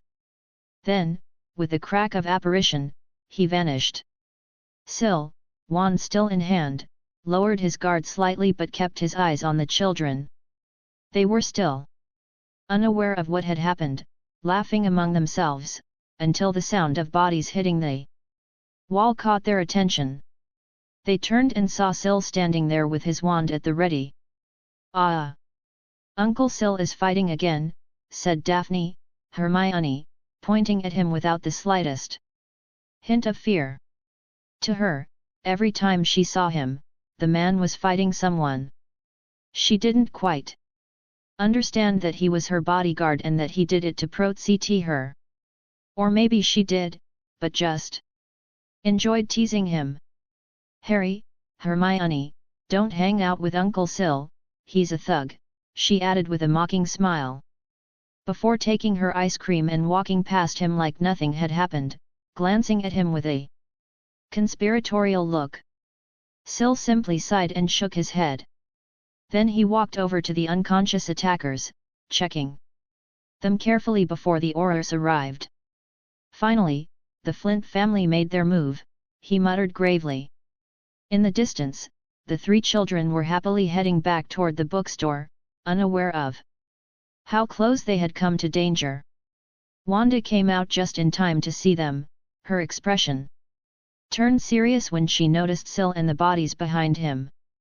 The peace of an ordinary day in Diagon Alley had just begun to crack. Meanwhile, in a remote corner of the wizarding world, the man who had been watching from the rooftop moments ago operated with a burst of magic in front of an old house, protected by dark enchantments.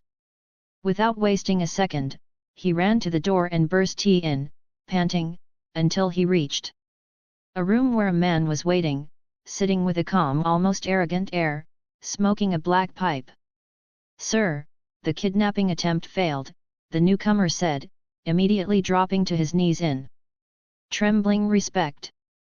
"The green grass girl is protected by powerful magic, and so is the boy from the bookstore." Arthurus Flint, the man in the armchair, let out a dry, bitter laugh, as a shadow of hatred crossed his face, twisted by resentment. "Of course they protect that witch's son. After what she did to me." He spat with disgust. "If they're so well protected, we just need to change tactics. An Avada Kedavra doesn't stop for shields.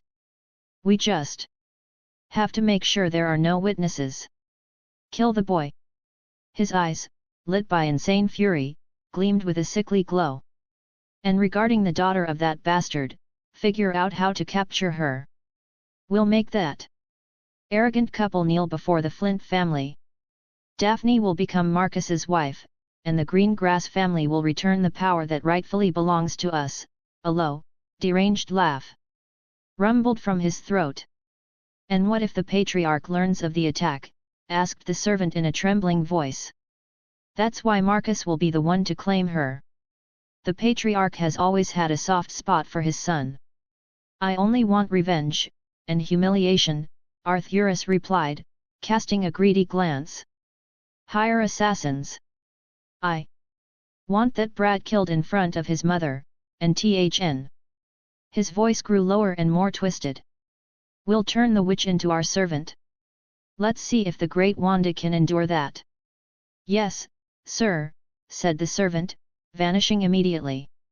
Hours later, at the Green Grass residence, after Daphne returned smiling from what had seemed like a peaceful morning, Syl walked with firm steps toward the patriarch's office. He knocked on the door. "Come in," came Edward's deep voice from within. Syl entered and gently closed the door behind him, offering a slight bow. "Sir, I've come to deliver my report," he said with a firm, controlled tone. "This morning, lady." Daphne used polyjuice potion to transform into the girl from the bookstore. Together with Potter and Granger, they wandered around Diagon Alley. During their walk, 4 individuals emerged from an alley and cast stunning spells intending to capture the children, specifically the one they believed to be Daphne and Potter. Edward raised an eyebrow, saying nothing yet. Syl continued. "I was hidden and prepared.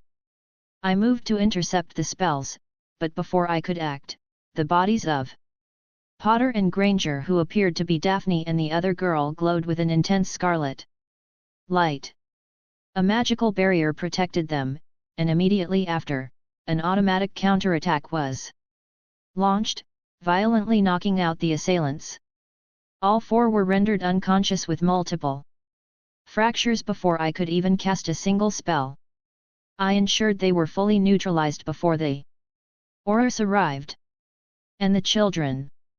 Edward asked, his voice devoid of emotion, but his finger drumming insistently on the desk. "They are unharmed. None were injured.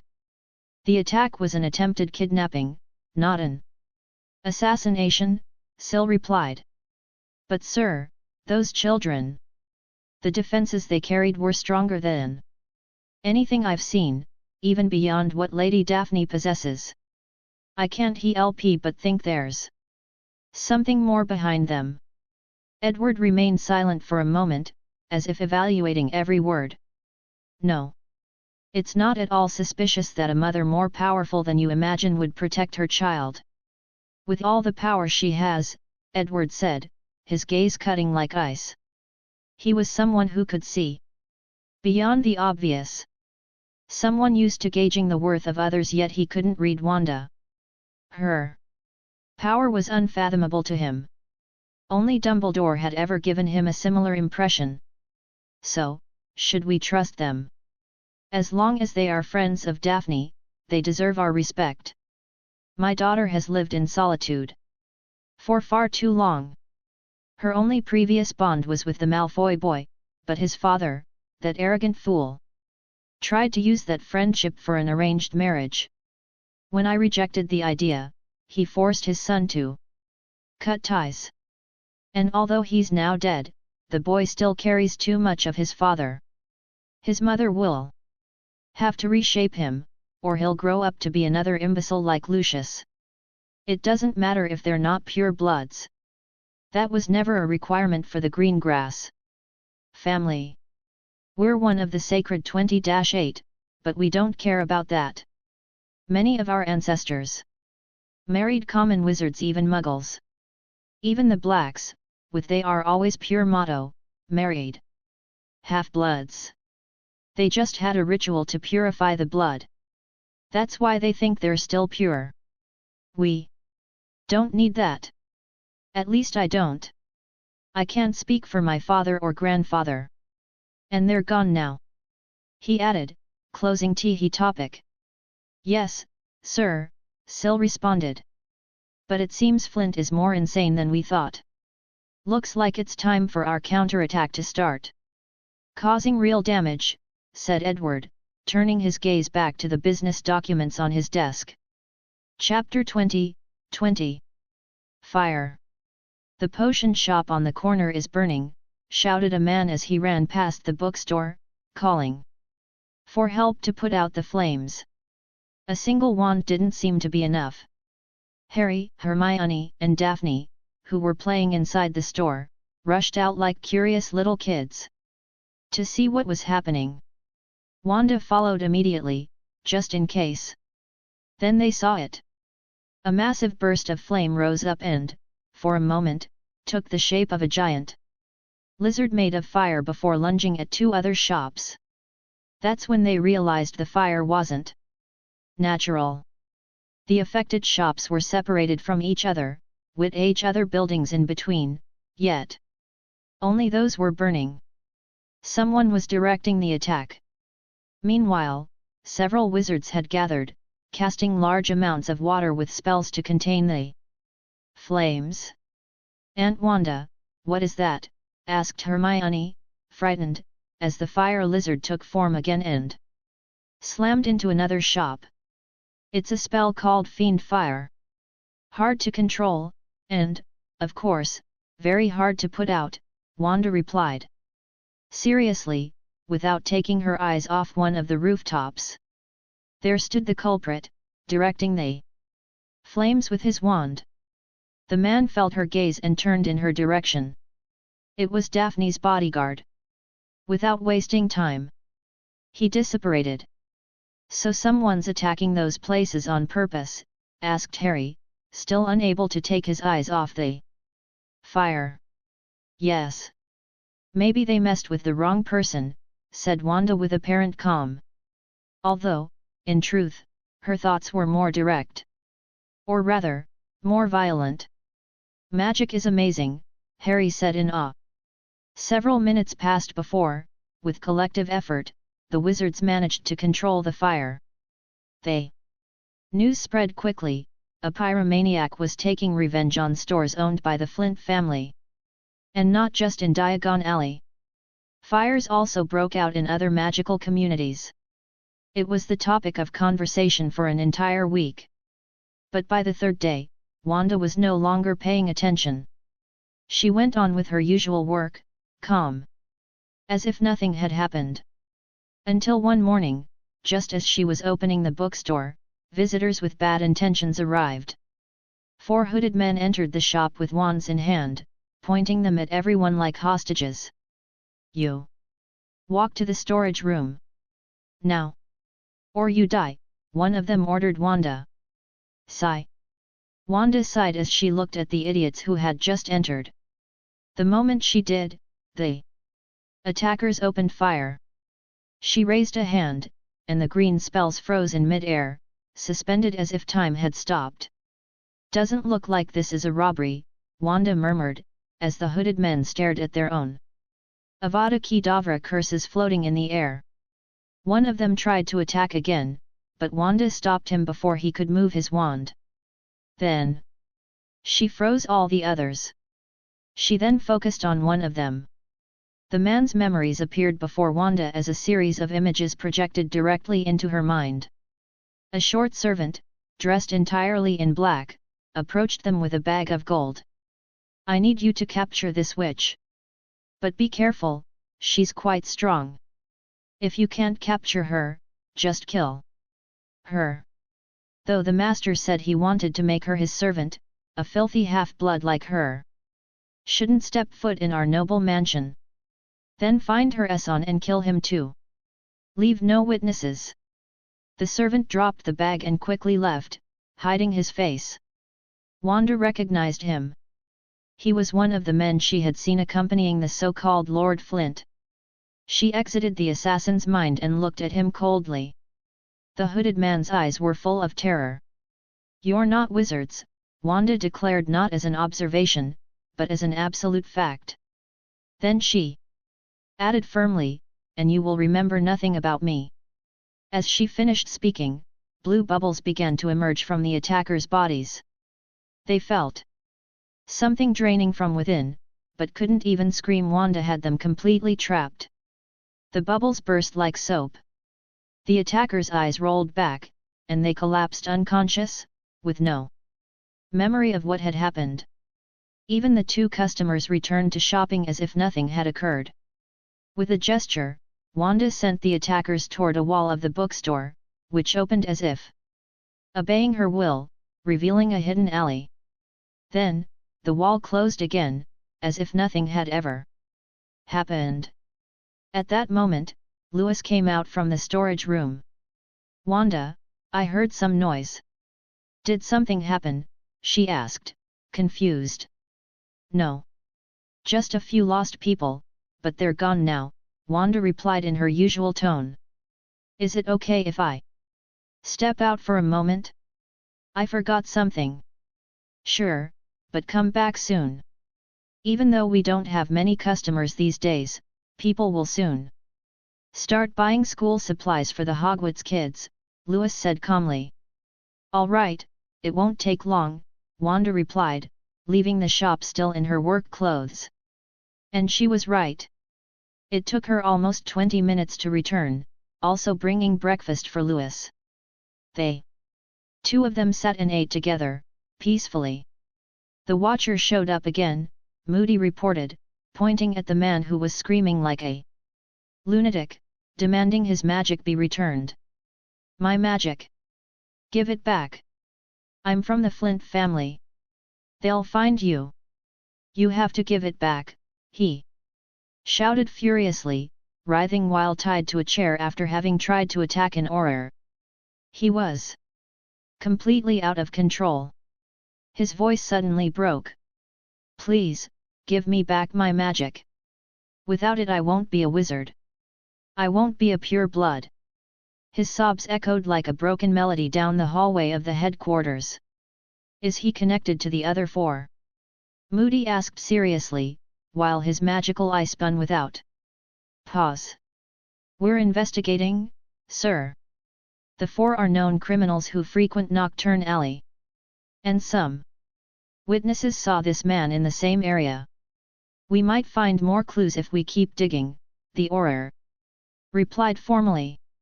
"Tisk trash like this isn't worth 10 minutes of my time, but the ministry keeps nagging like bloody trolls. One more headache and I'm retiring from this damn job," Mad Eye growled with clear irritation. "Sir, we could ask the employees at the bookstore. Maybe they saw something." "Let's go." "I'll ask them myself," Moody said, spinning on his heel as his cane struck the ground with each step. He had lost a leg a few months ago in combat against a dark wizard, and he still hadn't fully adjusted to the magical prosthesis. After a couple of minutes, he and Auror Kingsley Shacklebolt arrived at Flourish and Blots. As soon as they walked through the door, they saw 3 children sitting behind the counter as if playing at being shopkeepers, though in reality, they were being punished. Beyond them, a red-haired woman was tidying the reading area, which was covered in fallen books. Moody observed her intently. Wanda was levitating several books without uttering a single incantation or using a wand. She did it with such skill and natural ease that it was unsettling. "Wanda, there's a customer with a weird eye," said Daphne, eyeing Moody's spinning eye with obvious curiosity. "Daphne, that's rude," Harry quickly said. "You have to apologize to the man with the weird eye or Wanda will punish us again," he added innocently. "I don't know why I was punished. I was reading." "You were the ones who knocked over the cabinet," Hermione complained, clearly upset. "It was Harry. He got scared of a little cockroach," Daphne teased mischievously. "That's not true. It was you. You bumped into me and made me fall into the bookshelf," Harry protested indignantly. "It was both of you. Not me," Hermione snapped, crossing her arms. While the children argued, Moody, who had little patience for childish drama, began to scowl.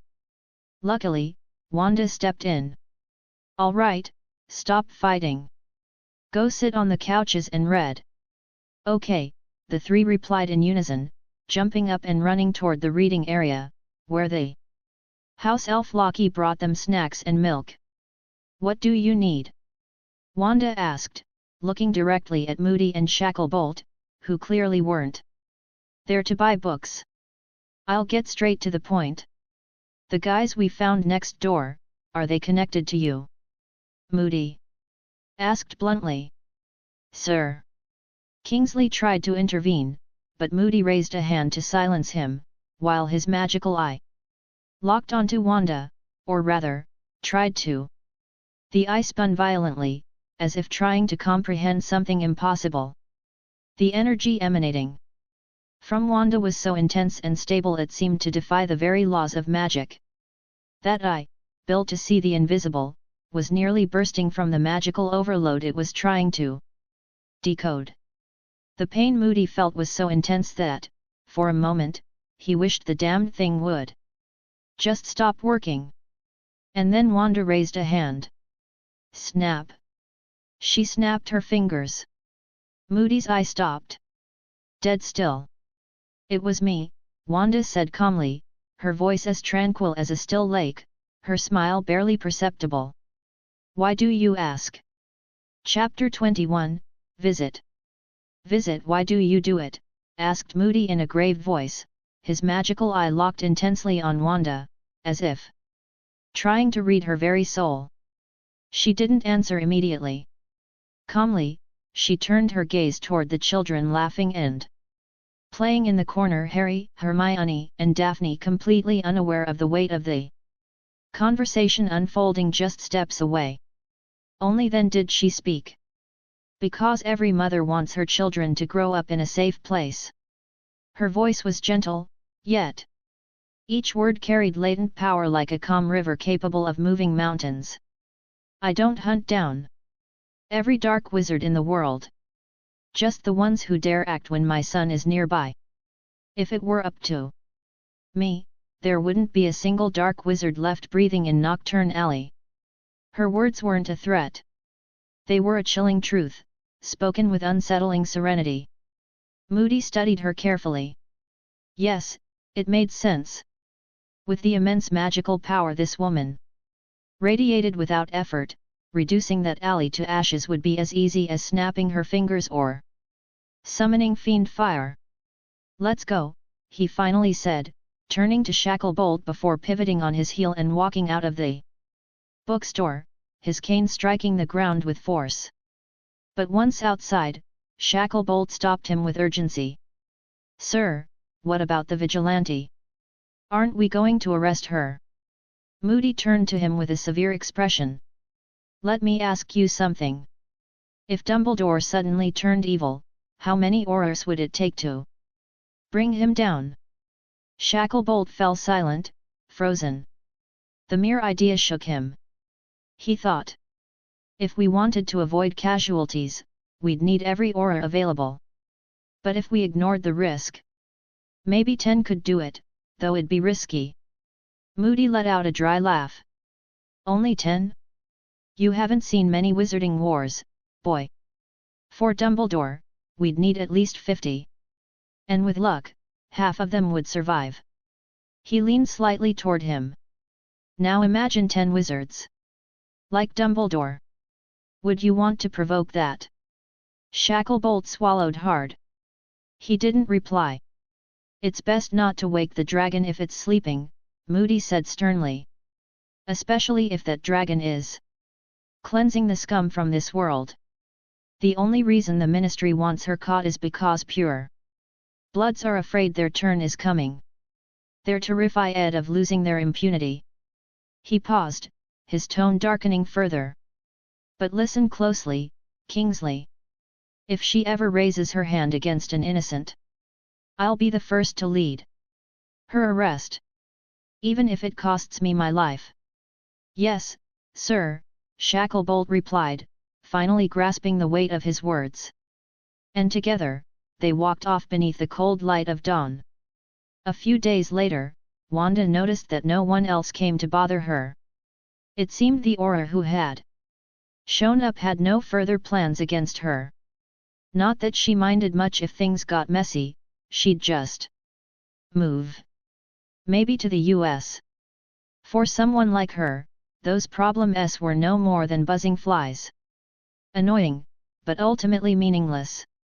Today, however, was a curious day. Daphne had arrived accompanied by a little girl who clung tightly to her dress and refused to let go unless she could come along too. It was her younger sister, Astoria Greengrass, a girl of barely 4 who insisted on joining the group. And so, the 3 children became 4. And the shadows that protected the Greengrass sisters became 5, likely due to some ongoing conflict between wizarding families. Security had increased. Even so, in the bookstore and around Wanda, no child was in danger. "Where's your dragon?" asked Astoria with childlike curiosity, her sweet voice making certain words sound especially adorable. "He's at home," Harry answered calmly. "Don't be silly, Astoria. Dragons are just fairy tales." Daphne began, rolling her eyes until she paused and narrowed her gaze at Harry. "Wait, do you actually have a dragon?" "Yes," Harry said with a proud smile. "But not a real one that flies and breathes fire. Mum made him for me. His name is Red. He's like our pet." "That's right." Hermione chimed in excitedly. "Aunt Wanda used super powerful magic to make him just like a real one. He's as big as us and so pretty." "Really? I want to see him," said Astoria, her eyes sparkling with excitement. "Why didn't you say so earlier? I want to meet him too." "Dad won't let us visit the Dragon Reserve," added Daphne, just as thrilled as her sister. A few feet away, Wanda watched the scene while organizing books. Seeing Harry surrounded by 3 excited girls, she chuckled quietly to herself. "Maybe he is a little playboy," she murmured, amused, before letting out a soft laugh and returning to her task. "Well, I don't mind," Harry said with a shrug. "But my house is in the Muggle world. I don't know if your parents would let you come." Harry had spent enough time in Diagon Alley to notice that many wizards avoided the Muggle world or didn't understand it at all. The Greengrasses were a pure-blood family, very traditional, so he doubted they'd be thrilled about the idea. "It doesn't matter. We want to go anyway," Daphne answered without hesitation. "Yes, yes," Astoria added, nodding rapidly. "Just in case, it'd be best to ask your parents first. And we also have to ask Aunt Wanda," Hermione said wisely. Well," Astoria murmured, a little less confident. "Then let's ask them right now." "Lockie!" Daphne called. A house elf appeared among them with a small pop. "Take us to Mum and Dad," Daphne said, taking Astoria's hand. "Understood, miss," replied Loki. And after taking their hands, she snapped her fingers. They vanished in an instant. The shadows guarding the shop moved swiftly. Since apparition was blocked inside the bookstore, they exited into the alley and vanished together. "Looks like a tough job," Wanda muttered, letting out a sigh as she watched the escorts disappear. Harry and Hermione came over to her. "Mum, is it okay if Daphne and Astoria come over to play later?" Harry asked. "Of course, but I hope your room and the playroom are clean, or they might be in for a disappointment," Wanda said with a teasing smile. Harry's face froze in mock horror. "Great.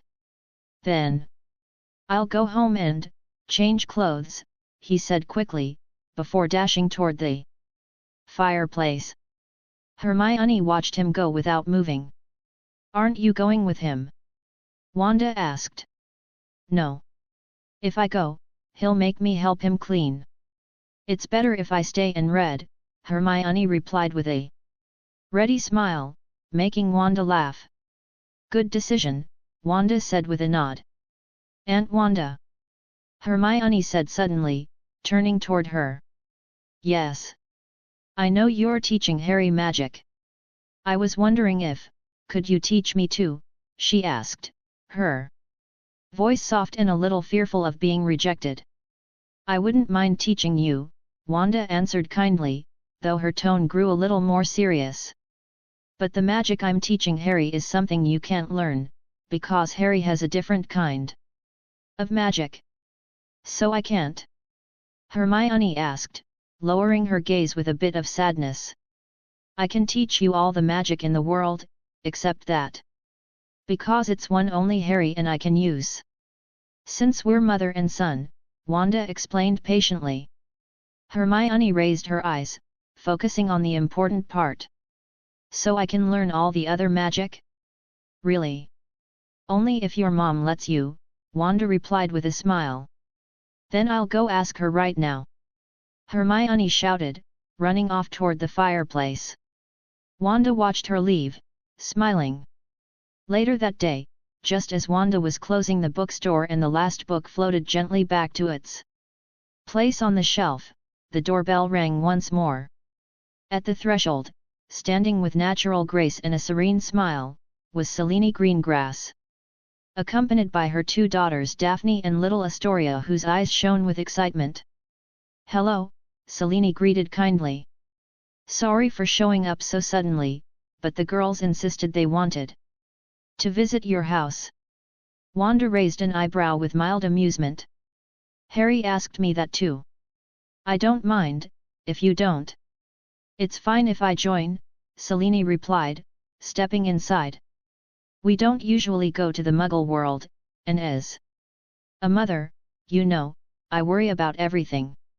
"Of course," Wanda said, and with a gentle wave of her hand, her work uniform dissolved like dust of light, transforming into comfortable, modern clothes. Selene watched the change with a hint of admiration. "Should we change too, to go to the Muggle world?" Wanda looked at them, especially at their traditionally cut dresses which, though elegant, would scream we're witches in any Muggle neighborhood. "It's not necessary if you're only going to use the Flow network. But if you want to go for a walk around the neighborhood..." She paused. "Well, you'd stand out a lot. Let me help you." She extended her hand naturally. An aura of bright energy, like threads of liquid light, danced in the air and enveloped the three of them. In seconds, their dresses were replaced with modern, elegant clothes perfectly suited to their styles. Daphne now wore jeans and a light jacket. Astoria had a skirt with enchanted patterns that subtly changed color.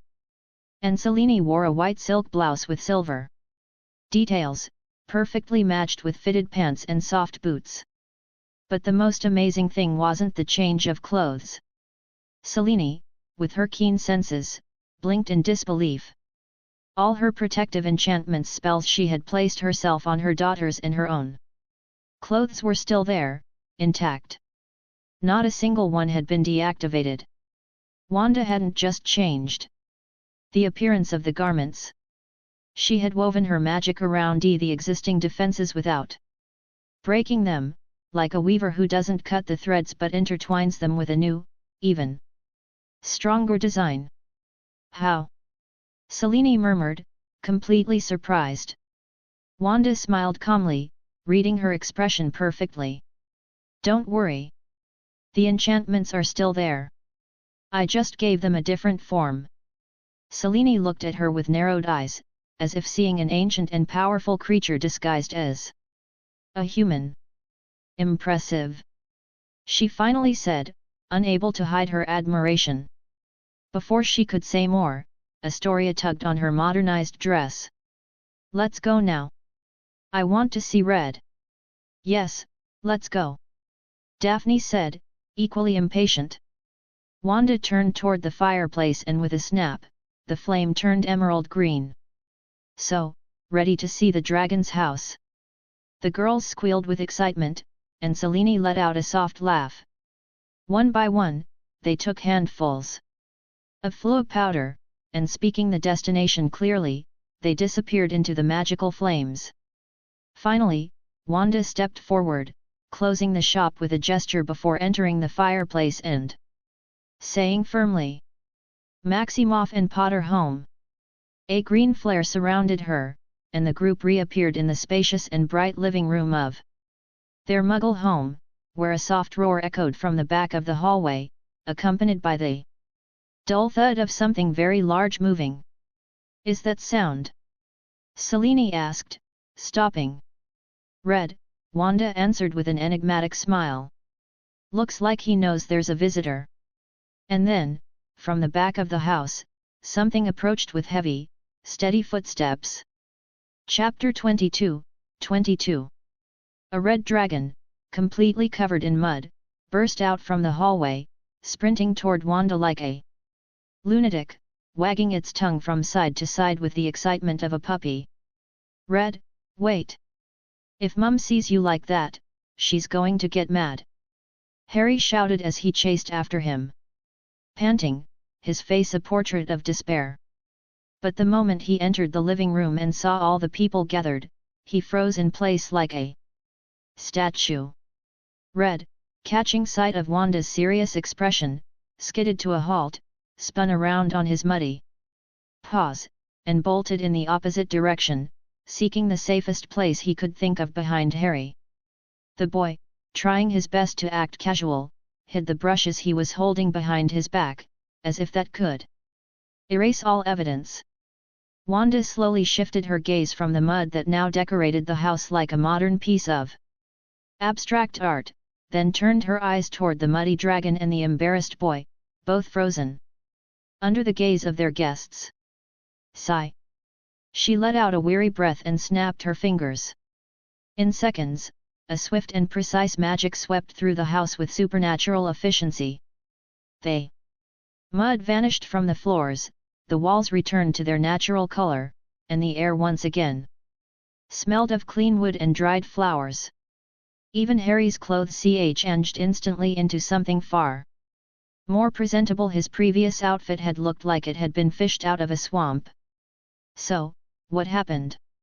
Wanda asked, crossing her arms. Well, when I got back, I wanted to put my clothes out to dry in the Sunday, but I left the door open. And Red ran off to play in a puddle. Harry explained with a timid voice, lowering his head. You're not in trouble yet. But we'll see later. Wanda replied with a soft smile, while Daphne and Astoria covered their mouths with both hands, trying not to burst out laughing. Selene, standing beside them, gave them a firm look to remind them of their manners. Ding dong! The doorbell rang suddenly, making the guests jump slightly. They weren't used to that kind of device.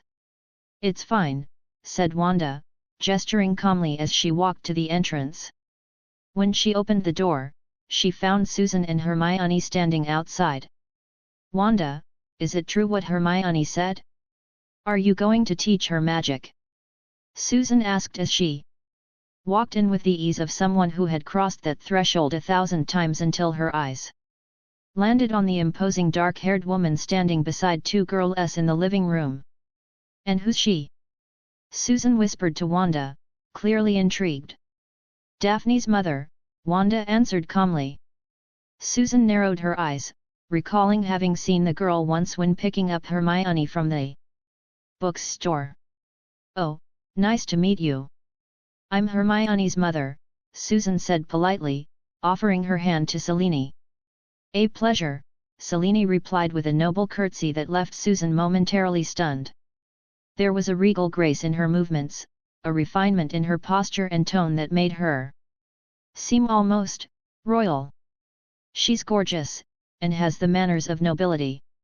Are you sure she's not a queen or a princess? Susan whispered again to Wanda. Maybe, Wanda replied with an amused smile. Would you like some tea while the kids play? Wanda offered, leading them toward the kitchen. Mine with lots of sugar. My husband's back on his cavity mode again, Susan said, laughing. Naturally. Hermione shot her a deadly look. After all, she wasn't even allowed a single piece of candy. But Susan ignored the silent reproach and waved for her to go play with the others. The children ran off after the red dragon, now clean and happy, while the women sat around the table. So, are you one of the magical world's nobles? Susan asked with her usual candid curiosity, not bothering to hide her interest. Something like that, Selene answered with a calm smile and gentle voice. Technically, my husband is the noble. I was the fifth daughter of a ruined and disgraced house. I was lucky enough to marry someone wealthy. Wow, that sounds interesting, Susan commented, already completely hooked by the story. Wanda, well aware of her friend's nosy nature, couldn't help but shake her head while listening. There's not much to it, really. I had run away from home and ended up hiding in his carriage. I owed him a couple of nuts before I vanished. Then, he was drugged by a woman from the Lestrange family and ended up in the same room I was hiding in at the Leaky Cauldron. Me, being an idiot, ended up poisoned too. The next morning, I felt guilty thinking it was my fault, so I left him a dozen sickles, Selene recounted. Whoa-ah! Susan exclaimed, already imagining the whole scene like a chaotic romantic novel. Even Wanda, who rarely got involved in other people's stories, was intrigued. Then he did everything he could to win me over, so I just accepted, said Selene with a nostalgic smile. Hey! That sounds like you skipped over a whole chapter, protested Susan with a teasing grin. Haha, maybe a little. But that part's a secret story just for the two of us, Selene replied, her gaze drifting lovingly toward a distant memory.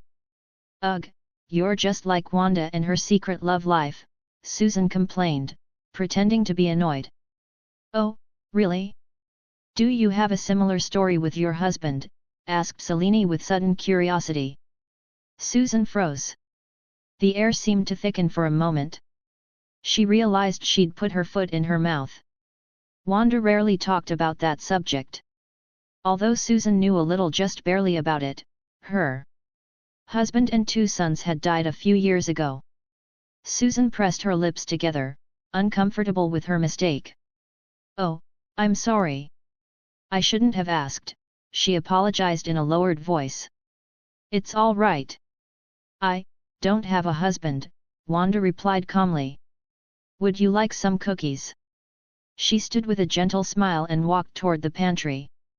Susan, grateful for the change in topic, got up to help her. Sure, did you make them? Yes.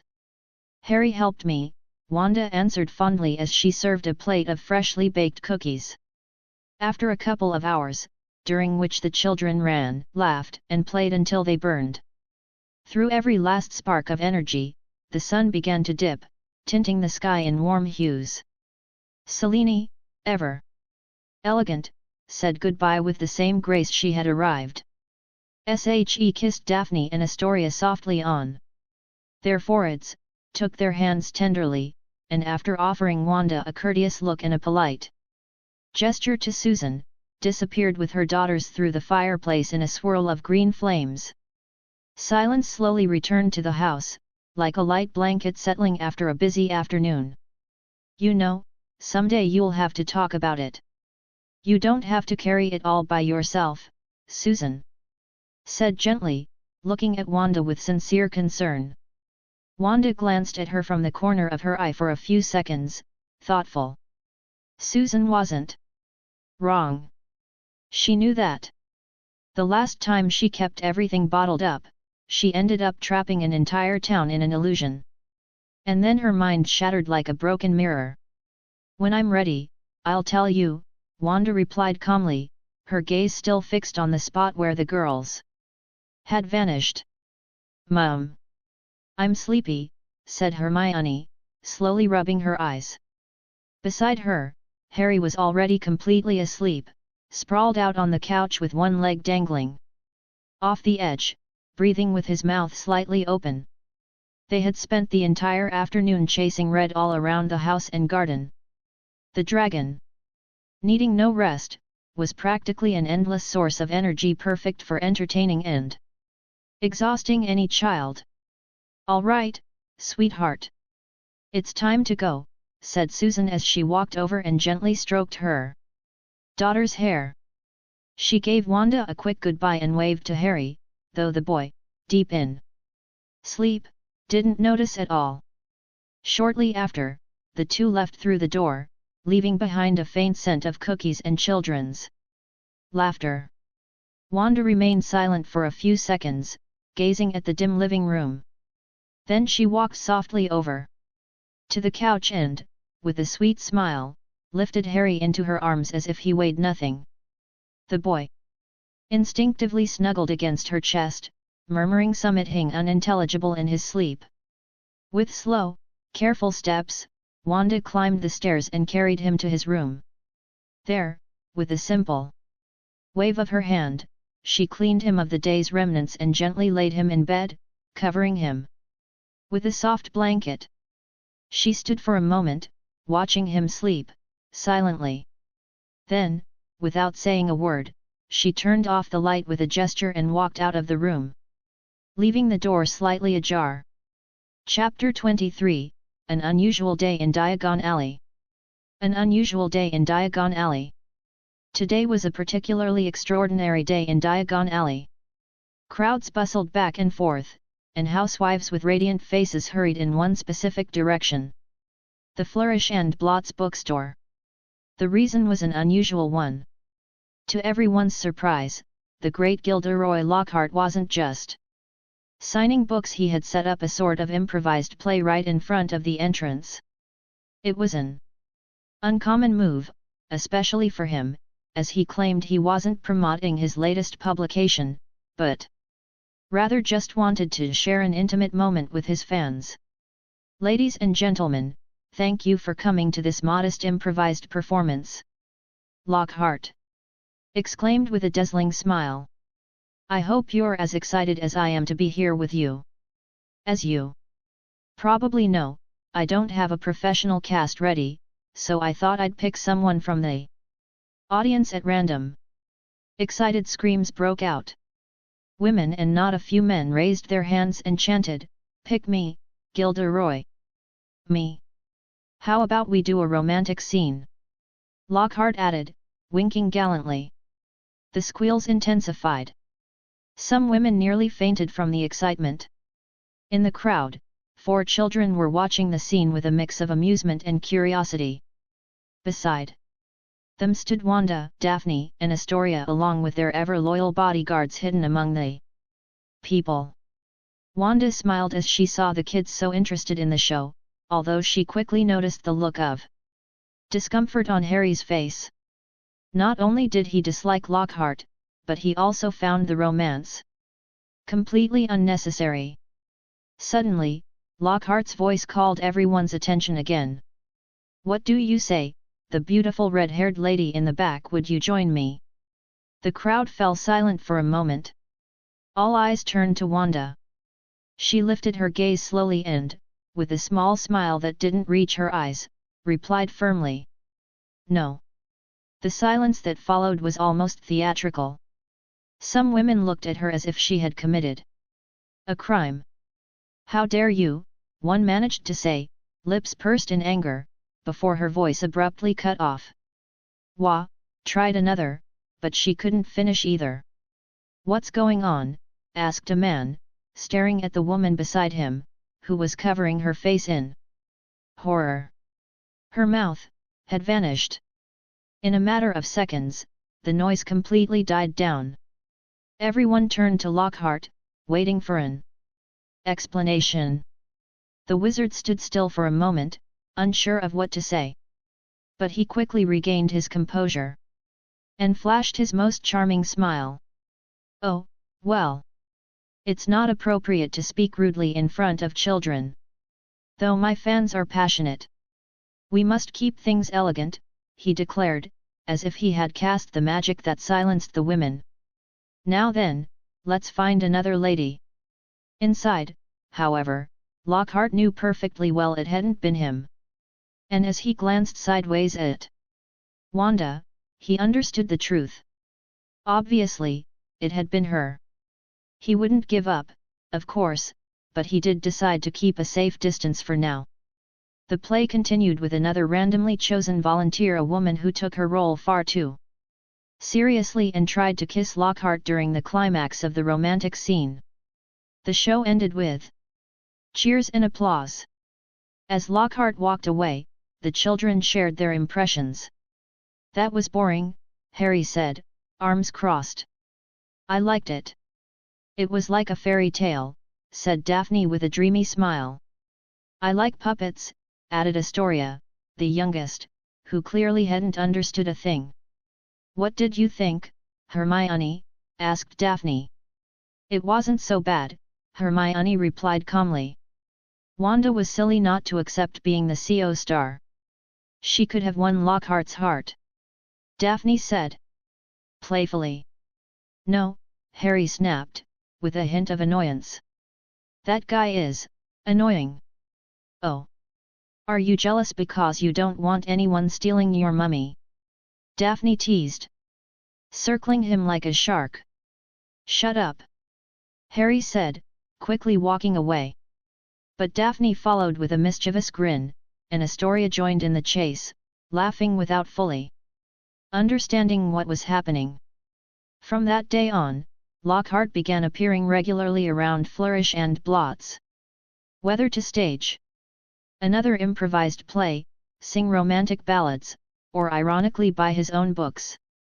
On one of those occasions, Wanda was at the register when Lockhart approached with a stack of copies. As she scanned one of the books, she glanced at the cover. The author was smiling arrogantly, exactly like the man standing in front of her. "Did you know I earn 40% per book?" Lockhart commented proudly. "It's the best contract ever. Signed with this publisher. After all, I'm a bestseller. Royalties from adaptations? 25%. Merch like posters and autographed quills? 15%. Not bad, eh? I can modestly say I'm one of the richest wizards in all of England." "Do you really earn that much just for using your name?" Wanda asked, raising an eyebrow with apparent interest. Lockhart's eyes lit up. For a moment, he thought he was finally making progress with her. "Absolutely.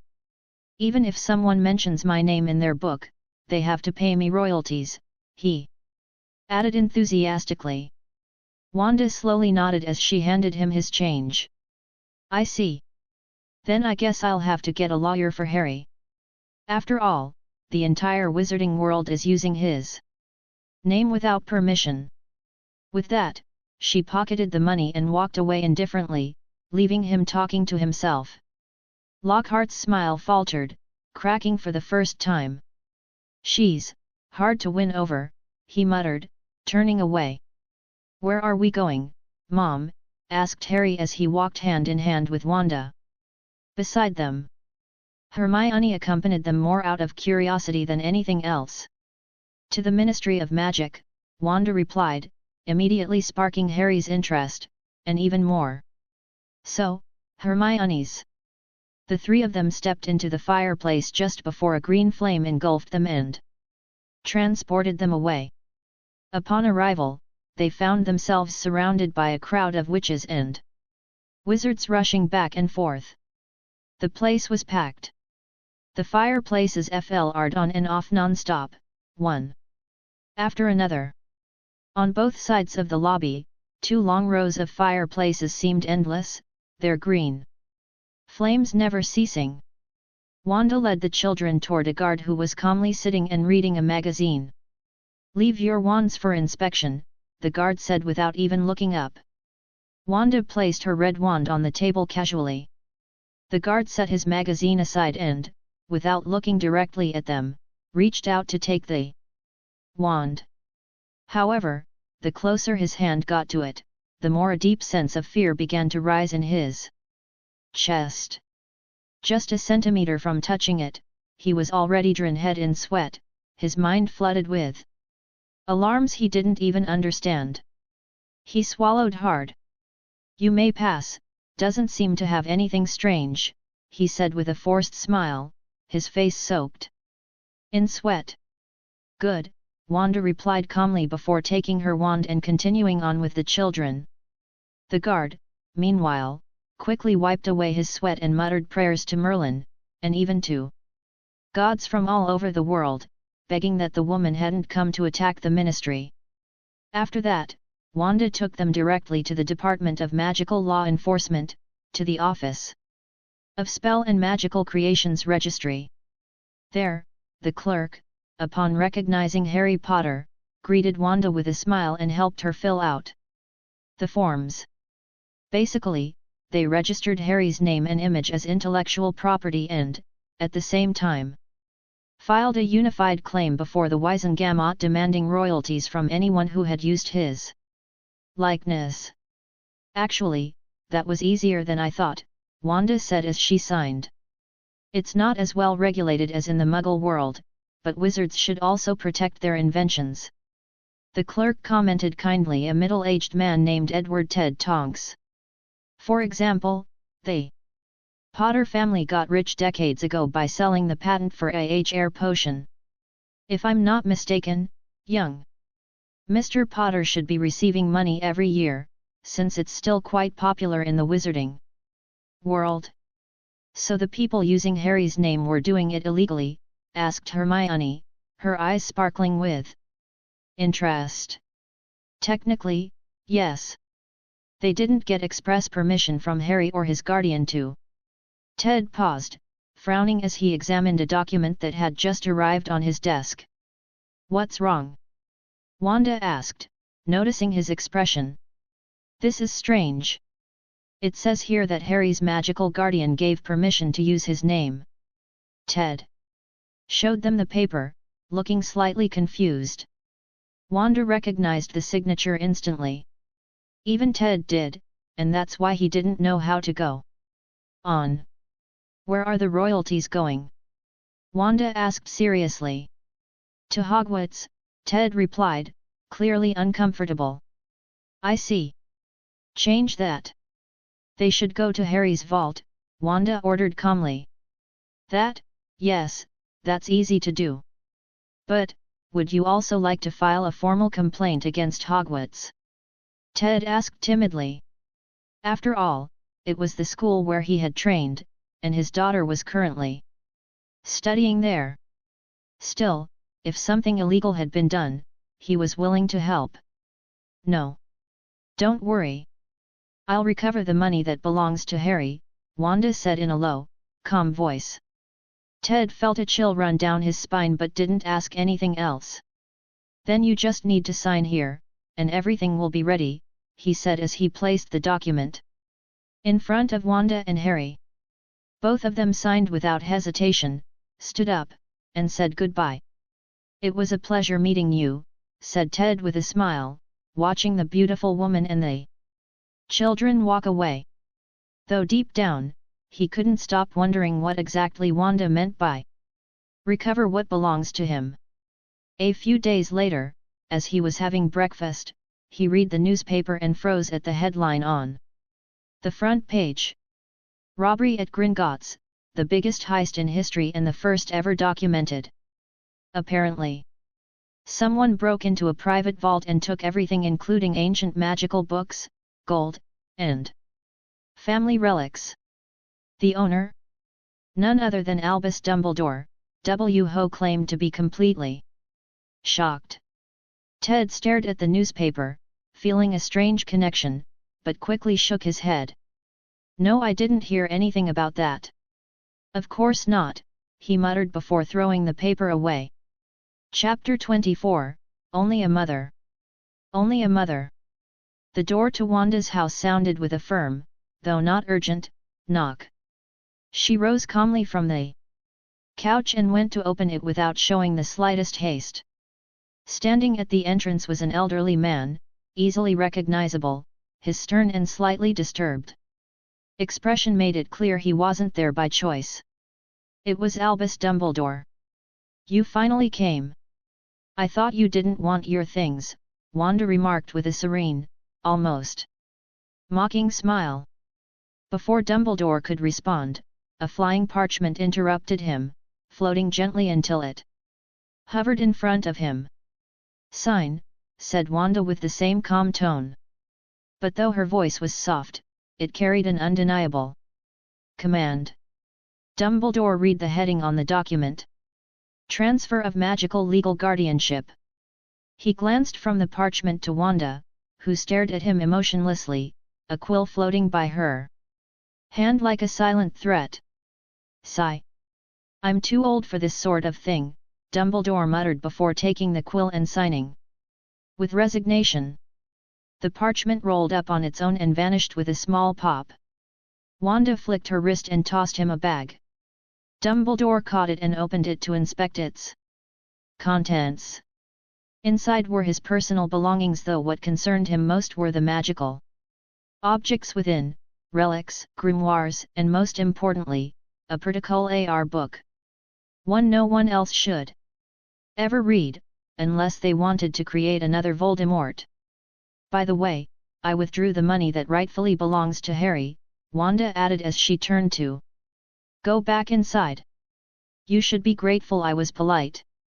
If this had been the first day we met, I would have claimed guardianship by other means." And without giving him the chance to reply, she shut the door in his face. Dumbledore hadn't even been able to defend himself from the start. Meanwhile, inside the house. "Mom, who was it?"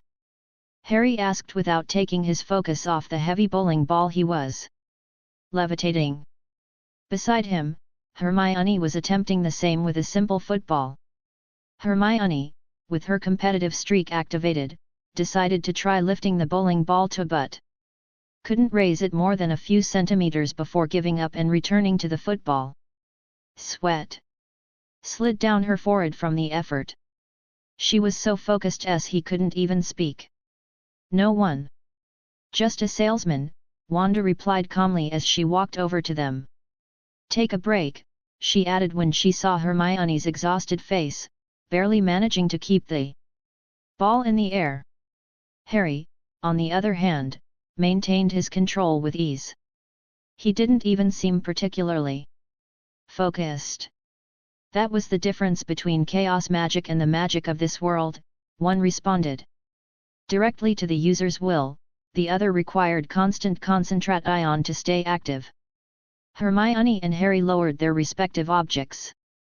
Hermione dropped to the floor and stared at the ceiling, lightly panting. Harry remained silent, not wanting to reignite her competitive spirit. "Mom, why aren't we learning other spells? Are we just going to use telekinesis?" Harry asked curiously. "It's an excellent way to train your magical control and stamina," Wanda replied as she sat down. "Besides, telekinesis is useful for everything. With enough power, you could lift a building, and, well, throw it at someone. Ahem, it's useful, she corrected herself with a smile. I thought it was pretty easy, said Harry, shrugging. I think it's really hard. Hermione replied, now somewhat recovered, shooting him a side glance. With her eyes lit by competitiveness. Harry silently regretted opening his mouth. Wanda just smiled. It was fun watching them interact. Later, while the children rested after another competition to see who could hold their objects in the air the longest, Wanda was sitting on the couch with a book in her hands. She looked up, closed the book calmly, and gave a quick glance at the kids, who were now snacking. Without a care in the world. She got up and walked steadily to the back door that led to the garden. She opened it naturally and stepped outside. Her eyes narrowed, focusing on the shadows moving around the property, believing she couldn't see them. Sigh, she exhaled without emotion. She raised her hand, and 7 wizards were dragged by an invisible force, lifted into the air like puppets caught in unseen strings. They were completely compressed by an overwhelming magical pressure, as if giant invisible hands were crushing them. All of them were trained wizards. All of them were terrified. Wanda released the mouth of one. You filthy mudblood! Release us right now! We're from the Pluff family, he shouted before his blood burst outward, and dried mid-air as if it had never existed. I'm usually more composed. It's been a while since I've killed anyone, Wanda said with an expressionless face. But that's only for those not stupid enough to attack my house, where my son lives. In the past, she'd settled for stripping dark wizards of their magic if they committed crimes near Harry. But these people weren't just any criminals, they had come with the intention of doing harm. Another one, feeling his mouth was also freed, cried out desperately. We'll tell you everything, please. I already know who sent you and where they are. I just wanted you to feel the suffering you were planning to cause it to watch someone die in front of you before being next, Wanda said. And another exploded. Sometimes, being evil was the simplest solution. The rest opened their eyes in horror, but Wanda didn't want Harry or Hermione to hear anything. So they all exploded at once. Blood splattered through the air, but was absorbed into the ground within seconds, leaving no trace. Wanda's clothes shifted, revealing her true attire as the Scarlet Witch. And she vanished with a soft pop. An increasingly haggard old man, Arthurus Flint, was seated in front of an antique desk, softly tapping the surface with one of his fingers blackened by the curse he had recently discovered was consuming him. An incurable curse. That's why his methods had become more desperate, more direct. He wanted to clean up the mess he had dragged his family into, hoping the family tree would remember him as a hero, and not as the fool who caused the downfall of the Flints at the hands of the Greengrass family. The Flint family's 18 legal businesses had been burned to the ground. 10 out of their 11 dark enterprises had been discovered by the Aurors, and the last Oni guild of assassins working under the family name was currently carrying out what would likely be its final mission before vanishing underground. I don't understand what's so special about that woman and her son for the Greengrass family to protect them so fiercely. Arthurus muttered, his voice unhinged with laughter as his body trembled slightly from the curse that was slowly devouring him from within. But I'll take at least one of them with me. You really are a fool, said a soft, icy female voice suddenly from the shadows behind him. The Greengrass family wasn't protecting your enemies. They were protecting all the pseudo-noble families in the wizarding world. The old man spun around instantly, holding a wand that was clearly not his own. But before he could even cast a spell, the wand exploded in his hand, sending shards flying across the room. His eyes widened in true terror. Standing calmly before him was a woman dressed in a scarlet outfit that looked like it had been spun from pure blood. Her hair floated gently as if the wind blew for her alone, and her mere presence made the air in the room heavier, harder to breathe. "You?" Arthurus whispered, trembling. "A foolish worry, yours," Wanda said coldly, not even bothering to hide her disdain. "I would only destroy the idiotic family that tries to harm my son, not all of them. But I understand why they reacted. They figured out fairly quickly that it was me hunting down dark wizards." "What are you doing here?" he asked, his voice breaking. Wanda looked at him for a moment, emotionless. "I'm sending you to hell. And I don't mean that metaphorically." A crimson-red portal opened to one side, swirling as if it bled dark energy. From it emerged a grotesque, terrifying infernal creature. Its body was covered in a corrosive liquid that melted the ground beneath its feet, its fangs as sharp as blades, its eyes entirely red, and claw marks all over its body, evidence of battles with its own brethren in that hellish place. Arthurus turned pale, frozen in horror. "Take him," Wanda ordered calmly. The beast didn't hesitate. It extended a massive hand and grabbed him with chilling ease, dragging him into the portal. Inside, dozens, no, hundreds soft demons could be seen walking through a city made of blackened stone and fire. "Nu!"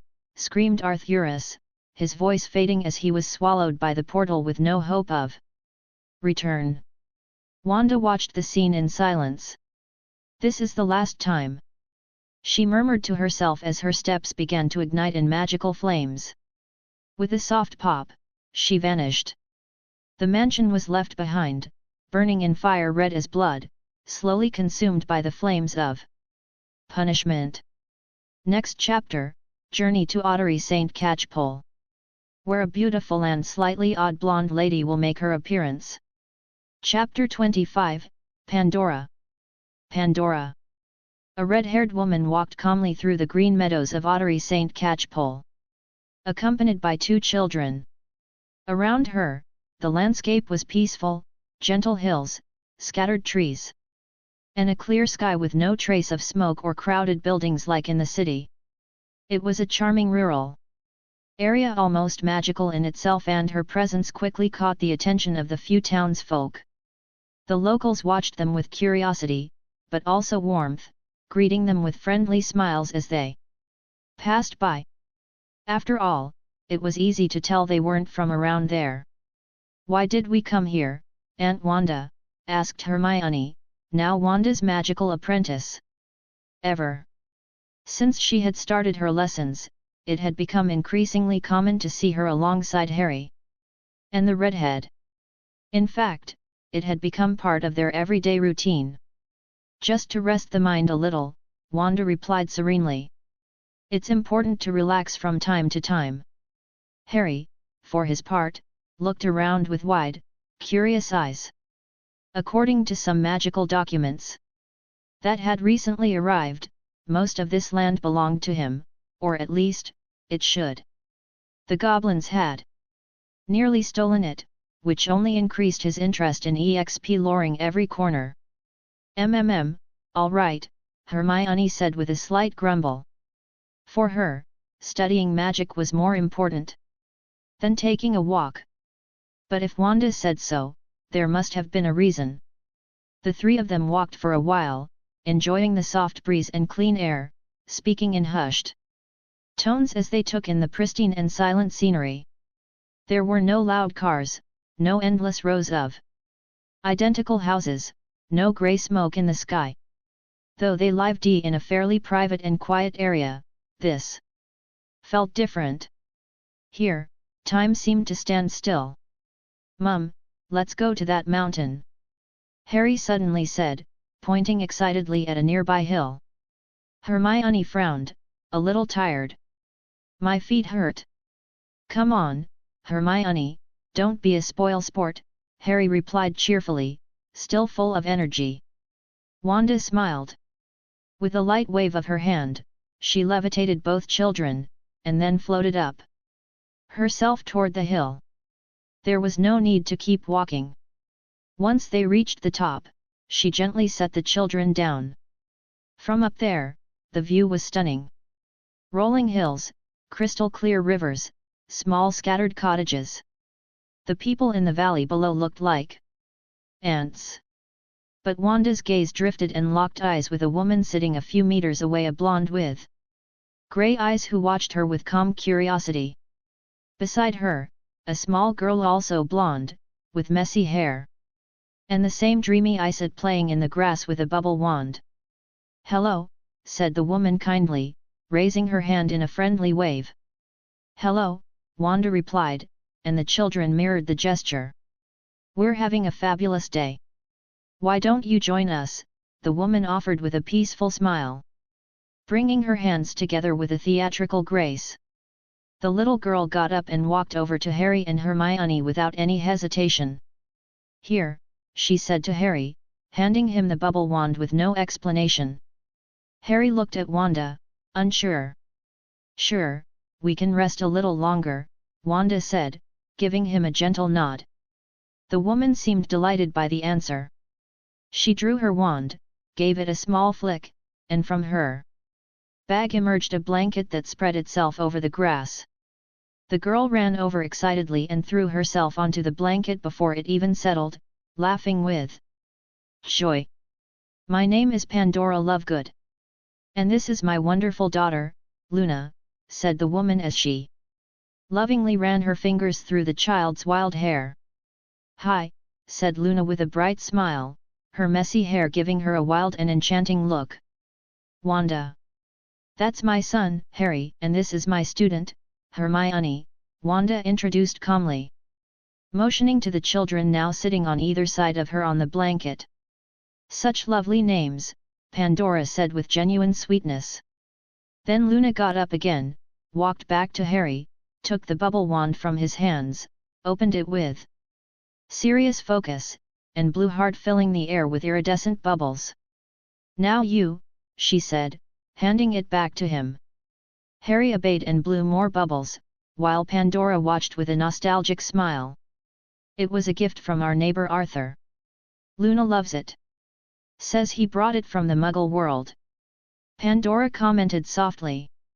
Then she turned toward Wanda, visibly intrigued. "By the way, may I ask what spell you used to fly? I've been trying for years, but it's harder than it looks. I've tried Levioso, Repulso, even Oxio, but it all ended in disaster. My husband nearly lost his mind. When I came back with half my bones broken," Pandora added, as if recounting a funny story. Wanda stared at her silently for a moment, not quite sure how to answer. "It's not a spell. It's something more like telekinesis," she finally explained, calmly. Pandora's eyes widened, and she scrambled across the blanket, almost crawling, until she was right in front of Wanda. "Telekinesis?" she asked with genuine fascination. Wanda leaned back slightly, a bit uncomfortable. "Yes, something like that," she said, and with a small gesture, she levitated a nearby pebble, which floated slowly and hung suspended in the air. Between them, "Wandless magic!" Pandora exclaimed, even more delighted, taking Wanda's hands in hers. Harry and Hermione watched with amusement. Seeing Wanda uncomfortable was a rare sight. She was usually the perfect image of control, calm, and composure. Now they understood why Wanda liked making Susan nervous. It was actually quite fun to watch. "Oh! Right!" Pandora suddenly cried as if remembering something important. She turned and stuck her hands into her bag literally. Half her body disappeared inside the sack, which was clearly enchanted with an extension charm. She rummaged with excitement until she found what she was looking for, mumbling with glee. Then, Pandora pulled from her bag a large book bound in worn leather. When she opened it, the pages were filled with notes, strange symbols, and delightfully chaotic drawings. Some pages were even covered in colorful scribbles, clearly made by a child's hand. Here it is, she said enthusiastically, pointing at a page filled with swirling purple ink and rotating diagrams. If you teach me your flying spell, I'll teach you this one. At the top of the page, written in glowing letters, it read: Jocosus Revelio, a charm that reveals a person's hidden sense of humor. If someone is too serious, the spell might cause them to blurt out a spontaneous joke without realizing it, as if their subconscious escaped through their mouth. In extreme cases, it could make them see the world as a comedy for several minutes.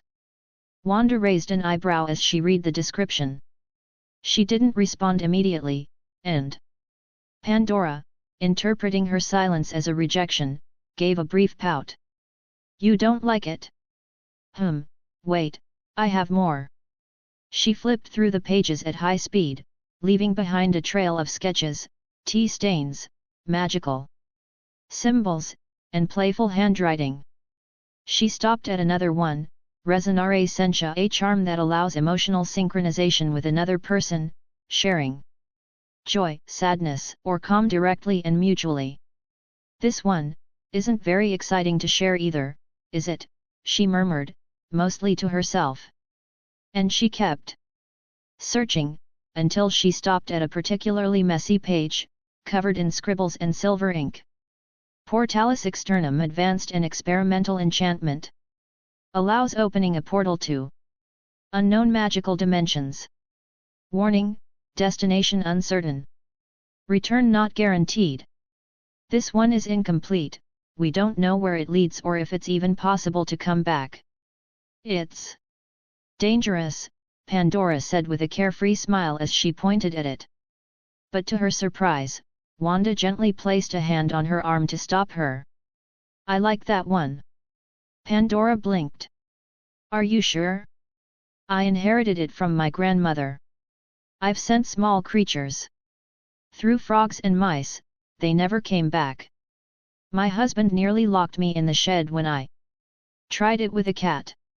I know, Wanda replied with an almost unsettling calm. There's something intriguing about it. Pandora shrugged, accepting the deal with a nonchalant smile. Well, all right then. With an elegant motion, Wanda made a red notebook appear in her hand. Its covers shimmered with a faint enchanted glow. She handed it to Pandora. This is a basic treatise on telekinesis.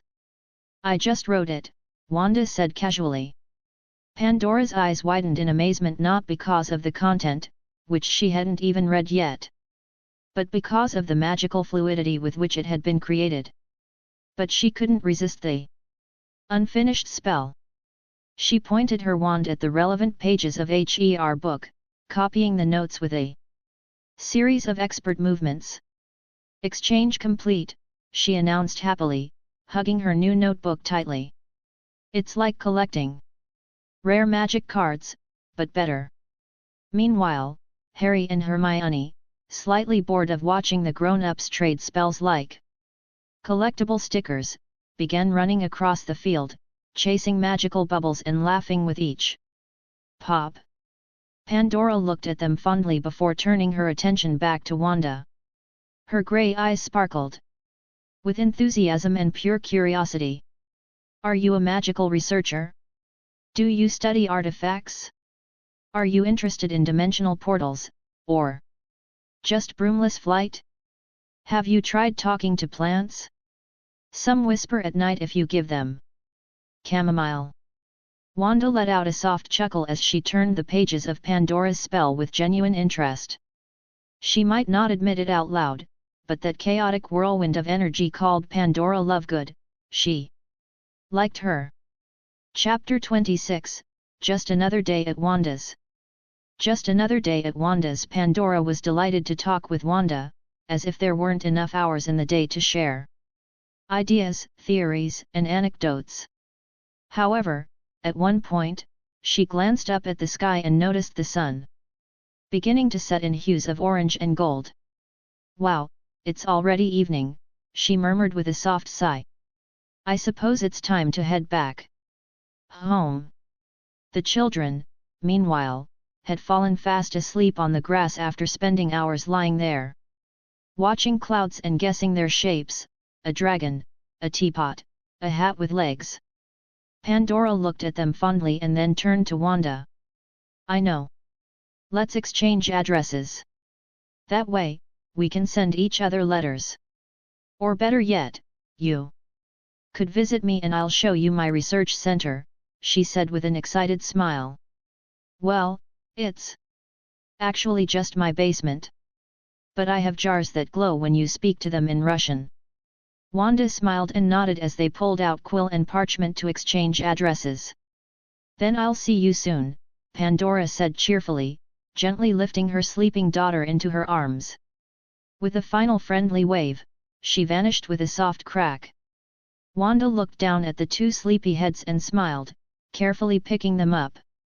With another crack, she appeared in her living room, where she found Susan comfortably settled on the couch, munching on snacks while watching TV.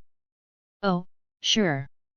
You lot were out having fun, and I was stuck all day with patients, Susan complained with fake dramatics, not even looking away from the screen. Didn't you say you needed a quiet day? Wanda asked as she laid Harry and Hermione down on the couch. Quiet, yes. But I didn't know it would include envy, Susan muttered with a pout. Then she glanced sideways at Wanda, eyes twinkling. So, has your heartthrob Lockhart been showing up at the bookstore again with his cheesy lines? He gave up. Or at least, I hope he did, Wanda replied, raising an eyebrow. Or maybe he's off learning new flirting techniques, Susan joked with a chuckle. Though, if you ask me, all it would take is one grumpy man scowling at him to make him run off like a frightened mouse. Wanda gave her a look serious, but amused. All right, I get it. You're not interested. I'm just saying, Susan said quickly, holding up her hands in surrender with a resigned smile.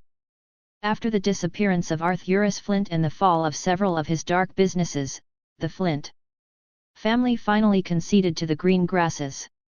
As a gesture of reconciliation, they disowned Chelsea and handed over a couple of properties that had previously housed their shops. With that, the Cold War between the two families came to an end, and a few months later, the British magical world regained a tense but solid peace. Since then, it had become common to see Daphne visiting the bookstore almost daily. She played with Harry and Hermione after her classes, and the three of them would spend the afternoons among books, spells, and cheerful chatter. The reason was simple: making friends with Muggle kids was hard. Not that they didn't try, but something about them, maybe the magic, made other children feel uneasy. Some even called them weirdos for no real reason. But at the bookstore, thanks to Wanda's work, the atmosphere was different. Magical children were welcome, and friendships blossomed naturally. Pandora also started visiting frequently, fascinated by the fact that Wanda worked there. She often came with her daughter Luna, who quickly joined the group to play or experiment with enchanted objects. On one of those visits, Wanda met Pandora's husband, Xenophilius Lovegood, a man just as eccentric as his wife. They got along wonderfully. Strange? Absolutely. But charming. And happy, which, in the end, was what truly mattered. That day was a day off, and Wanda was taking advantage of it by cooking at home while Harry and Hermione were deep into their latest project, creating a magical toy using the book Alchemy, from Troll to Supreme Sorcerer. Harry had proposed making a magical version of those battle robots where the goal was to knock off the opponent's head, but using runes. The problem was that the arcane inscriptions were nearly impossible to understand. Wanda, seeing them struggling with the translations, enchanted a pair of glasses for them that automatically displayed the meaning of each rune.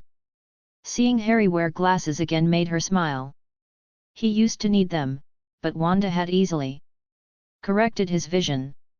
Now, seeing him with them again magical as they were was oddly adorable. The kids were so focused on their miniature model that they didn't even notice the rapid, frantic knocks at the door.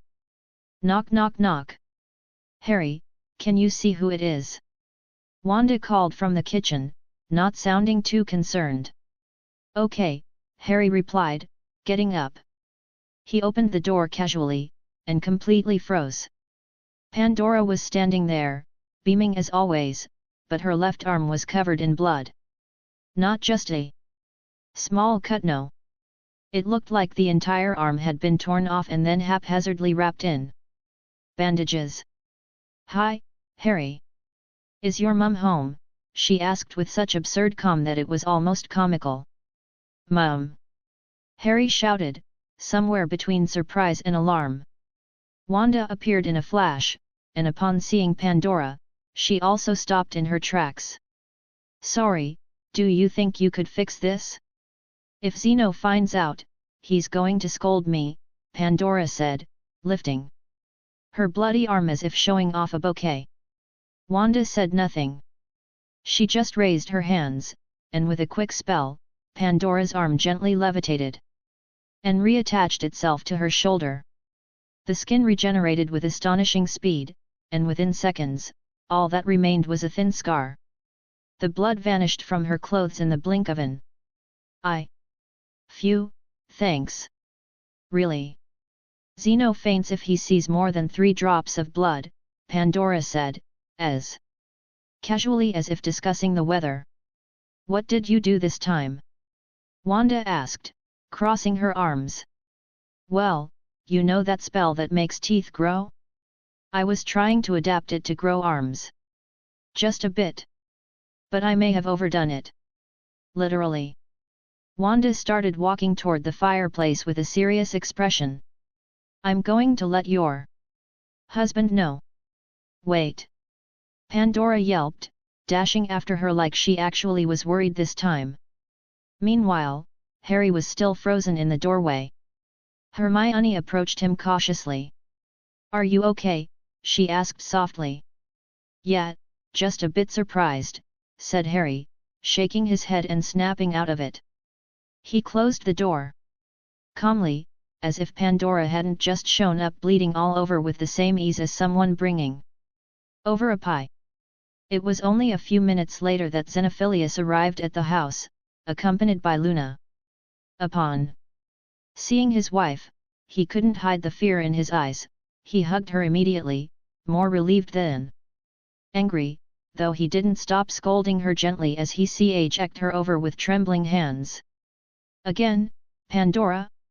What was it this time? He murmured, voice thick with worry, never taking his eyes off her now healed arm. Just a poorly calibrated experiment, she replied with a guilty little smile. He thanked Wanda at least half a dozen times, nearly tripping on the rug in his haste to leave. He wanted to take Pandora to St. Mungo's immediately to make sure there were no internal consequences. Pandora, though hesitant at first, eventually followed her husband without complaint. Seeing Xenophilius so distressed broke her heart a little. She adored his quirks, but he always worried too much when she got hurt. See you another day, Wanda, Pandora said before vanishing into green flames through the fireplace, waving as if nothing had happened, though she still had a faint smear of blood on her cheek. Right at that moment, the front door opened, as if fate had a sense of humor. Susan walked in, carrying a grocery bag, wearing the usual expression of someone who already considered herself part of the furniture. Hey, I think there's blood on your porch, she said, raising an eyebrow and pointing at a small trail of red drops on the floor. It was Aunt Pandora, Hermione replied without looking up from her project, as calm as if they were talking about the weather. Again. Susan muttered with resignation. She'd met Pandora a couple of months ago. A charming woman, but with the alarming habit of showing up at Wanda's house injured, as if it were her personal ER. She ripped her arm off, added Harry, who had already returned to his spot beside Hermione to keep working on their magical toy. Susan's eyes widened, but she didn't say anything right away. She just looked at the two kids, both completely focused. "You're way too calm for having just witnessed a self-amputation," she commented with a half smile. "It was impressive," Harry murmured. "But these runes are harder than that." Susan shook her head, amused, but her expression quickly turned to a frown as she noticed something missing. "Where's Red? Where'd you leave that mini dragon?" she asked, looking around. Hermione and Harry exchanged a look, as if they had just remembered something of life or death importance. They both jumped up and dashed toward the backyard. Wanda and Susan exchanged a tired glance just as shouts rang out from outside. "No, Red! Don't eat the clothes! You don't even need to eat! Harry, he's eating your favorite shirt! Ah! Bad dragon!" As chaos erupted outside, Susan sat at the kitchen counter and pulled a cookie from her purse, as if disorder had already become a normal part of her routine. "By the way, the Quidditch World Cup is in a couple of days. Are we going?" she asked casually. "My! Wendell's become a fan of the game, though, of course, us going might be a little risky." "Of course we are," Wanda replied, stirring the pot calmly. "I'll ask Selene and Pandora if they want to come with us. That way we'll go as a group, and hopefully no one will lose an arm." "Perfect. Just make sure Pandora doesn't try to enchant the broom to fly with moon energy." "She already tried that last time," Wanda murmured with a resigned smile. It blew up in her face. Literally. They both laughed softly as the sound of fabric tearing came from the yard, followed by another shout from Harry. "Red, let it go!" Chapter 27, Magic, Friends, and Quidditch. Magic, Friends, and Quidditch. The Granger family arrived at Wanda's house while everyone was getting ready for their trip to the Quidditch World Cup. Wanda would be taking them. She had no difficulty transporting them all at once via apparition. The Lovegood and Greengrass families would meet them there. Normally, children can't travel by apparition, especially if they're from the Muggle world, but Hermione and Harry weren't at Hogwarts yet and didn't even have wands, so they weren't marked with the trace. They were waiting in the living room. Harry and Wendell were more excited than Susan and Hermione. "Which team are you supporting, Harry?" Wendell asked with a smile. He was usually busy all the time, so it was rare for him to join the family on a trip. Especially since, after his wife became friends with Wanda and they discovered Hermione was a witch, Susan started dumping all her work on him. Of course, he didn't complain. He was something of a workaholic. But over time, he had become a fan of Quidditch, a magical sport that was unlike any of the sports he usually enjoyed. His wife, who often went to Diagon Alley to help their daughter adapt to a world she'd be connected to for the rest of her life, always brought him souvenirs, which he kept in a room similar to Harry's playroom, but dedicated solely to sports memorabilia. "The United States. Mom comes from there," Harry said with a smile. "Oh really? Not going to support our country?" Wendell asked with an amused grin. That too," Harry replied easily. "By the way, who's playing today?" Susan asked, leaning back on the sofa and interrupting the conversation. "Bulgaria and Brazil. It's the semi-finals. Then it'll be England versus the United States. The winners will face each other in the final. Too bad we won't be able to see that one. The tickets have been sold out for ages. Luckily, Wanda managed to get us seats for this match, Wendell explained. Is everyone ready? Wanda asked, checking the time. It was time to leave, just as planned. Yes, they all said. Then, everyone hold hands, Wanda said with a smile. They all obeyed, and in a blink, they disappeared from the center of the living room. Of course, Wanda's house had anti-apparition wards, but they only applied to uninvited guests, or rather, there was no barrier that could stop Wanda if she wanted to move. After a slight bout of dizziness from Susan and Wendell, who weren't used to the feeling, both looked up to see the crowd around them. Everyone was dressed in extravagant, sometimes comical outfits. Strange magical creatures were also walking among the witches and wizards. The place where the match was held was a coastal area. You could even see the sea in the distance. All right. Let's go. Selene said she would get our camping spot ready, Susan said with a smile, pulling out a note with the address that had been sent to Wanda earlier. Everyone followed Susan, eyeing the various stalls and the wizards everywhere with interest. It was normal to see magic in Diagon Alley, but here there were even more witches and wizards. Spells flew everywhere, and they could see auras running back and forth, stopping those who caused trouble. After a while, they reached a much quieter tent area.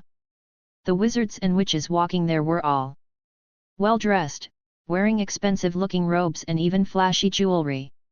Looking at the section signs, they found a beautifully decorated green tent with golden thread adorning the roof. Just in time, the green grass family was stepping out to greet them. Oh, you're here. Welcome, Selene said warmly, while her husband, with his usual emotionless expression, gave a slight nod in greeting.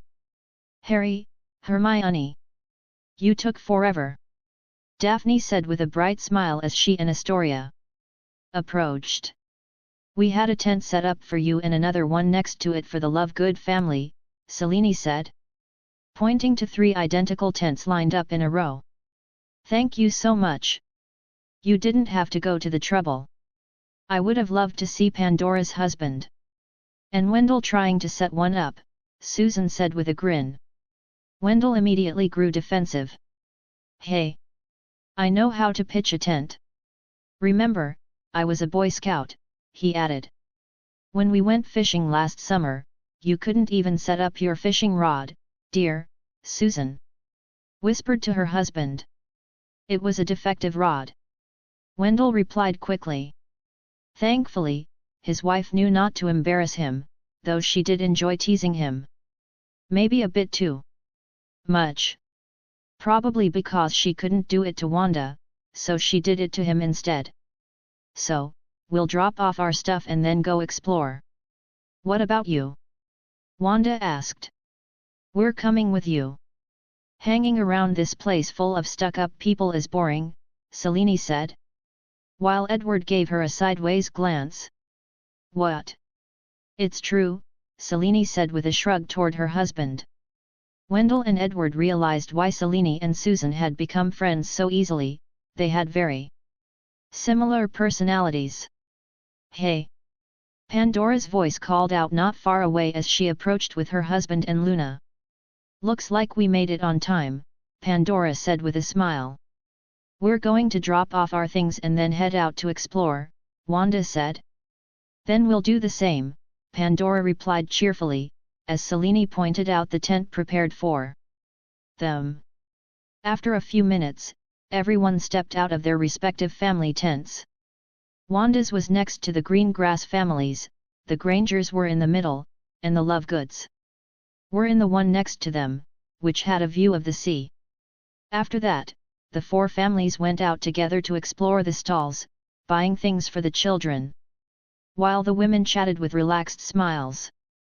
The 3 husbands just walked behind them, smiling as they watched them enjoy themselves. Meanwhile, the children ran around, buying anything that caught their interest. Harry was walking with the others when something caught his eye. It looked like a pair of binoculars, so he approached the vendor. "What's this?" he asked. "Omnioculars. They're magical binoculars that let you see plays in slow motion, replay moments, and display player information," the vendor replied with a professional smile. Harry's eyes lit up with interest. "Then please give me 2, said Harry. One was for him, and the other for Wanda. But then he looked at the girls who were with him. "Make that 4 more, he added. "Wow, you're quite the little Casanova," said the vendor as she started putting the omnioculars into a paper bag. "That'll be 60 galleons." Harry didn't understand what Casanova meant, so he ignored the comment. He pulled out some gold coins from the small pouch Wanda had made for him and paid. Then he began handing out an omniocular to each of the girls. "Thank you," they said happily. "Daphne." But a voice interrupted, causing Daphne and the others to turn and see a blonde boy in elegant clothing approaching with a smile that seemed forced or at least a little nervous. "Long time no see." "Hello, Draco," Daphne said calmly, looking at Draco after so long. Draco had been her first friend. But he had drifted away when his father forbade him from seeing her again, leaving her alone once more. Luckily, she had met Hermione and Harry, so she held no grudge. "Are these your friends?" Draco asked, looking at Hermione and the others, until his gaze settled for a moment on Harry, and the scar on his forehead. "Harry Potter," he exclaimed in surprise. "Draco! Come back to the tent," a woman's voice called from afar. "Coming," he shouted back. Then he turned to the others. "Well, it was nice seeing you." And with a brief nod, he ran off. Meanwhile, Edward and his wife were watching the conversation between Draco and their daughter. "Looks like his mother is straightening him out little by little. Normally he'd have started with some sarcastic and competitive comment," Selene remarked, while Edward nodded. Then the two of them looked away and continued walking with the others. After finishing their shopping, it was time to go watch the match, so everyone headed to their assigned section no less than the main box, alongside the other pure-blood families and the ministers. Chapter 28, Maskets, Magic, and Memories. Maskets, Magic, and Memories. Many friendly and some clearly disdainful glances were directed at Wanda's group and the others. The looks of contempt were mostly aimed at the Granger family, watching them with disgust, as if wanting to speak but not daring to. After all, the Greengrass family had recently won a rather intense dispute against another household. Provoking them now would be a fast track to becoming the next target. Only someone like Lucius Malfoy would have the arrogance or courage to speak up in a situation like that. For years, he had been the undisputed leader of the darker families. However, after his fall, the Caro family had taken over, albeit with a more shadowy, discreet approach. On top of that, the Flint family had hidden backing from several families who had lost massive amounts of money, all thanks to Edward Greengrass. Or rather, all that money had ended up in his hands. So if anyone wanted to challenge him, they'd better be very well prepared. On the other hand, the friendly glances came from acquaintances of Selene and Edward people. Without prejudice, which was quite rare in the magical world, especially among high-ranking attendees. Everyone simply exchanged a look and a nod before taking their seats. Today wasn't about business or power plays. They had come to enjoy themselves. The stadium was buzzing with chatter and rising anticipation when the commentator finally broke through the noise with his enthusiastic voice. "Welcome, everyone, to this fabulous and exciting semi-final match. Today, the stars of both countries will give it their all for a chance at the grand final. The cup is close, and nobody wants to lose a single point." There was applause, but the commentator didn't let the excitement die down. But we won't start off boring. Let's give a warm welcome to Brazil's mascot, the caperas. A crowd of small, hairy creatures riding boars burst onto the field. They raced around with mischievous grins and wild energy. One even darted between an unsuspecting referee's legs, sending him face first into the grass. Another pair of caperas jumped on him, shredded what was left of his clothes, and ran off with his whistle in triumph. The stands erupted with laughter as the caretakers scrambled after the creatures, failing miserably to catch them. "Well, looks like they didn't finish their training," the announcer quipped, causing another wave of laughter to roll through the crowd. Eventually, with the help of several wizards, the caperas were corralled into a corner, though they were still squirming and plotting their next escape. Amid the chaos, Harry, who sat in front of Wanda, eyes shining with interest, turned around to face her. "Mum, can we?" "No," Wanda replied with a calm smile. "But I didn't even finish asking," Harry protested, arms crossed and brows furrowed. The girls sat in a neat row beside him, right at the front of the VIP box, while the adults filled the row behind. "Now that the field is calm and clear of danger, why don't we welcome Bulgaria's mascots, the Vilas?" the announcer declared, with noticeably more excitement than when he had introduced the caperas. And the reason became immediately obvious. Dozens of breathtakingly beautiful women dressed like cheerleaders walked onto the field, smiling radiantly and waving to the audience before breaking into an enchanting dance. Chaos erupted. Men in the stands began acting as though under a spell because they were.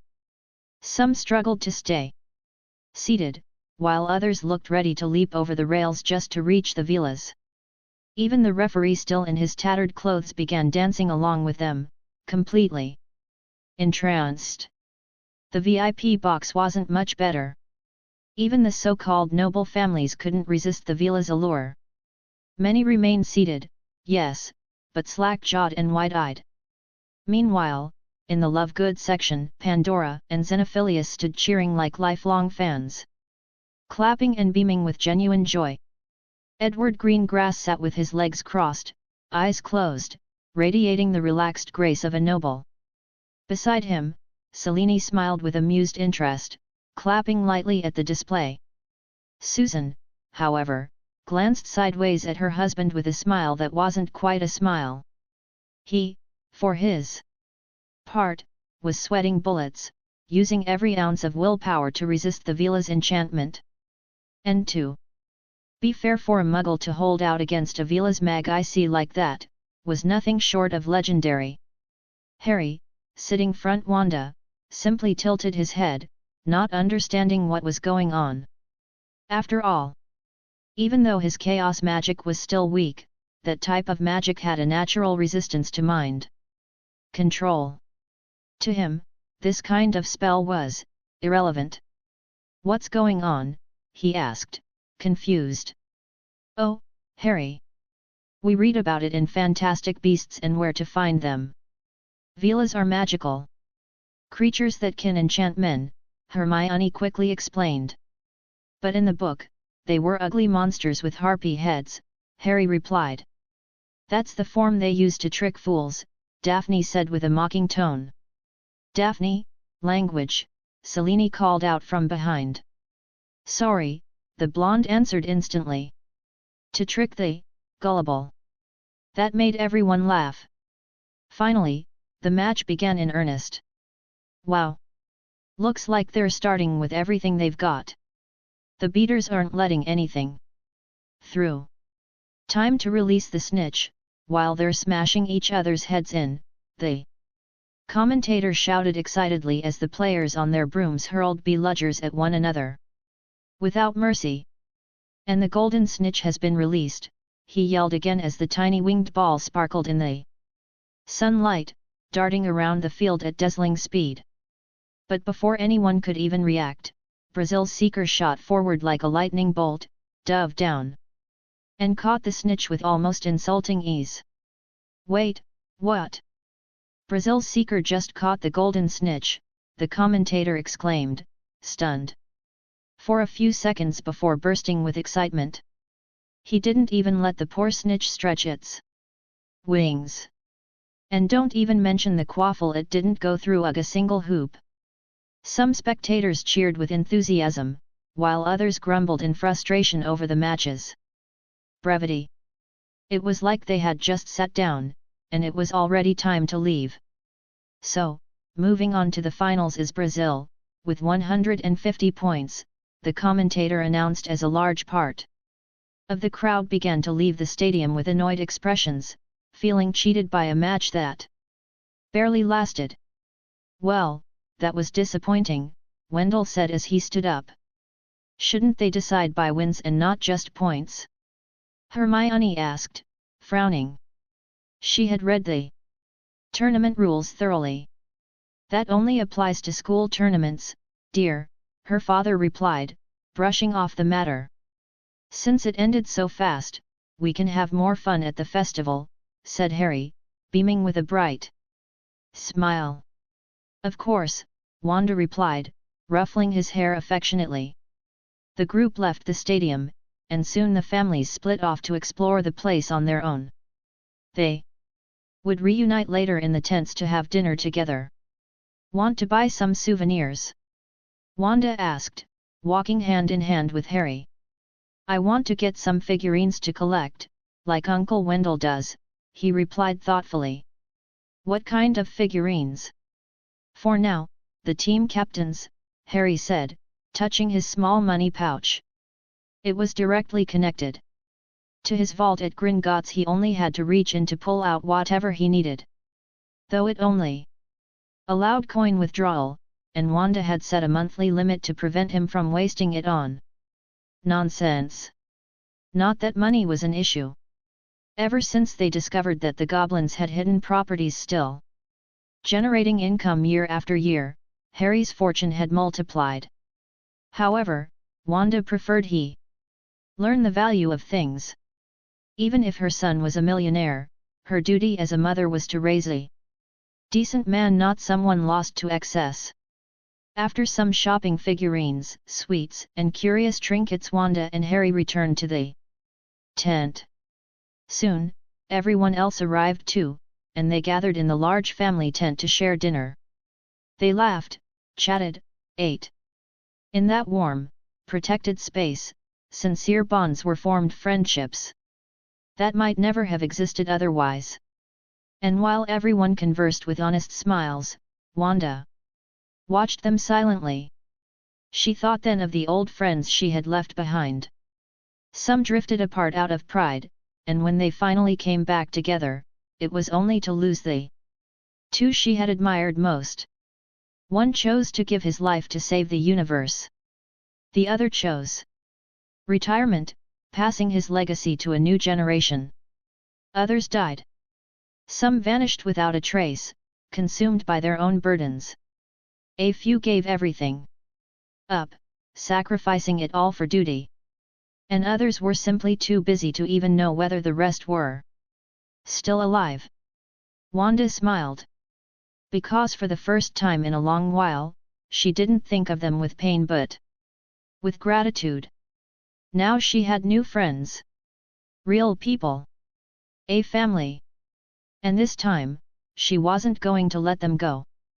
Chapter 29, Behind the Tree. Behind the tree. While Harry continued working on his alchemy project, this time separately from Hermione, both of them aimed to create their own robots and then make them fight.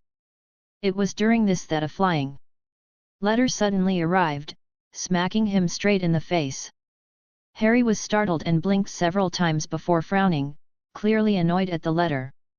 Even so, he took it in his hands and walked toward Wanda, who had felt the magic of the envelope all the way from the living room. She watched him with interest, not intervening since the letter didn't seem hostile. Her smile widened at the sight of her son's grumpy face as he approached with the letter in hand. "Mom, this came for you," said Harry, handing it to her. The letter was black, with no visible sender, but sealed with wax that displayed a crest bearing the Name Potter at the top. The crest had a classic English shield shape, with silver and black ornamental edges that gave it a noble and mysterious air. It was divided into 4 quarters by a silver cross.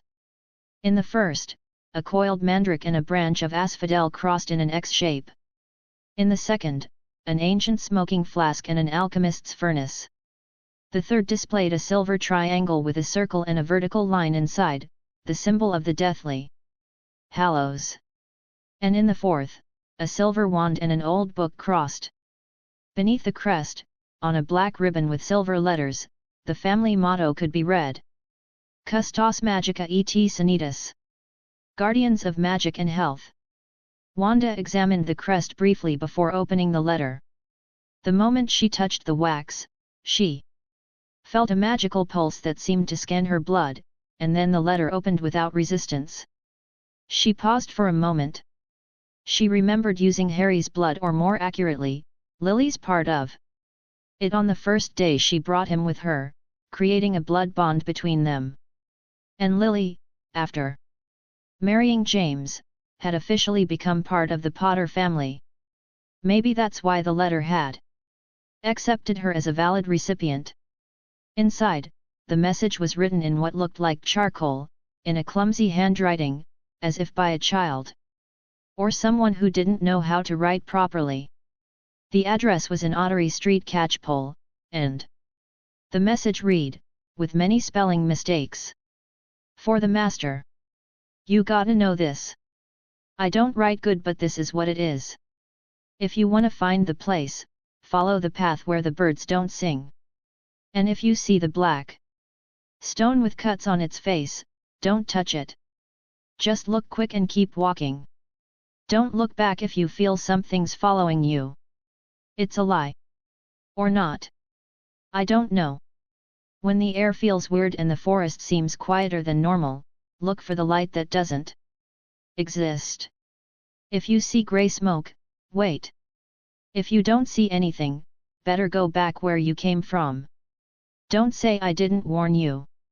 Behind the tree. Just one drop of blood. Wanda read the letter with one eyebrow raised, not hiding her confusion. Harry leaned in to read with her, his expression even more puzzled. He could read, but everything was so badly written. Still, he understood something. This was an adventure. His eyes lit up with excitement. Are we going to go? He asked enthusiastically. Wanda looked at his hopeful little face. She couldn't say no. Especially not when the seal on the letter bore the name Potter. The two of them walked through the forest.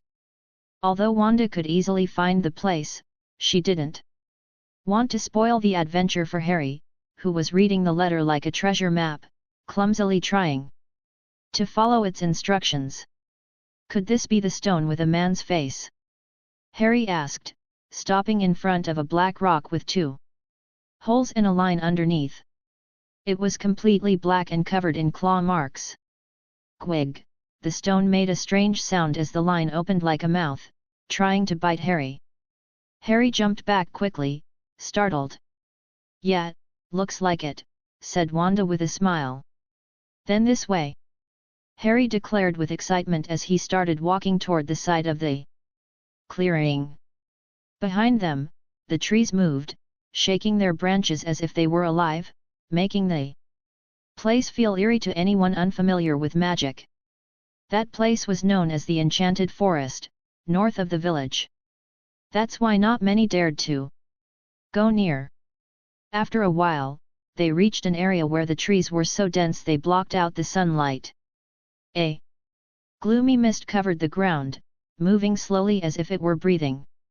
But Harry, far from being afraid, looked more and more excited. He felt like he was getting close. Then, a strange light caught his attention. It floated in the air, spinning slowly before approaching him. It circled around him a few times, then darted off in the direction they had come from. Come on, Mom! Run!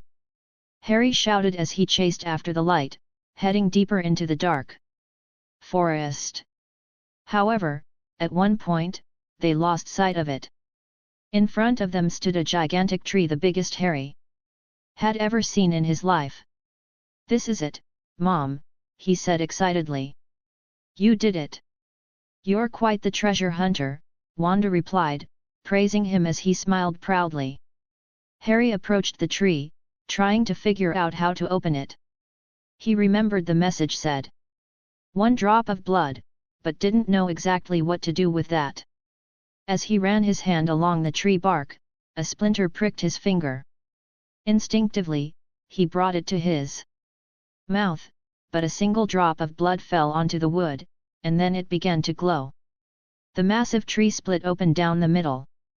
As if it had always been 2 trees fused together, it slowly parted while the ground rumbled with a faint growl. Harry moved closer to Wanda, watching in fascination.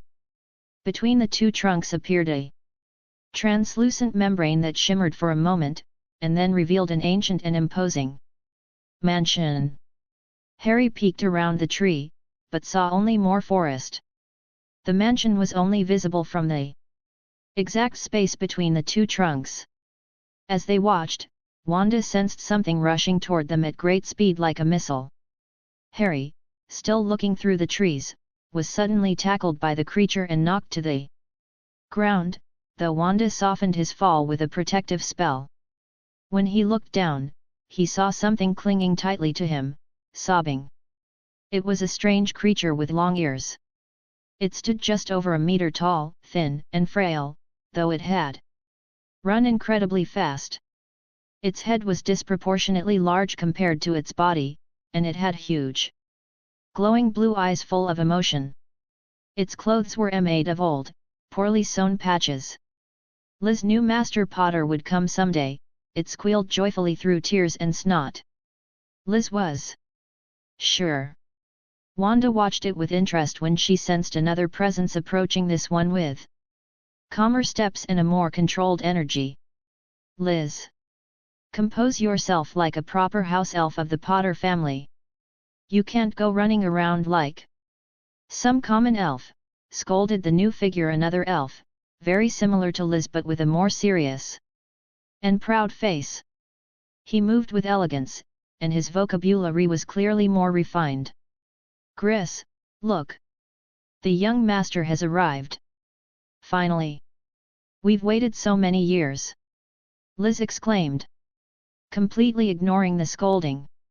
"Indeed, the young master has arrived," said Gris firmly, though clearly moved. "But that does not excuse." He noticed Liz wasn't paying attention at all, and his brow furrowed in frustration. "I'm talking to you. Put the young master down at once," he ordered as he reprimanded her, while helping lift Harry's robe. Despite his stern tone, his eyes also shone with barely restrained emotion. Wanda watched them with interest while Harry wore a completely confused expression. Seeing this, she decided to step in to help him. Clap! Wanda clapped her hands loudly to get the elves' attention. "Wouldn't it be better to explain what's going on? You're only making Harry more confused," she said calmly, looking at both of them gently. "Ah! Right! Silly Liz!" Liz exclaimed. "Come, young master, let's go inside the Potter Manor," she said, quickly, taking Harry's hand and leading him toward the entrance. "And you are?" asked Gris, giving Wanda a serious look.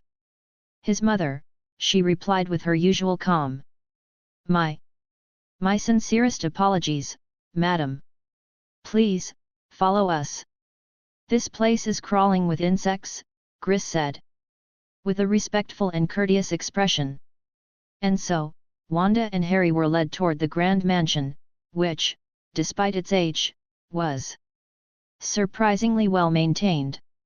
Although some details were rather crude, the lawn looked like it had been cut with scissors, the trees were roughly trimmed, the walls were clean but marked with brush strokes, and in one corner, there was a ladder propped up next to several buckets of water and scrubbing brushes. Everything clearly showed that the elves had been the ones taking care of the place all this time. Chapter 30, Welcome Home, Harry. Welcome home, Harry. Inside the mansion, Wanda and Harry were guided to the living room. The place was impeccably decorated, with ancient tapestries and paintings on every wall. As they crossed the threshold, all the portraits began whispering excitedly to each other upon seeing the boy. Some figures even smiled with visible tenderness. One of the largest paintings, located above the fireplace, showed an elderly couple. Both looked at Harry with shining eyes full of emotion. "You're the spitting image of your father when he was your age," exclaimed the woman in the portrait, with a warm and motherly smile. "Welcome, Harry. We've been waiting for you for a very, very long time," added the man, his voice calm and proud. "Waiting for me? Who are you?" asked Harry, confused but curious. "We're your paternal grandparents, Fleamont and Euphemia Potter," the man replied with a wide smile. "My grandparents?" Harry murmured, surprised. For the first time, he felt a family connection. Beyond the Dursleys, a strange warmth began to fill his chest. "That's right. And this, Harry, is the old Potter family mansion, one of the oldest and most respected in the wizarding world," Fleamont explained proudly. Then his eyes subtly shifted toward Wanda, who stood silently in a corner of the room. "By the way, I sense Lily's blood in you. May I ask who you are?" Fleamont inquired politely. "She's my mum," Harry answered quickly with a smile. Euphemia and Fleamont exchanged a look. Seeing the sincerity in Harry's eyes, both nodded softly. "Then welcome to the Potter family as well," said Euphemia kindly. Before continuing with more explanations, Fleamont pointed to a book on the nearby sofa, bound in dark leather with the family crest embossed in gold. "Harry, before we explain everything you need to know, there's something you must do. Do you see that book? We need you to touch it. That's all." "Why?" Harry asked, frowning. "The family's house elves are bound by an ancient magical contract to this mansion and to the blood of the Potter heir. But after your parents' deaths, that bond was broken. Without it, their magic weakens by the day. They've kept this house running without tea magic for years, cleaning everything by hand, just to survive until you arrived. But their time is running out." Euphemia lowered her gaze, visibly affected. "It breaks our hearts to see them cling to life with so much effort and pride. They are loyal servants of this house, and they don't deserve that suffering." The two elves, Liz and Gris, stood in a corner. Upon hearing those words, they couldn't hold back their tears. "Master, Miss, it's not like that. Liz and I don't mind suffering a little, because Master Harry has finally come," said Gris. Harry didn't hesitate. He walked over to the book and placed his hand on the cover. A brilliant blue light emerged from the tome and spread throughout the mansion, like a wave of ancient magic, awakening after years of slumber. When it touched the elves, both shuddered, and their bodies glowed briefly. Liz dropped to her knees, tears of joy falling from her face. "Thank you, young master. Thank you. From the bottom of our hearts." Even Gris, who had maintained a stern and solemn posture until then, couldn't help but let out a trembling sigh, deeply moved. "That was incredible," Harry murmured. Wanda watched him with pride, though she also cast a questioning look at the portraits, waiting for answers. Fleamont nodded. "You see, the Potter family is protected by an ancient pact made with the Elven King centuries ago. One of our ancestors was a healer who saved his life, and in gratitude, a magical bond was sealed." "A bond?" Wanda asked, frowning. "That contract ensures there will always be two elves dedicated to the Potter heir, no matter the circumstances. If a Potter is in danger, the elves will appear even if it means breaking ties with other households, Fleamont explained. And why weren't they with Harry from the beginning? Because after James and Lily's death, his temporary magical guardian issued an order to keep all magical beings away from the boy. They didn't realize that order interfered directly with the ancestral contract. When the order finally lost effect, the elves were able to send a letter, but by then, years had passed. Fleamont lowered his voice with regret. If James had known about this place, if he'd had time to seek refuge here with Lily and Harry, perhaps things would be different today. Harry listened in silence, but inside he boiled with a mix of sadness and anger. The very idea that the elves had suffered because of someone even unintentionally made him clench his fists. But now none of that matters anymore, said Euphemia gently, trying to lift the mood. With Harry here, the Potter family can be reborn. Not just as a bloodline, but as a bearer of knowledge. Our most valuable inheritance isn't gold or titles, it's what we know. The Potter family was founded by Linfred of Stinchcombe, an exceptional healer. He created potions still used at St. Mungo's to this day.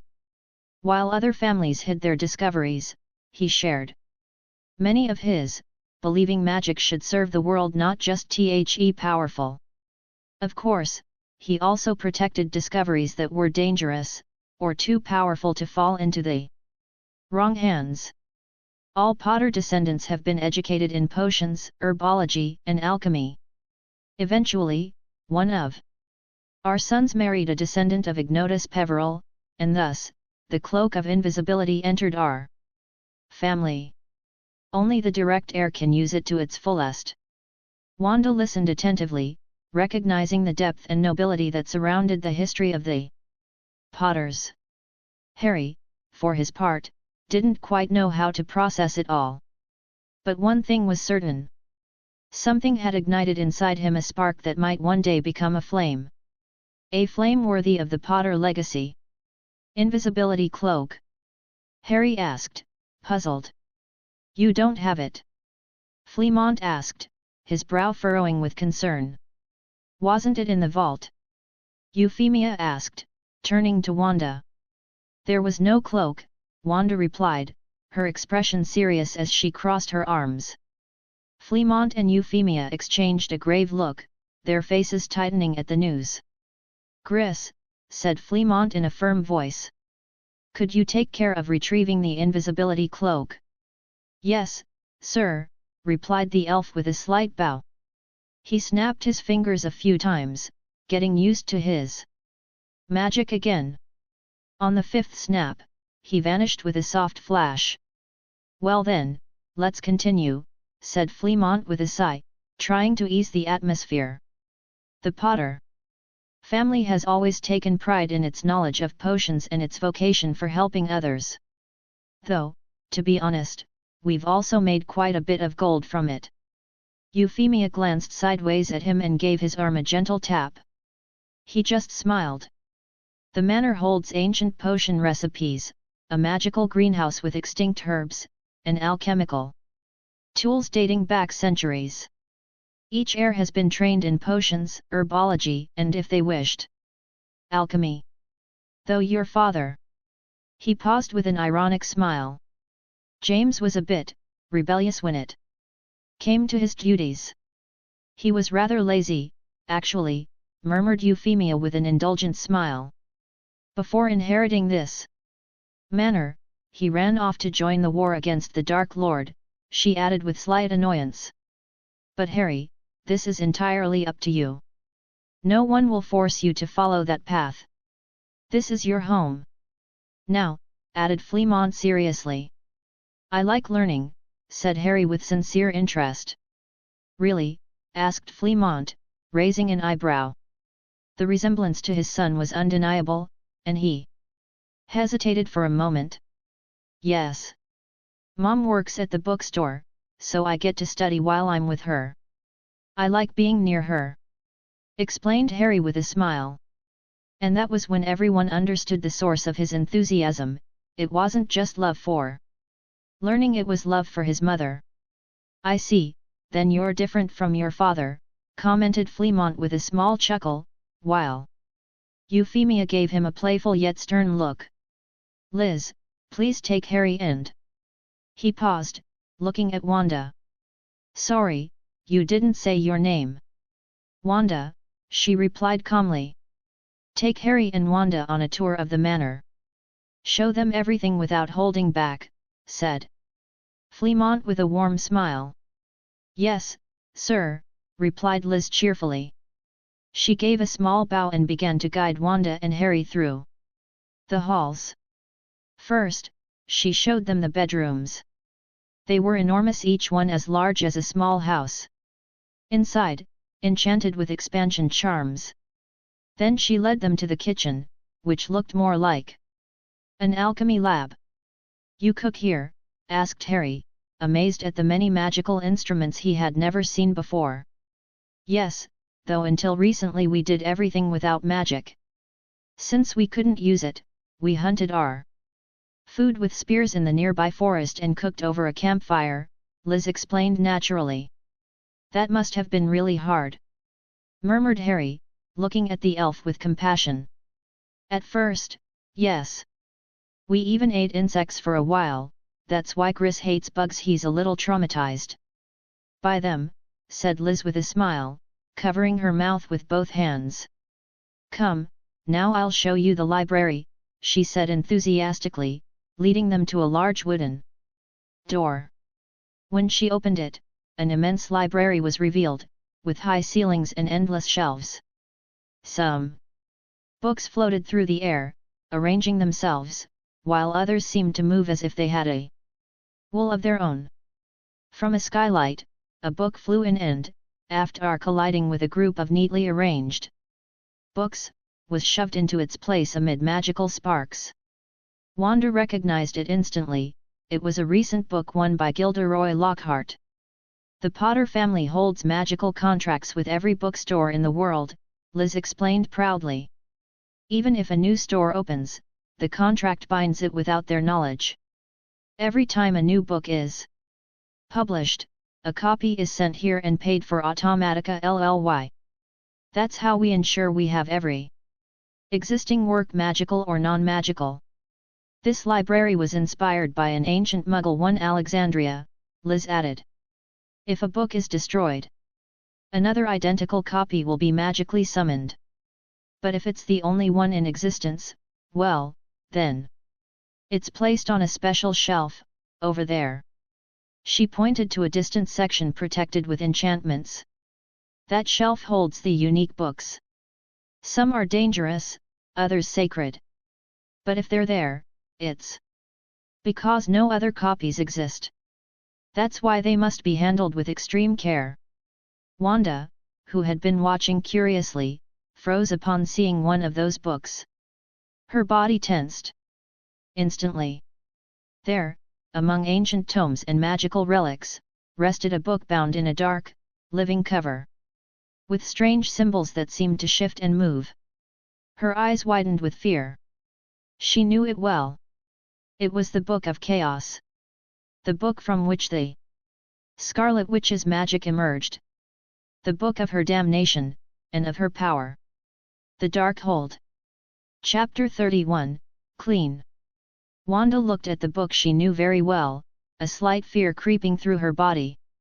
If that book was here, did it mean this world was connected to her previous one? Luckily, Liz said something that eased her worries. She had noticed Wanda's frightened gaze fixed on the red book, and spoke. "This book was taken from a witch a long time ago, while she was investigating some sort of portal. She didn't know where it led, but it had letters and words no witch or wizard in this world could understand. That's why it was auctioned off years ago, and an old master bought it, though he just left it there," Liz explained. Wanda looked at her, then turned back to the book, her mind on that portal magic. It sounded like the kind Pandora had given her in exchange for teaching her telekinesis. She had said that her grandmother had created it long ago, but they'd never managed to use it properly, so it ended up just gathering dust.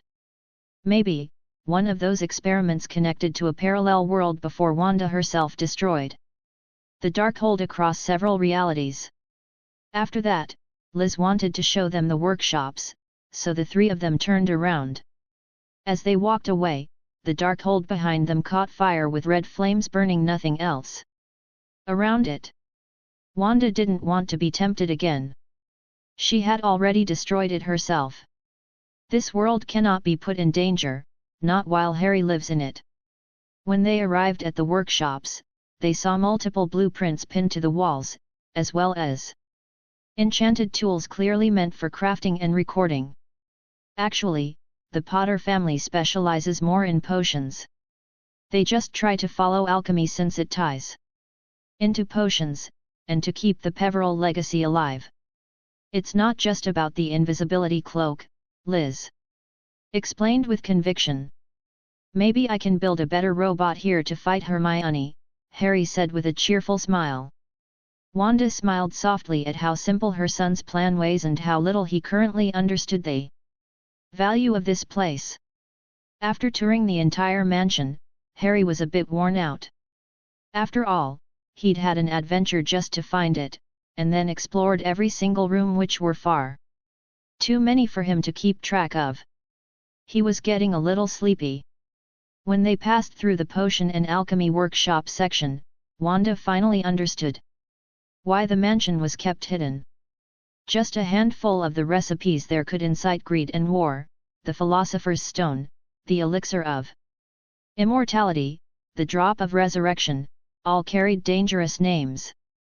You must be tired. Feel free to choose any room you'd like. This is your home now, Fleamont said warmly. No, it's okay. We'll come back tomorrow, maybe, Wanda replied gently. Ah, I see. Well, that's fine. We'll wait to talk more then, Euphemia said calmly. See that book beside the fireplace, said Fleamont. Write your name and Harry's in it, along with the names of anyone else you'd like to allow. With that, you'll be able to use the Flow network to enter any time, he added. Wanda looked at the book with interest and wrote their names inside. See you later. Please come back soon, Euphemia said, a bit saddened to see them go so soon. Sure, Harry murmured, barely keeping his eyes open in Wanda's arms. Harry was 6 years old and a little heavy, but only for a normal person. Wanda was anything but normal. So she stepped into the fireplace, which flared with green flames, and they vanished. Just then, Gris appeared with the invisibility cloak. Sir, I brought the cloak, said Gris, looking around for Harry, but he was already gone. He went home, said Fleamont, turning his gaze to the cloak with a solemn expression. Who had it? He asked. That Mr. Dumbledore. It was at Hogwarts. The elves there tried to throw me out and stop me from taking it, so it took me a bit longer than usual after defeating them all, said Gris proudly. Dumbledore? That man again, Fleamont muttered, frowning. What is it, dear? Asked Euphemia. When we found out James and Lily were dead, but Harry survived, I thought they used the cloak to hide. But if that were the case, the cloak would have never gone far from Harry. Which means they never used it. Or rather, they didn't have it when they needed it, Fleamont said seriously. We both know this cloak can hide 2 adults and a baby from any wizard.